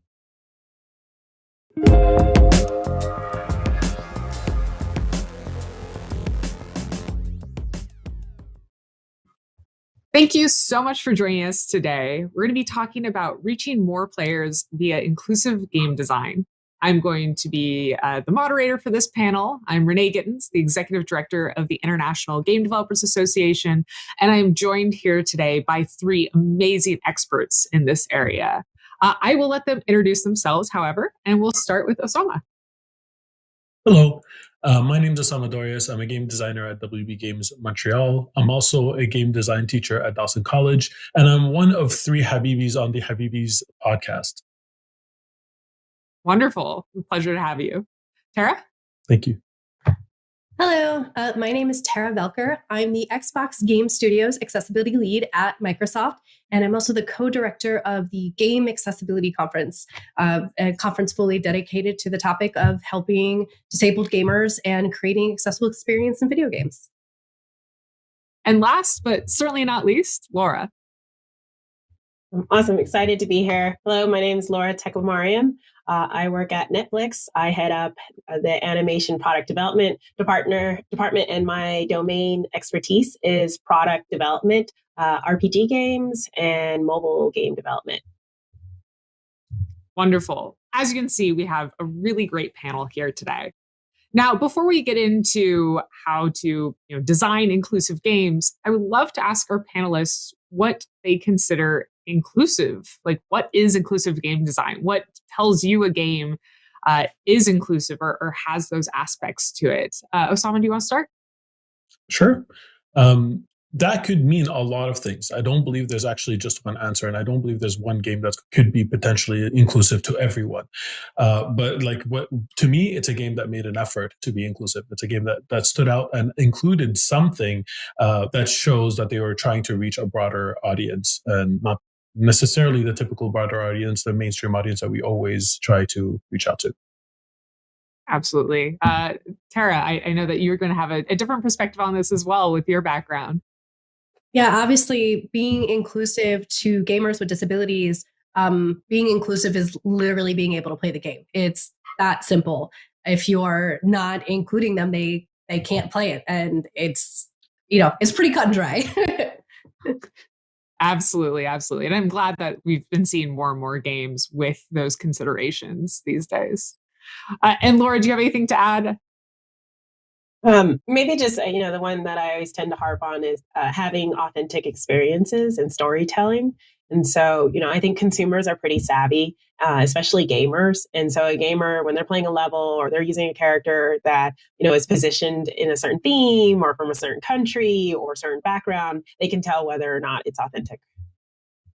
Absolutely. And speaking of including those authentic stories, I think a large part of that is having people who have those unique stories or those stories from different backgrounds to share.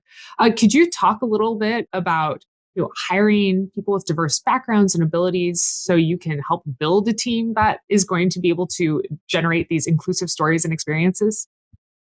Yeah, I'd love to, strong passion around building diverse teams. I think that authenticity comes from shared experience. And when you have people who represent those various shared experience, they can lean in to make sure that, for example, that point of view is valid. So a story that I like, an anecdotal story that I like to talk about is my time at Star Wars Galaxy of Heroes, a mobile game.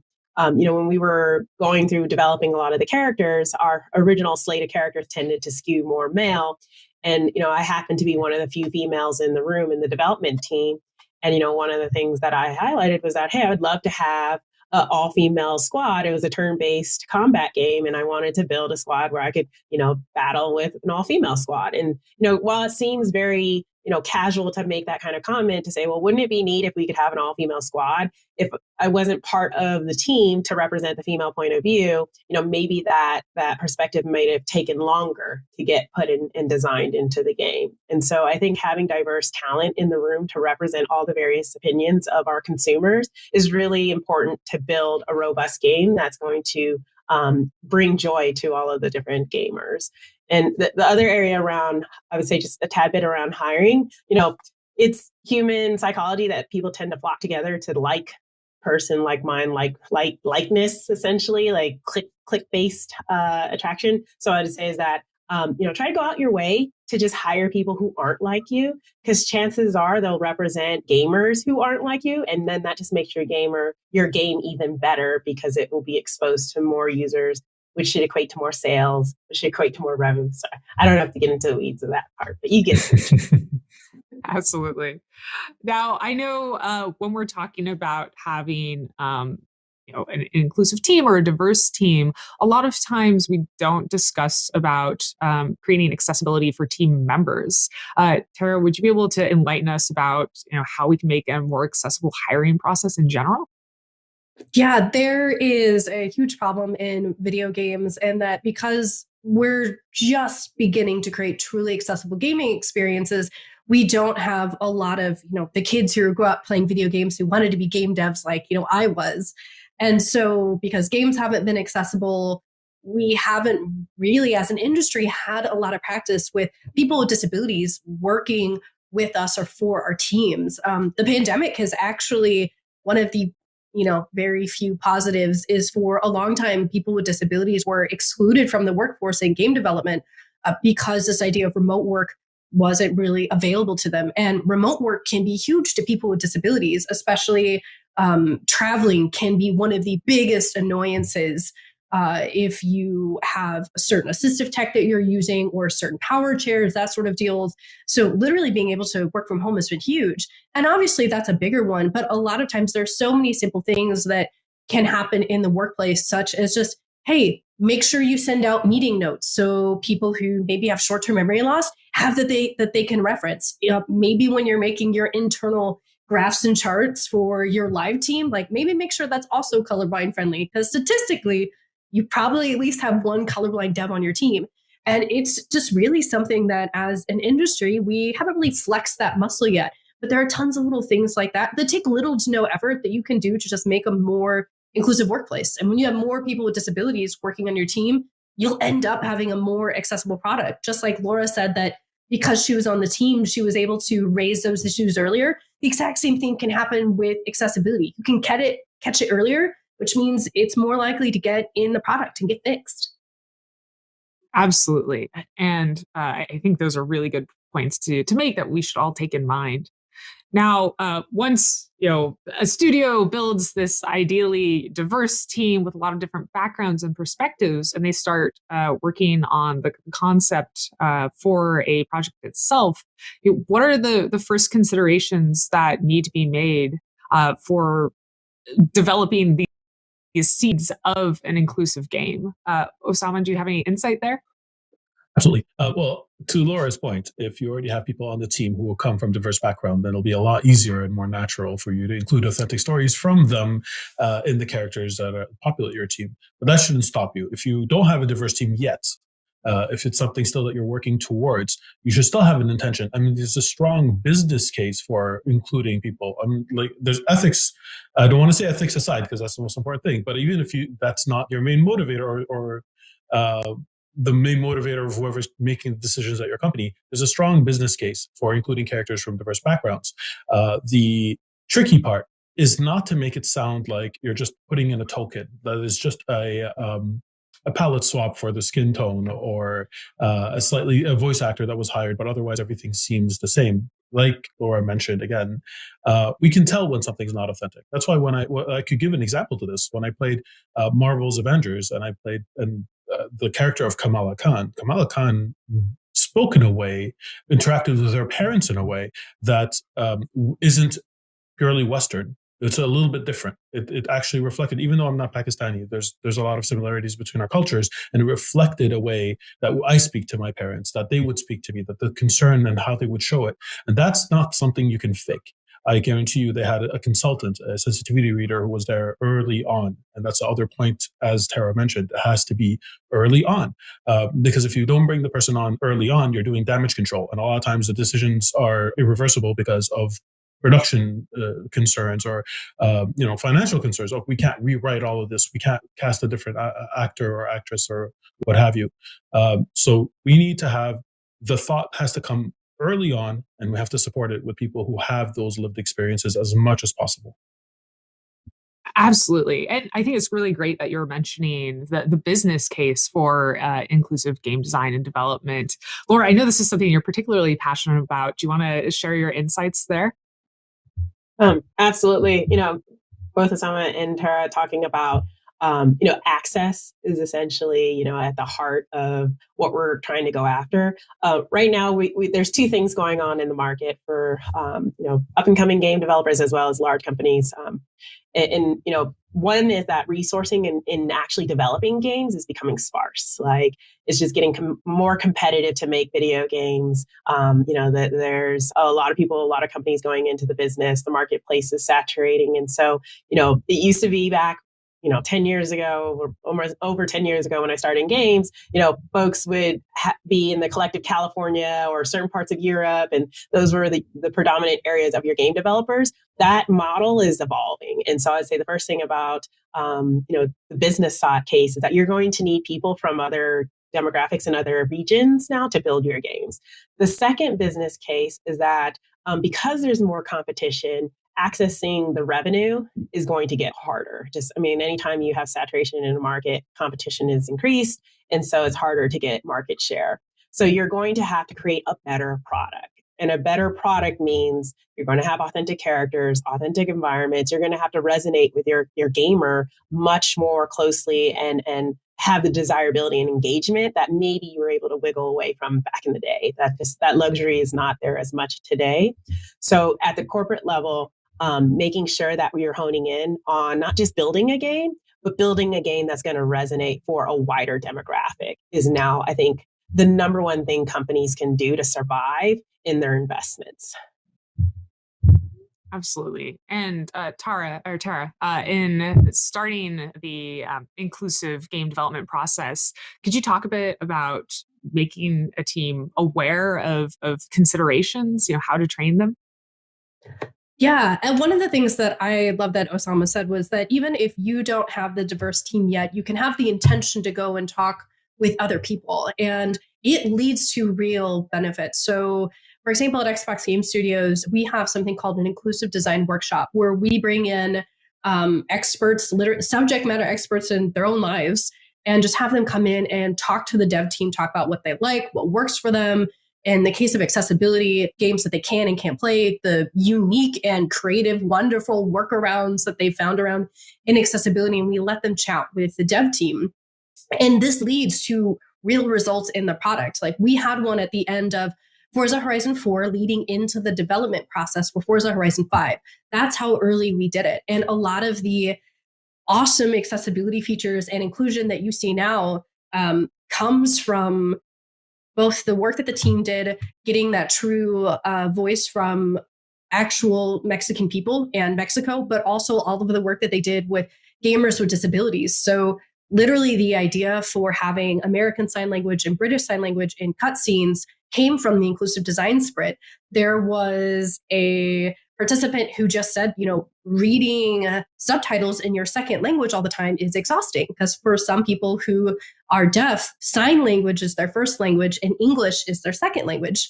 And, someone else on the team, their first language was French, and they're like, oh my God, it is so exhausting, isn't it? And it was just like, wait, like, how do we just solve that? How do we make that easier? And it was literally hearing that lived experience and being able to connect and understand that they were able to come up with these great ideas that resulted, it took a few years because that's how long game development is. But now that the game's out, people can see like the result of we started it early, and that makes sure that it got in the backlog, because unless there is an item being tracked in Jira or whatever, it's not real. But because we started early, it was in the schedule, it was in the production pipeline, and we got to make sure that those things actually happened because we planned early. Great. I would actually like to add something to Laura's business case as well. When she was mentioning how resources are extremely finite, one thing I know from speaking to other devs from marginalized backgrounds is that we look at a company when someone reaches out to us for a job. We don't only look to see how diverse a company is, because that was the case maybe 5-10 years ago. Now we look to see also how diverse the leadership of the company is, because we want to see that we have potentially a future at the company, that we're not just being hired to match numbers, but that we are actually going to be considered for these leadership positions as well. So that's something to keep in mind as well. If you want a diverse workforce, and there's so many benefits that we've mentioned for that, is who are you promoting? And if there's a disparity in who gets those lead positions, then there's a problem that has to be addressed there as well. Absolutely. I think the game industry in general sees an issue where we are doing more diverse hiring practices, but we're not supporting those members well enough to lift them up and promote them and give them those opportunities to shine. Sorry, Laura, I cut you off. Go ahead. No. I was plus oneing. To both of your points, I think sponsorship is needed and mentorship. A lot of times, sorry, those who know me when I speak, I do sometimes these random rants. But gaming is somewhat of a luxury. Think about the cost of getting a console, all the games, like your entire experience. It could easily be $1,000. And so if you think about the lifetime of how much you invest in that console, and so people who come from maybe marginalized backgrounds may not have access. Think about the kids who may not have access to $1,000 to play. I don't know about you, but I started on the NES, and it was a thing to have couch play, and it was like you were in the who's who if you could afford an NES, and goes play with your neighbors. And so think about the kids who don't have access to games now and who don't have access to buy a mobile phone. And so that already limits them to be exposed to these experiences that become, the conversation of game development as to oh, did you play that game 30 years ago or 20 years? I'm around Pong era, but, for folks who came in on the PlayStation, did you play that game in PlayStation era? Those things, that's where people can have common ground in conversation and start to network. And so we should, the point of that is saying that, we have to look beyond that, because gaming does cause this barrier, and we have to just look at potential and not necessarily history of did you actually, were you given a chance? And then we can expand gaming to more people. And no offense to if you came in not during Pong and instead you came in during PlayStation on the cyberspace. I came in as a PC gamer and have felt awkward sometimes talking to my peers because they all came in with the SNES or the Nintendo 64. And it means that we have very different experiences for our early games because I just didn't have access to those. And I think it's important not only to provide access to those games so people can have that networking ability, but to also be understanding for those who didn't have that opportunity, because they can still be valuable contributors within our industry. That's right. So now, we actually haven't talked much about inclusive game design itself. And I would love to hear all of your thoughts and perspectives on that. Osama, do you have any recommendations when it comes to the process of making an inclusive design? Absolutely. I'd say it has to start from the very beginning in the design documents themselves. The language that you use in the design document is extremely important. So if you're gendering the player as an example, and it's not the only example, but it's one that comes up all the time, because I've been in the industry for 14 years. And when I was at the industry at the beginning, this was the default, that if you spoke about the player, it would be followed by he. If you do that's going to put the reader, in this case, the reader is a game dev, in a specific frame of mind, and everything's going to be built around it, whether they want to or not. This is just the context that it's creating. So if you, I don't want to say fight that because that sounds aggressive, but if you counter that, if you come up and just say, whenever you see instances of someone either in a meeting or in a design doc, use the pronoun he, and you ask them to change it into they, and keep your intentions in mind. It's not to shame anyone or put them down or to insult them. The intention is to bring about positive change. So maybe even if the correction happens, off the record, on the side, after the meeting, that's totally fine. But the idea is to eventually change the language of our design docs, the language of our tools, so that they become more inclusive. And as a result, without even putting too much effort, you're going to see people are going to approach all the problems differently. So that's where I would start at the very beginning. And I don't know if that's your experience as well, but I've been already seeing a big change in this direction. I've already been seeing people be more open, and I think it's going to have big repercussions going forward in our industry. Definitely. Language is such a powerful tool there. Tara, Laura, do you have any thoughts on the inclusive game design process? I think for me, in terms of making something that's inclusive in terms of accessibility, it's still, and I need just like a soundboard. It's all about front loading and doing it early. So accessibility right now as an industry, we've gotten really good at considering accessibility, but we're still doing it way too late. Like, we've made our game and then we identify gaps and then we add options to kind of, put a Band-Aid on the situation.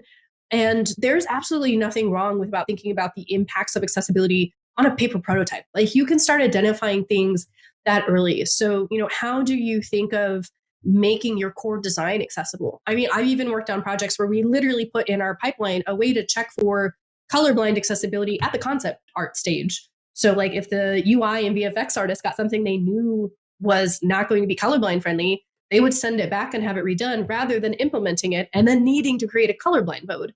There's little things that you can do like that. Again, that have to be done early, like to be intentional. Like I said, we're getting better in an industry at thinking about accessibility all up. We are, but we're still doing it really late in the process when we could definitely, again, be front loading it way earlier. And a lot of the studios today, especially if you're at a big publisher, you probably have someone in your user research team who can do an expert review and call out accessibility issues without you even needing to get external player checks. I know people get so nervous about that, but there's no reason that you can find someone in your business who will be able to look at something that early and start identifying accessibility issues if you just think about it and take the time. So that's my bet. Definitely. Laura, I'm really curious about your thoughts on how to empower diverse team members, if you have a diverse team, to speak up and provide feedback when it comes to these game designs, even if they might not be a game designer. Yeah, I'm trying to, let's see, how what's a good example? Oh, I got one. So I won't say specific names, but this was a product on when I was at EA on The Sims, and we were talking about Black women hairstyles. And so this particular game designer that I was working with and I was mentoring, she was trying to figure out, how do I pitch these new hairstyles so that I can get them into the Sims game? And, she was getting some conflict or pushback. And so what I told her, I said, a lot of times when people are pushing back, there's two reasons. Either they don't think it's a good idea or they don't have a reference point to why it's important. And I said, you'll need to figure out which one is it to help really push, a game feature or a game idea. And I said, for example, with hairstyles, like if people aren't familiar with Black hairstyles, then you need to help orient them around that familiarity. So like, go get hairstyles on Beyonce. I mean, Beyonce is one of the most famous people in the world. Like, see all the various hairstyles she has, use those as examples to what you're pitching for The Sims, or other, famous Black, actors or actresses, celebrities. And you could do this for Asian actors, celebrities, Latino, etc. And what that does is it helps orient people around pattern matching with like, oh, I've seen that hairstyle before. I have a reference point to that, especially when you're trying to do visual development and create different art styles. And so that helps you create the pitch and versus having to start from nothing that like people may not orient around. And so, I try to say that tools are around you, similar to what Tara said. There's normally ERGs potentially at your company, if it's a big enough company where you'll have access to these diversity groups who could also lean in and help provide references, context, resourcing, and also feedback. And if you're at a smaller studio or indie studio, there's organizations like Black in Gaming, Latinx in Gaming, Women in Gaming, that can also be a resource to you to help if you're trying to gather research or you're trying to hire a consultant early on. Back to Tara's point about starting early, like it starts at concept, not at QC or QA, to start figuring out how do you incorporate authenticity into the game. And so there are resources. You just have to ask for it and then seek out that resources. Hopefully that answers that. Yes. I'd like to, that excellent point. And to both your points, I'd like to add that in order to have your team members be able to contribute to this early on, you need to do one of two things. One is you need to be transparent. You need to do both of these things. Sorry. One is you need to be transparent with your documentation. People need to have access to your plans and what you're going to do before it gets into the game, because oftentimes once it's in the game, it's too late. And the second is a cultural thing. People have to feel safe to be able to speak up and contribute and talk about things that they would like to improve or things that need to change without fear of repercussion. So if you have a culture that allows for that, you're going to have a lot more people come forward and say, I think we should change that, and not fear that their job is on the line or promotion's on the line or whatever's on the line because they're rocking the boat and all these other really negative things that come out of having a closed culture. Yeah. Oh my goodness. Somebody just reminded us of something that we should highlight is what happens when you're trying to put diverse characters or you're trying to create a diverse theme or environment. What about the backlash? Or what about the trolling that may happen? Or what about the negative sentiment that comes with it? I think we should do a little bit of myth busting really quick, which is that, one, typically you have to set up, what I recommend is that people have education ready to go for the community to understand, like, if you're highlighting a village in, a certain part of the Asian region that might be familiar or unfamiliar to most people, then you'll want to like seed that information with the community. Like, hey, we have this exclusive DLC that's featuring, that was inspired by this village. Did you know these things about this village? And so that way your community members can share and can educate the community around why that particular design was chosen. And so I think it's really about bringing our gaming communities along in the journey as we build more diverse worlds. And you can do that by social media and by providing that context and that information early on. Wonderful point. Wonderful point. Yeah, I'm sure that game developers in general are hesitant when it comes to community backlash. It's hard when you're making those right choices or making the choices that you think are right, but getting backlash that you're somehow being disingenuous or, pushing an agenda or whatever that might be. I think it would be helpful if we talked about, negatives associated with efforts when it comes to diversity. Osama, Tara, have you had any experiences with negative images or anything like that you've had to work to counter?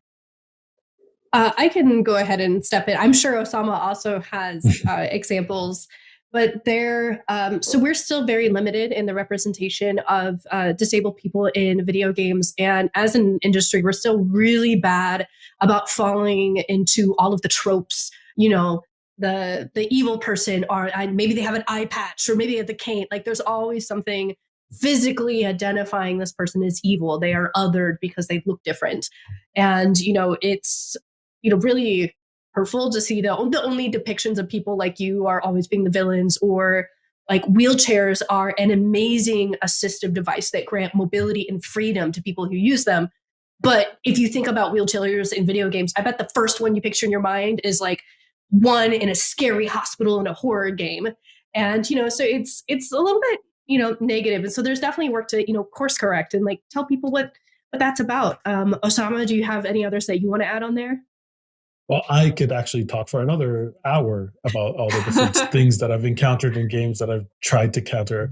One fun story that I'll tell, not fun between quotations, is that I was once asked to lend my voice on a project that I won't mention to play the villain, and the villain happened to be an Arab terrorist.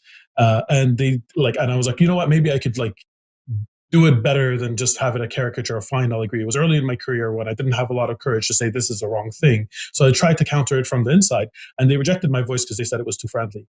So they really did want the caricature, and that's going to happen a lot as well. And, so not all your efforts are going to be fruitful. Not all the things that you try are going to work, but in the long run, you're going to be able to do positive change. So keep at it.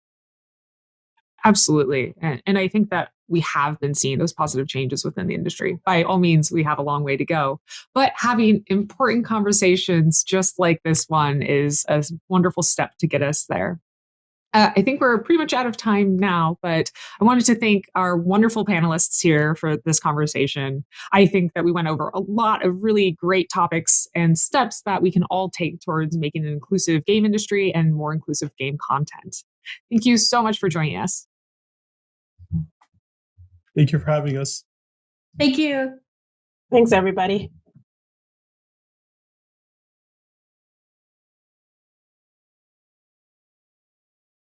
Thank you, Renee, Laura, Osama, and Tara for a great conversation. Our panelists are now available to take questions in our offstage Q&A Zoom room. Please go check them all out. Go hang out in the Q&A Zoom room. It's our last one of the day, so please go participate.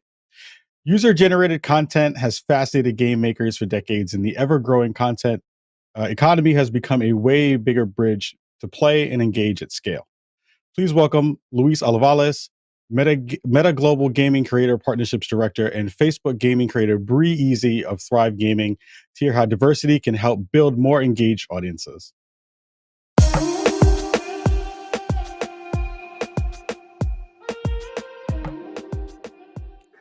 Hello, my name is Luis Alvarez, and I'm the head of the Global Gaming Video Creators here at Meta. We take care of all the gaming video content creators, if they are, live streamers, VOD, stories, if they're creating content around gaming, we want to help them connect with their audience. And that's what we're going to talk about here today. We're going to talk about gaming, content creation, and how this community comes alive. So gaming is a growing business in all directions, in terms of people playing, of people creating content, and watching gaming videos across the world. And as it becomes massive, and which, by the way, is already the top entertainment industry globally, diversity is natural, and we have to keep pace with it, both behind the screens and in front of it. For example, the industry and we as well, we clearly felt that Black gaming creators were underrepresented in the industry. And we created the Black Gaming Creator Program to try to develop the next generation of the gaming video creators, investing $10 million across 2 years to try to develop and give them space to shine. So initiatives like this are a must. This is just one example, but we see this need coming up across several underrepresented communities, and it's our job to do that. So today, we're going to talk to 2 gaming video creators that are building communities online around gaming, why diversity matters to build loyal audiences, to know better on their gamer and content creator point of view, what resonates with them, what resonates to each of their followers, to their fans, and what we can all be doing more to foster diverse communities online. Okay, since we spoke about the Black Gaming Creator Program, I'd like our guest speakers to introduce themselves. So, Thrive, I'd like you to introduce yourself, and then we go to Bree. With you, Thrive. All right, my name is Mikkel, best known as Thrive Gaming on the platform. I've been streaming on the platform around 2 years now. And it's funny because I started streaming on the platform because I was inspired by a friend of mine that I went to high school with. I seen him grow an amazing community on Facebook, so it inspired me to do the same. Nice. Bree. Hey everyone, my name is Brianna. I go by Bree on all my social media platforms. I've been streaming on Facebook for almost 2 years. My 2-year anniversary is coming up next month. And I've been partnered on the platform since December of 2020. Pretty much just try to bring good vibes and positivity to all my streams and play a little bit of competitive Warzone while I do it. Yeah, so you kind of mentioned like it was like Bree, an extra income or no expectations at all. So really, you never thought this could be a full time. Like when you started, you never had a plan. Like it was more of a, let's see what happens, or this is what you like, or the passion. Is that how it worked for you?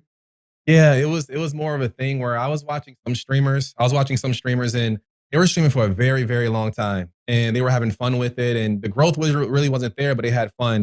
So I kind of went into that way. I just thought it was really cool to like try to do something I love, which was playing video games. And if somebody popped in, it was amazing. It was cool. But at the start, it was something I just wanted to do. After I got off work, after a long day of work, go live, have fun, and have my friends play with me. And if somebody popped in, I'll say hello. And yeah, and it just became what this is. I never expected to get to this point, honestly. It's addictive. Bree, you said you had just an extra income, but was there a moment when you realized, like how long did it take to flip the switch and say, this could be a long-term adventure? So I was actually offered my job back, I think 2 or 3 months once all the restaurants started opening back up. I was offered my job back and I was making enough to I was like, I have enough saved up. I'm making decent money streaming. I'm going to see where this goes, right? So I told my boss, I was like, hey, this streaming thing is going pretty good right now, so I'm going to stick with it. And I think it took about 6 or 7 months.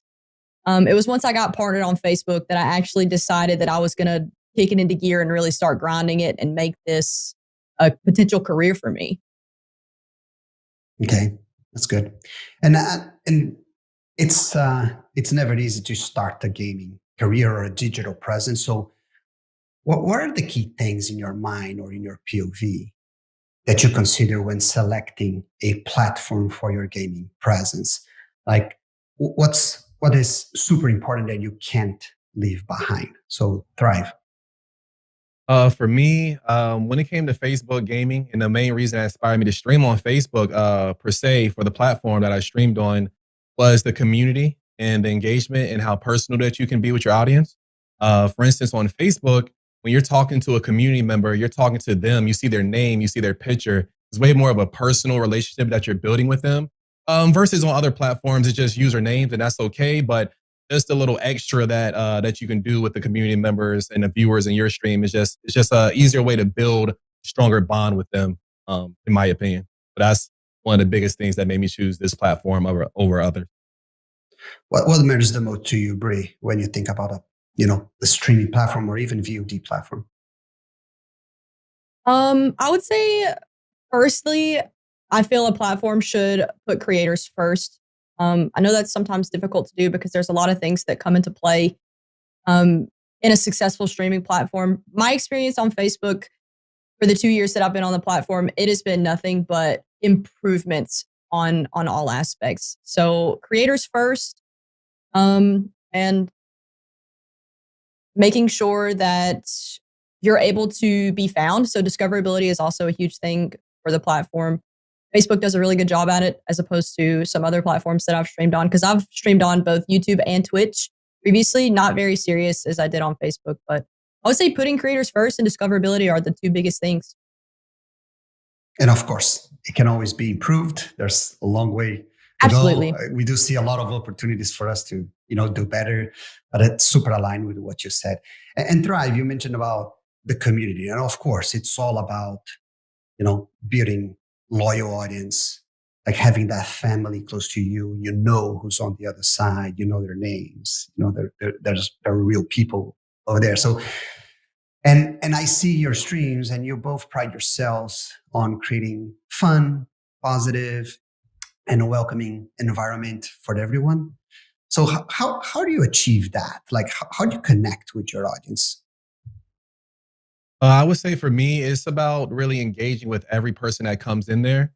Because at the end of the day, a lot of people are watching streams to just, to focus on other things. So they don't have to focus on things they're dealing with, behind the scenes, to get away to, like when I was at work, when I was working before streaming, it just helped me get the hours, through at work when I was watching other streams as well. I know people come to the streams as more of a way to try to get away and just have something that they enjoy and have a place where they can be entertained. So I just try to come with a lot of energy and try to have a lot of fun with the streams and engage with them and ask them questions and to try to have them all involved. And I think that's like the best way that I can do it for my community and my content. Yeah. And Brie, what is your secret and how you keep them connected and where? I feel like there's no true, secret, because different things work for different creators. For me, pretty much exactly what Thrive said. From the day that I started streaming, every single person that decided to spend 30 seconds, 10 minutes, an hour in my stream, build engaging conversation with them, get to know their profile picture, figure out about their life, because the more meaningful interactions that you have with these new viewers, not only is it going to want to make them return, and watch your streams more, but it actually starts to build that community family aspect that I love most about Facebook. Yeah, you kind of touched my next question, Brie, so we can continue with you. Is when you join a stream or when you want to connect with a creator, you want to feel part of that, right? Independent, and everybody is different, is unique, specifically or especially when you're talking to diverse communities. So how do you feel, or what are the ways that you keep your streaming community inclusive? So for me, I kind of have this motto, not only for my personal life, but in my community and my stream, is it's very easy to be kind. It takes 10 times more amount of energy to kind of be hateful or mean. So for me, anybody that comes into the stream, I don't think about anything besides what they can bring to the community as a whole, right? So unless they automatically jump into the stream with negativity or something like that, I don't judge based off of looks or religion. Like, that's never anything we talk about. For us, we're all the same. We're one big community, one big family, and everybody belongs here. And Thrive, on your case, like, how do you keep your community inclusive? How do you keep, space for everyone? Going off of what Bree said, really it's just about, for me, for my community, it's about transparency. I'm very open with my community about myself and who I am as a person and that I'm not perfect. And I know that, and I tell them all the time, I say, no matter what you look like or where you come from, I know you're going through your own things and, and it might not be the same things, but you're going through your own things. So I like to have everybody feel accepted. And I talk to everybody, not just a specific person. And I like to ask everyone questions, get to know everyone in all different type of ways. So I think just engaging with all the community members and not specific ones for whatever reasons is a good way to let everybody know that they're all welcome and they all can come to this community and feel accepted.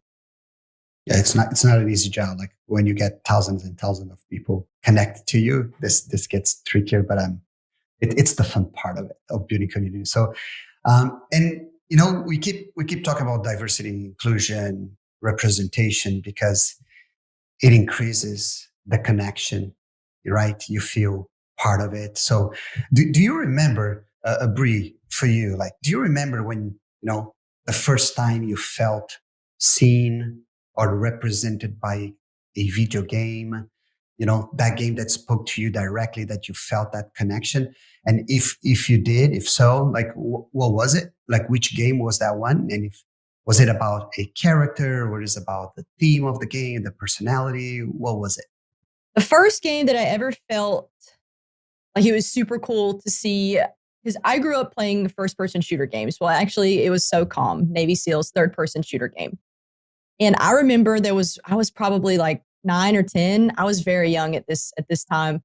One of the characters in the game, it was like I think it was like a mission leader or something. I don't remember exactly what it was, but it was a woman. And she was out here telling these Navy SEALs exactly where they needed to go, exactly what they needed to do. And before, I always thought Navy SEALs, it's just for men, it's just for guys. So I thought it was really awesome that it was a woman leading these awesome military men. It was super cool. Another one I think was probably Halo. Cortana was a woman's voice, so I thought that was super cool. She was awesome. So that's so cool nice. To see. Great, two great examples. Thrive, for you, what was or which game brought you that feeling? I had to think about that question as well. And my favorite type of games are like single player campaign games, like story and like deep type of games in that field. And when I was thinking about that question, to be honest, I couldn't think of one. Be honest, I was thinking and I was trying to find a single player campaign game with a character that represents me, that I can, play the game from a lens that, represents me culturally. And there's not many out there right now. And I think that is a place that I would like to see more work done. And because I love games like the Uncharted games or Last of Us. And I would love to see a character that represents me in that role, to see like from their lens, how they would react and how they would be in that type of game. So honestly, I haven't really thought of one yet, but I would love to see the game industry go towards that area. It's a good one. Good one. That's a good segue to talk about the industry, right? So what do you think, the industry in general? And when we talk about the industry, we're talking about game studios, developers, but also platforms, social, digital distribution platforms. What are them, doing well in terms of community diversity to bring that inclusions, and what are the areas of improvement that needs to be made? So, Thrive. To be honest, I think something like this needs to be done more. VentureBeat and Facebook opening up the dialogue to be able to have these type of conversations, because a lot of these conversations are very uncomfortable for some people. But I think being uncomfortable is good, and being uncomfortable opens eyes, and the more eyes that are open, the more change that can be made. So I think having more events and more things like this can definitely help lead us forward to a better future when it comes to these type of things, when it comes to representation in the gaming industry, for sure. Yeah, even on the platform side, when we think about like Meta, for example, or Facebook Gaming, when we think about the Black Gaming Creator Program, it's just the tip of the spear. Like, it's how you start empowering the next generation of game creators. But I think we can do more. Even as a platform, we can do more. And the game itself, like you said, there's no campaign, single campaign game that speaks to you directly, or the things that you would like to see. So several opportunities here to be more inclusive. So Bree, in your case, what do you think? We, the industry in general, what we are doing, where we're getting it right, and where do you think it's like, let's say, low hanging fruit for all of us? I would honestly have to say that Thrive literally hit the nail on the head with that one. Having these kind of conversations and speaking directly to these creators that make up the entirety of the platform, not only creators but players that play games, or in whatever aspect we're looking for improvement. Having these one-to-one conversations and dialogue with the heads of these companies and platforms is massive for getting that one-to-one and truly understanding what it's like to be in the shoes of, let's say, me or Thrive or the other thousands of creators that are on the platform. Other than that, I mean, this is a very I feel like this is kind of a very specific question.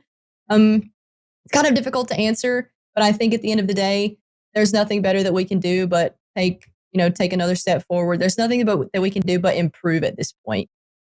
Yeah, no doubt. I see some improvements. We'll talk more, maybe even in the rapid fire, even with games that you guys play. Like, for example, you Thrive. When I see Apex and I see the diversity of characters, them trying to represent different communities through avatars, which is so nice, and their powers are this is kind of it's a step that you feel connects directly with audience, which is nice to see.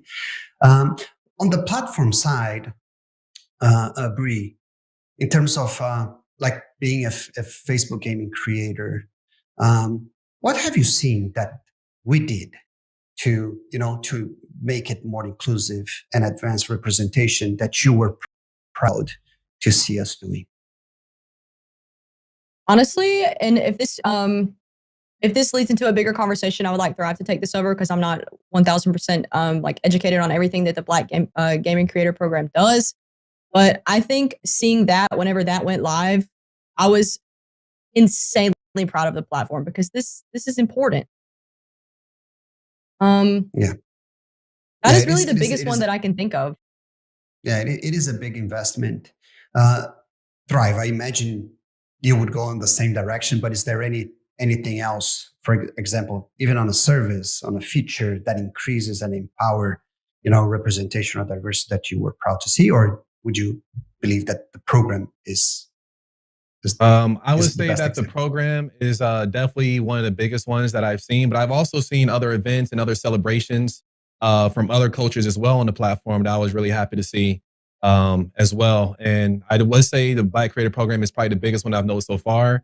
But I have seen celebrations for Hispanics on the platform and celebrations like that as well. And I would love to see more of that as well. But I would say the Black Gaming Creator Program is definitely the biggest one I've seen so far.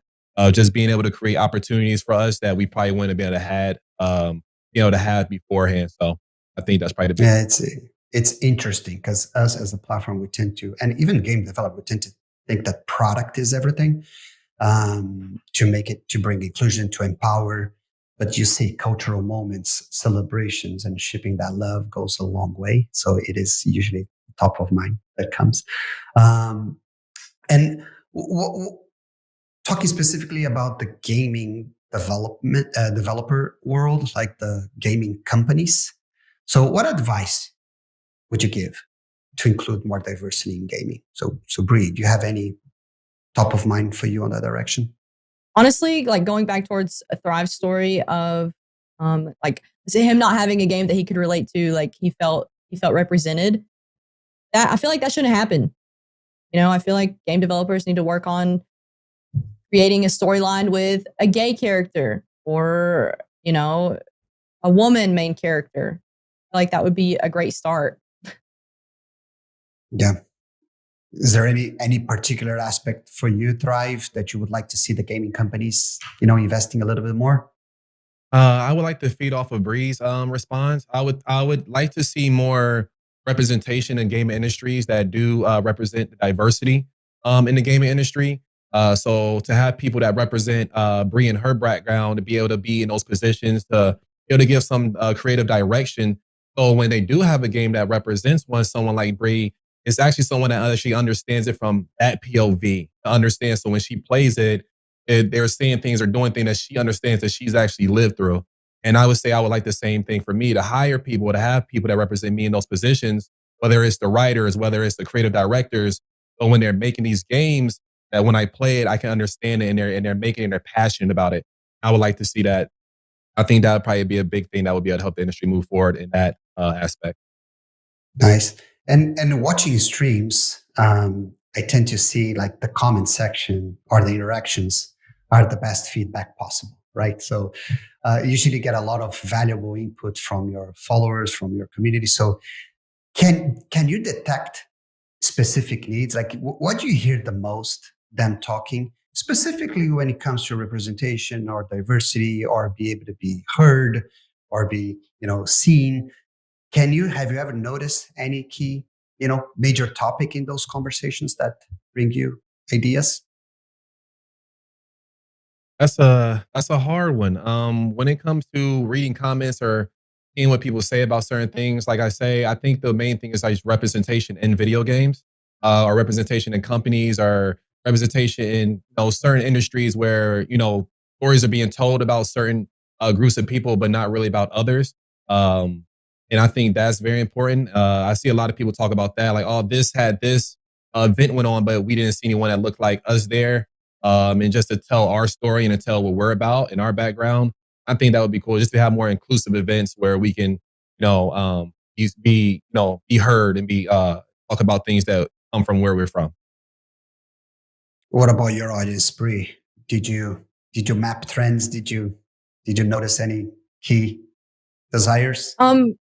So for me, I am a competitive Call of Duty player, and I'm also a woman, right? So for me, a lot of the times, from my community's perspective and my own, women are sometimes looked as less than in the Call of Duty community, especially in the competitive community, because a lot of the top earning streamers and top earning performers are men, right? That doesn't necessarily have anything to do with skill level. It just means that men are more represented than women. So I think for me in my community, they definitely talk about that a lot. Like even people in my community will say, I was playing a game and I was on a team by myself with 3 other like dudes, and they were pretty much just being negative and pretty much harassing me because I was a woman, and you know how it goes in Call of Duty lobbies 9 times out of 10. So I think for me, it's important to kind of break down that barrier and not really prove to other people, but make it known that women can play just as well and perform just as well. Agree. And when you team up, Bree, do you usually team up with other women, or you have a different strategy for co-streaming? So for me, the way that for me, whenever I will play like a co-stream or find a team, I play mostly competitive. So I try to stick to the same group of people, the same team, to build that chemistry to be successful. But for me, it's all about the vibes and how much fun you have and how much you connect with that person. I don't really look at numbers or stature on the platform or anything like that. If we're going to have a good time and you're going to help me create good content, then it doesn't matter if you're gay, straight, man, woman, it doesn't matter. We're going to have a good time. And for you, Thrive, when you play Apex, for example, do you always play with the same, colleagues, or do you have a different, strategy? And are they from the same, community that you advocate for? So how's your team?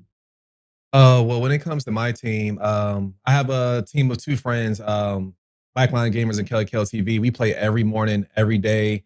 We create content together. We became partners together on the platform at the same time. And it wasn't really one of the situations where I chose to play with them because of the way they looked or who they came from. I just like Bree. I like the vibes. I seen their streams. And I said, man, I want to play with these guys. And it was just one of those situations. But I play with everyone. But it was just a situation where I seen their vibes. They streamed around the same time. And I said, let's play. We've been playing for around a year and a half together every morning. Nice. That's good. Okay. Well, nice. Thanks for sharing, your point of view. Thanks for sharing your experience. We have now, to wrap up the session, a very quick rapid fire session, right? It should be fast answered.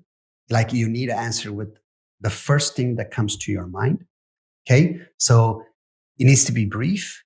And every question I will ask first, Bree, You answered, and then Thrive, I don't need to call you in. As soon as Bree answered, you give your answer, and then I'll go to the next question, okay? So hope you guys are ready.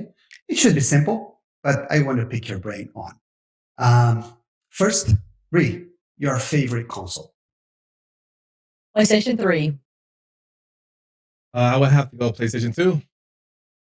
Nice. Facebook or Instagram? Facebook, 1000%. Instagram. Nice. Stories or feed? Ooh, stories. It's quick, and a lot of people have access to it. I have to agree. Stories. I like stories more. Okay. Last game you bought? Call of Duty Vanguard.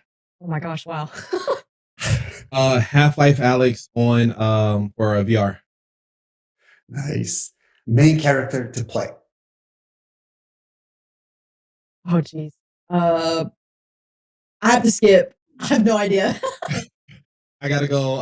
At the moment, Octane on Apex. Favorite game of all time? Call of Duty Modern Warfare 2. 007 GoldenEye. Okay. First game you recall yourself playing?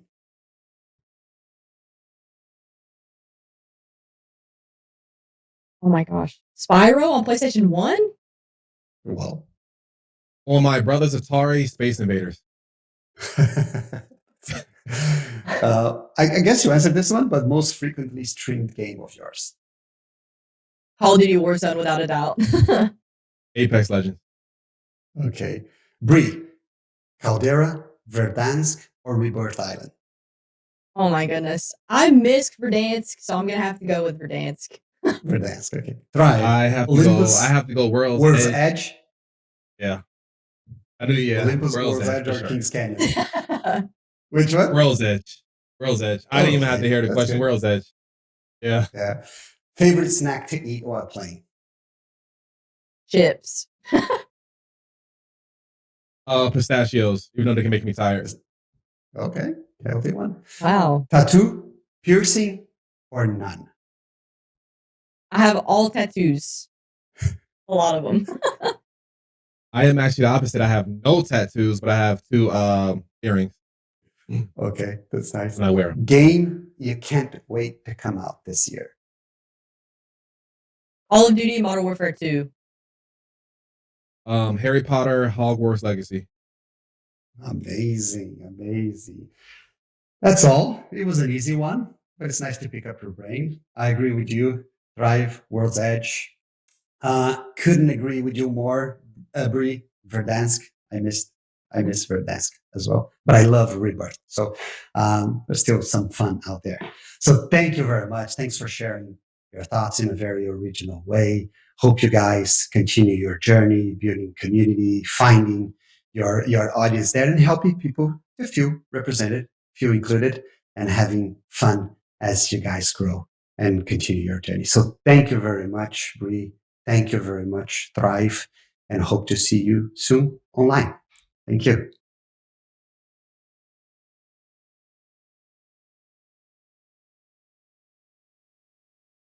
Thank you, Luis, Brianna, and Mikkel. For our final session of the day, we're very pleased to welcome Jason Rubin, Meta VP Metaverse Content, here with Dean Takahashi to discuss the near-term experiences the company expects to bring to life in the next few years.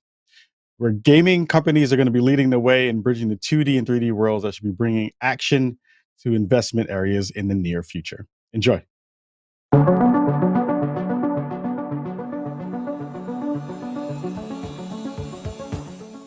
Hello, this is Dean Takahashi. I'm the lead writer for GamesBeat at VentureBeat, and I'm happy to be here again, just a full year later, here with Jason Rubin. He's the Vice President of Metaverse Content at Meta, formerly known as Facebook.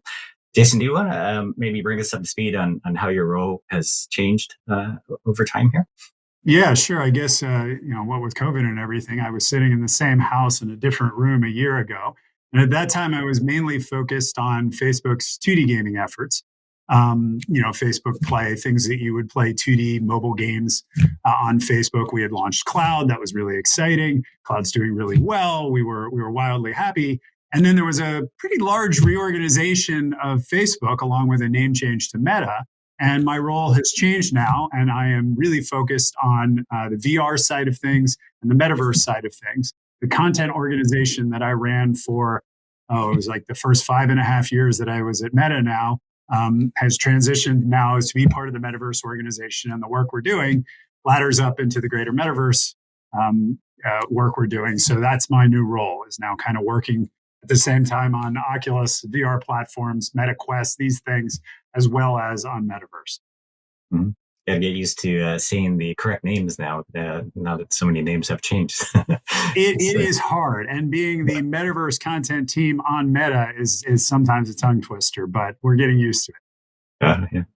So the metaverse is an old topic for a lot of people who are inspired to go into the game industry, and it's a new topic these days too. And I just wonder, how far back does this metaverse background go for you?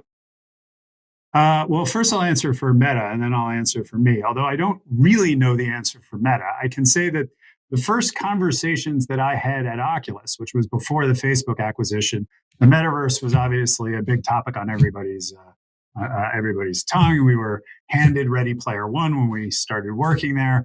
But as I was being hired, Meta was acquired by Facebook, and I started speaking to Facebook vice presidents, senior people at Facebook, and I was immediately brought into really deep metaverse conversations. And in fact, the reason I specifically joined what was then Oculus coming to Facebook, to now Meta, was because I was inspired by the metaverse, and it was something I had always wanted to work on.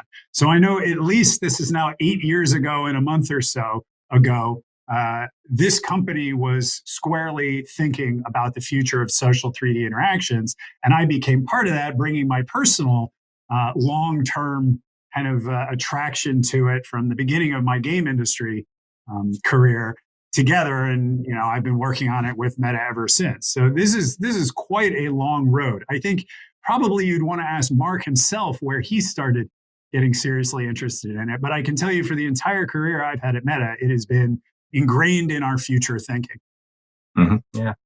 I guess, it's interesting that was the thinking, at the beginning of Oculus, that was some of the ambition there. And now it's gotten to be sort of the front burner, I guess, for the company. And when it goes from that sort of long-term vision to the front burner, I also wonder, like, what's changed? Like, what was different? Like, if the vision was already there, the vision has changed, I guess, right? Well, definitely things have changed. I mean, we've learned a lot over the way. But I think the first thing that I did when I joined Oculus was start thinking about the metaverse. And then shortly thereafter, I was informed that we had 90 days to get Gear VR content ready for launch. So you're not going to build much of a metaverse in 90 days. So I focused on what ended up being the intro to VR, which was a Felix and Paul 360 video experience, which we quickly followed up with some content. Because again, building a metaverse wasn't going to happen in 128 days. And the next thing you know, you have a Rift on the horizon and you have to fill that kind of store with content. We launched 30 pieces of content at launch, all of which, stood up and didn't fall down and were high quality and had a high variety of things to do and the like. And you get very distracted doing the things that are necessary to keep the platform growing and building VR at the same time, mind you. I mean, there was no VR platform that we had at all when Oculus was acquired. We had to build all of that. So as we got working on that, a separate social VR, I think it was called at that time, group was set up, and they started thinking longer term how we would ladder up into the metaverse. And I think what's changed recently is that all of the things needed to make the metaverse happen, not only at Facebook, but I think in the wider community around the world, have suddenly started to happen. We didn't know cryptocurrency would become what it was, but there are interesting things going on there. We didn't know VR would be as successful as it has been. We had a fantastic holiday season this year, but that has happened. We didn't certainly know that something like Roblox would be where it was, or Fortnite, for that matter, when Oculus was acquired, would be where it is. But the world has slowly but surely over this period of time been getting very much more into spending time together in 3D social space. You then have orthogonally, and unfortunately, everybody's sort of gone crazy over NFTs as the on-ramp to the metaverse as well, I guess. They have. But what I was going to say was you had COVID strike and you had all of a sudden a lot of people doing work from home. And VC, as much as I like this, I would have much rather been on stage with you. And if I can't be on stage with you in person, which is, that's the way I'd like to do this, the next best thing, actually, in my experience, is to do this on a virtual stage with you. And we can't do that, so we're doing it with VC right now. But I think all of these things have come together to say, now is the time. The world is headed towards the metaverse, and Facebook wants to be part of that. So, rebranding and everything else. We're very serious about this. This is what we think the future is. Now, everybody in the world has heard Mark talk about the metaverse. That his speech was very had wide reach. The board of directors, I'm sure, has signed off on everything here. What things become possible now for what you have to do and what you can do because this is like the absolute priority of the company. Yeah, well, we have quite a large company working in concert to make the metaverse happen. At the same time, we now have awareness around the world that we're doing this. We certainly know there are other companies working on the metaverse. I think the collaboration that we could have with those companies to make the metaverse happen, because again, the metaverse is not going to be built by one company. The metaverse is going to be this thing that you do, moving back and forth between identities and back and forth between various interesting 3D social spaces. I think having the power of Facebook behind us, having the power of Facebook making VR happen, which I think it's pretty clear it took Facebook a lot of time and energy to get it to happen, and it's now happening. This, again, has been a fantastic holiday. I think that's necessary, and it's helping the industry move forward. At the same time, I think the metaverse industry is being moved forward by other companies and by individuals at home who are going to end up creating a lot of the content that we end up using and loving, monetizing it, and ending up being large businesses. I just think we're in a really interesting time where it takes a Facebook, it takes other large companies, but it also takes individuals that right now probably don't even know that they're going to end up building their future in the metaverse. Mm-hmm. So what are some implementation steps that you have to work on now, and on what kind of timetable? Yeah, well, the timetable there's going to be a long timetable. This is going to take a long time for things that we, certainly the sci-fi versions of this to happen, but even, some of the more practically possible metaverse earning the name metaverse are going to take, a few years to get to be certain. Right now, what we need to do is we need to make, our platform for building Horizon the best it can possibly be. We'd like to, as much as we can, make it possible for people to move back and forth between these building platforms. We need to take a lot of the content that we have on the platform and make it ladder up into the metaverse so that you could, for example, jump from a Horizon into a Beat Saber and jump from a Beat Saber back out into Horizon, and things start to feel a lot more attached to each other and a lot less like a bunch of apps in a store. I think the metaverse should kind of feel like you can transport anywhere and do anything rather than jumping in and out of a menu. That doesn't seem very metaverse-like. So we have to build that. As we've mentioned as a company, to get to mass adoption, we probably need to be where everybody is, and that is right now on 2D flat screens, mobile in particular. So I think you need to see us expand what we're doing there. We need to build an identity system that's used by billions of people. The billions is the number that Facebook counts in, and we'd like to see avatars be used by that number of people. So that's high on our list of things to get done. There's just an endless list of work that we need to do, and then again, at the end of the day, that's to a certain extent a shell that gets filled by developers, builders, people that come onto the platform and actually build the experiences that drive people's excitement. Because beyond a few first-party studios that we have, most of the work is going to be done again, by third parties, by builders or by developers.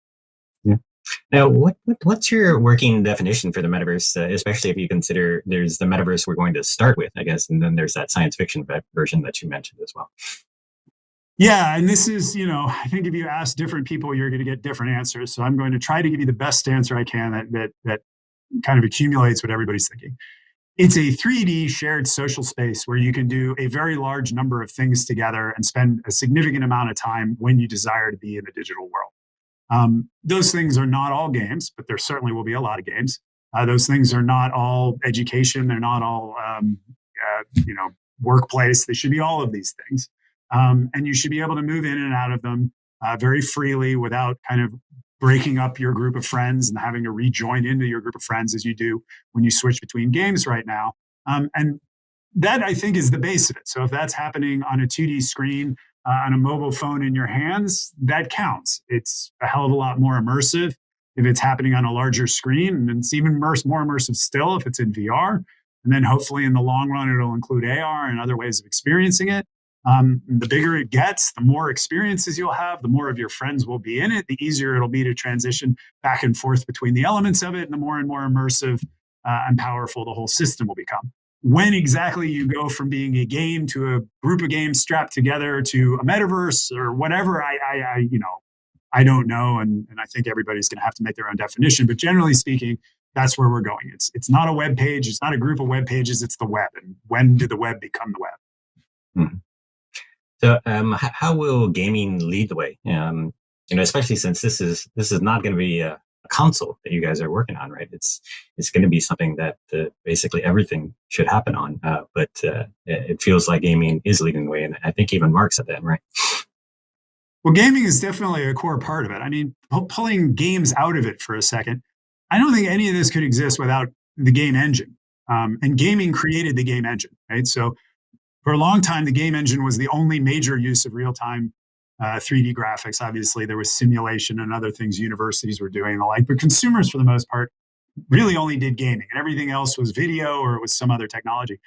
Movies weren't made with real-time engines. They were made with slower engines, but all of that is changing. The game engine is becoming, with the powerful computers we have now, so powerful and so able to do things in real time that less and less needs to be done slowly, or less and less needs to be done in a pre-rendered way. And that's given the ability for a lot of these technologies to kind of happen. So gaming at its foundation brought us the game engine, and the game engine is fundamental in building what we're building. Gaming itself, if you look at mobile phones, a majority on most of the mobile phones of revenue is coming from gaming. A significant amount of time is going into gaming on those headsets. People like to play. We're born as children. We love to play. We never give it up. And honestly, I think more gaming would make a happier world. I think play is a good thing. And so gaming becomes a great way to get people to spend a significant amount of time together. And it gives people a way to build an identity system and do other things and invest in things together. And then I think adjacencies start forming because the people are there and the possibilities are there. And that starts to look more like, for example, in VR, fitness or, some of the other things that aren't as core to gaming, but are using game engines, and that work, education, shopping, travel, fitness, all of these things just kind of will add on there. But gaming will be kind of the thing that gets you in there, and you spend a lot of time because every new computer system has proven that gaming is the core use case at the end of the day. Mm-hmm. Yeah. One of the core use cases. Yeah. So how do you plan to work with others outside Facebook/Meta, for an open metaverse? I think, a fair amount of people out there assume that Facebook would be more interested in a walled garden, but that's not the case, right?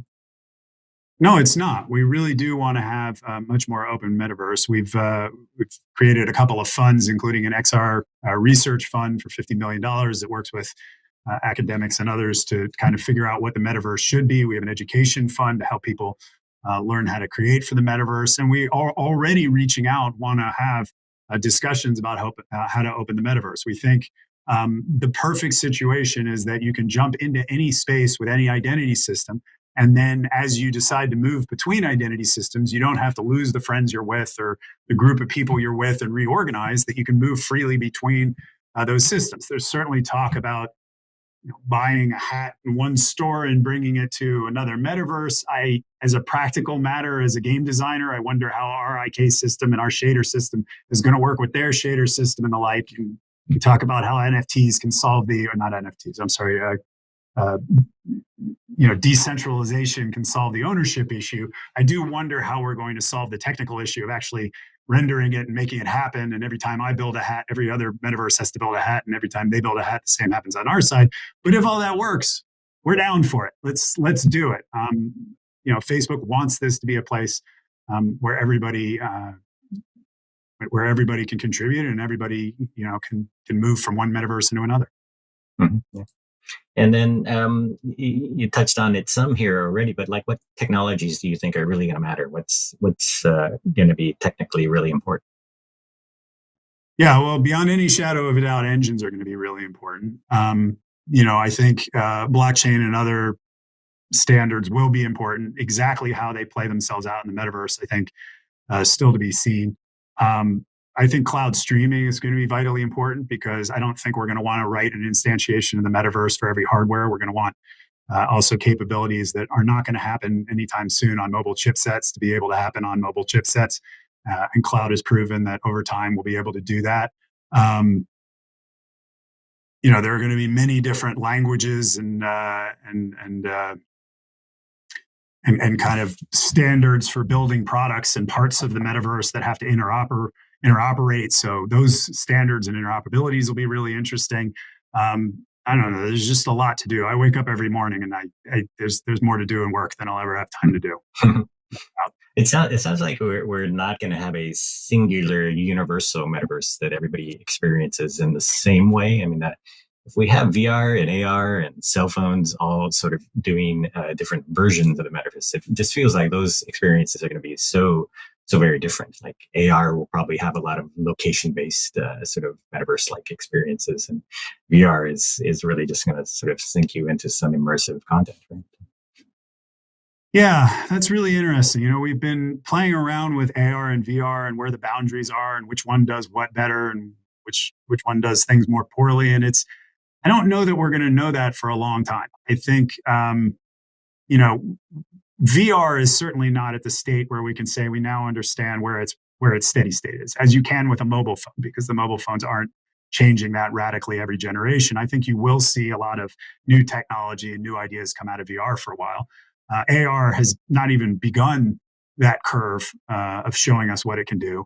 And it's not really clear where the border between the two is going to be and whether or not eventually devices will do both. They'll black out, you're in VR, let the background through, you're in AR, whether they do that by having cameras on the outside that project to a screen inside or whether or not they're projecting on the lenses that are clear. All of these things are good questions. And then what do you do once you have the capability to do that? And that really gets discovered by developers and creators and thousands of people banging at things for a long time. And Beat Saber is a good example of right now the pinnacle of what you can do in VR when it comes to entertainment. And it will be supplanted at some point. And there will be something else. And we don't know what it is. And there will be other things. And what that equivalent is in AR and how then you can go back and forth between them and whether they work in both, we're just going to have to see this as it comes.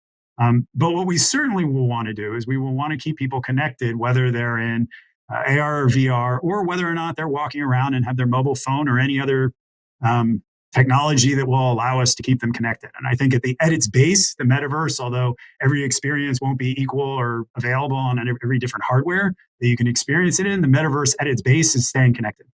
So long as you can stay connected, we'll try our best to bring that into the metaverse. Very good. We're eager to see what you're working on here and get you back to your job so you can get it to us faster. But, we'll try. We are trying.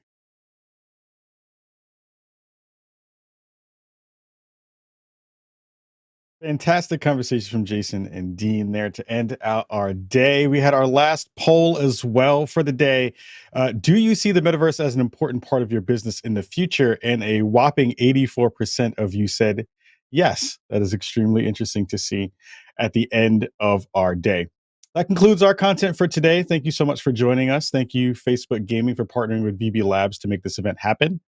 We'll be back tomorrow at 8 a.m. Pacific time to begin our Into the Metaverse programming. Our highlights include sessions with Kim Libieri, CTO of Epic Games, Dave Bazuski, CEO of Roblox, Kathy Hackle of Futures Intelligence Group, Brendan Green, Director of Player Unknown Productions, Jerry Ellsworth of Tilt5, and Philip Rosedale, Strategic Advisor of Linden Lab. Thank you so much for being here today.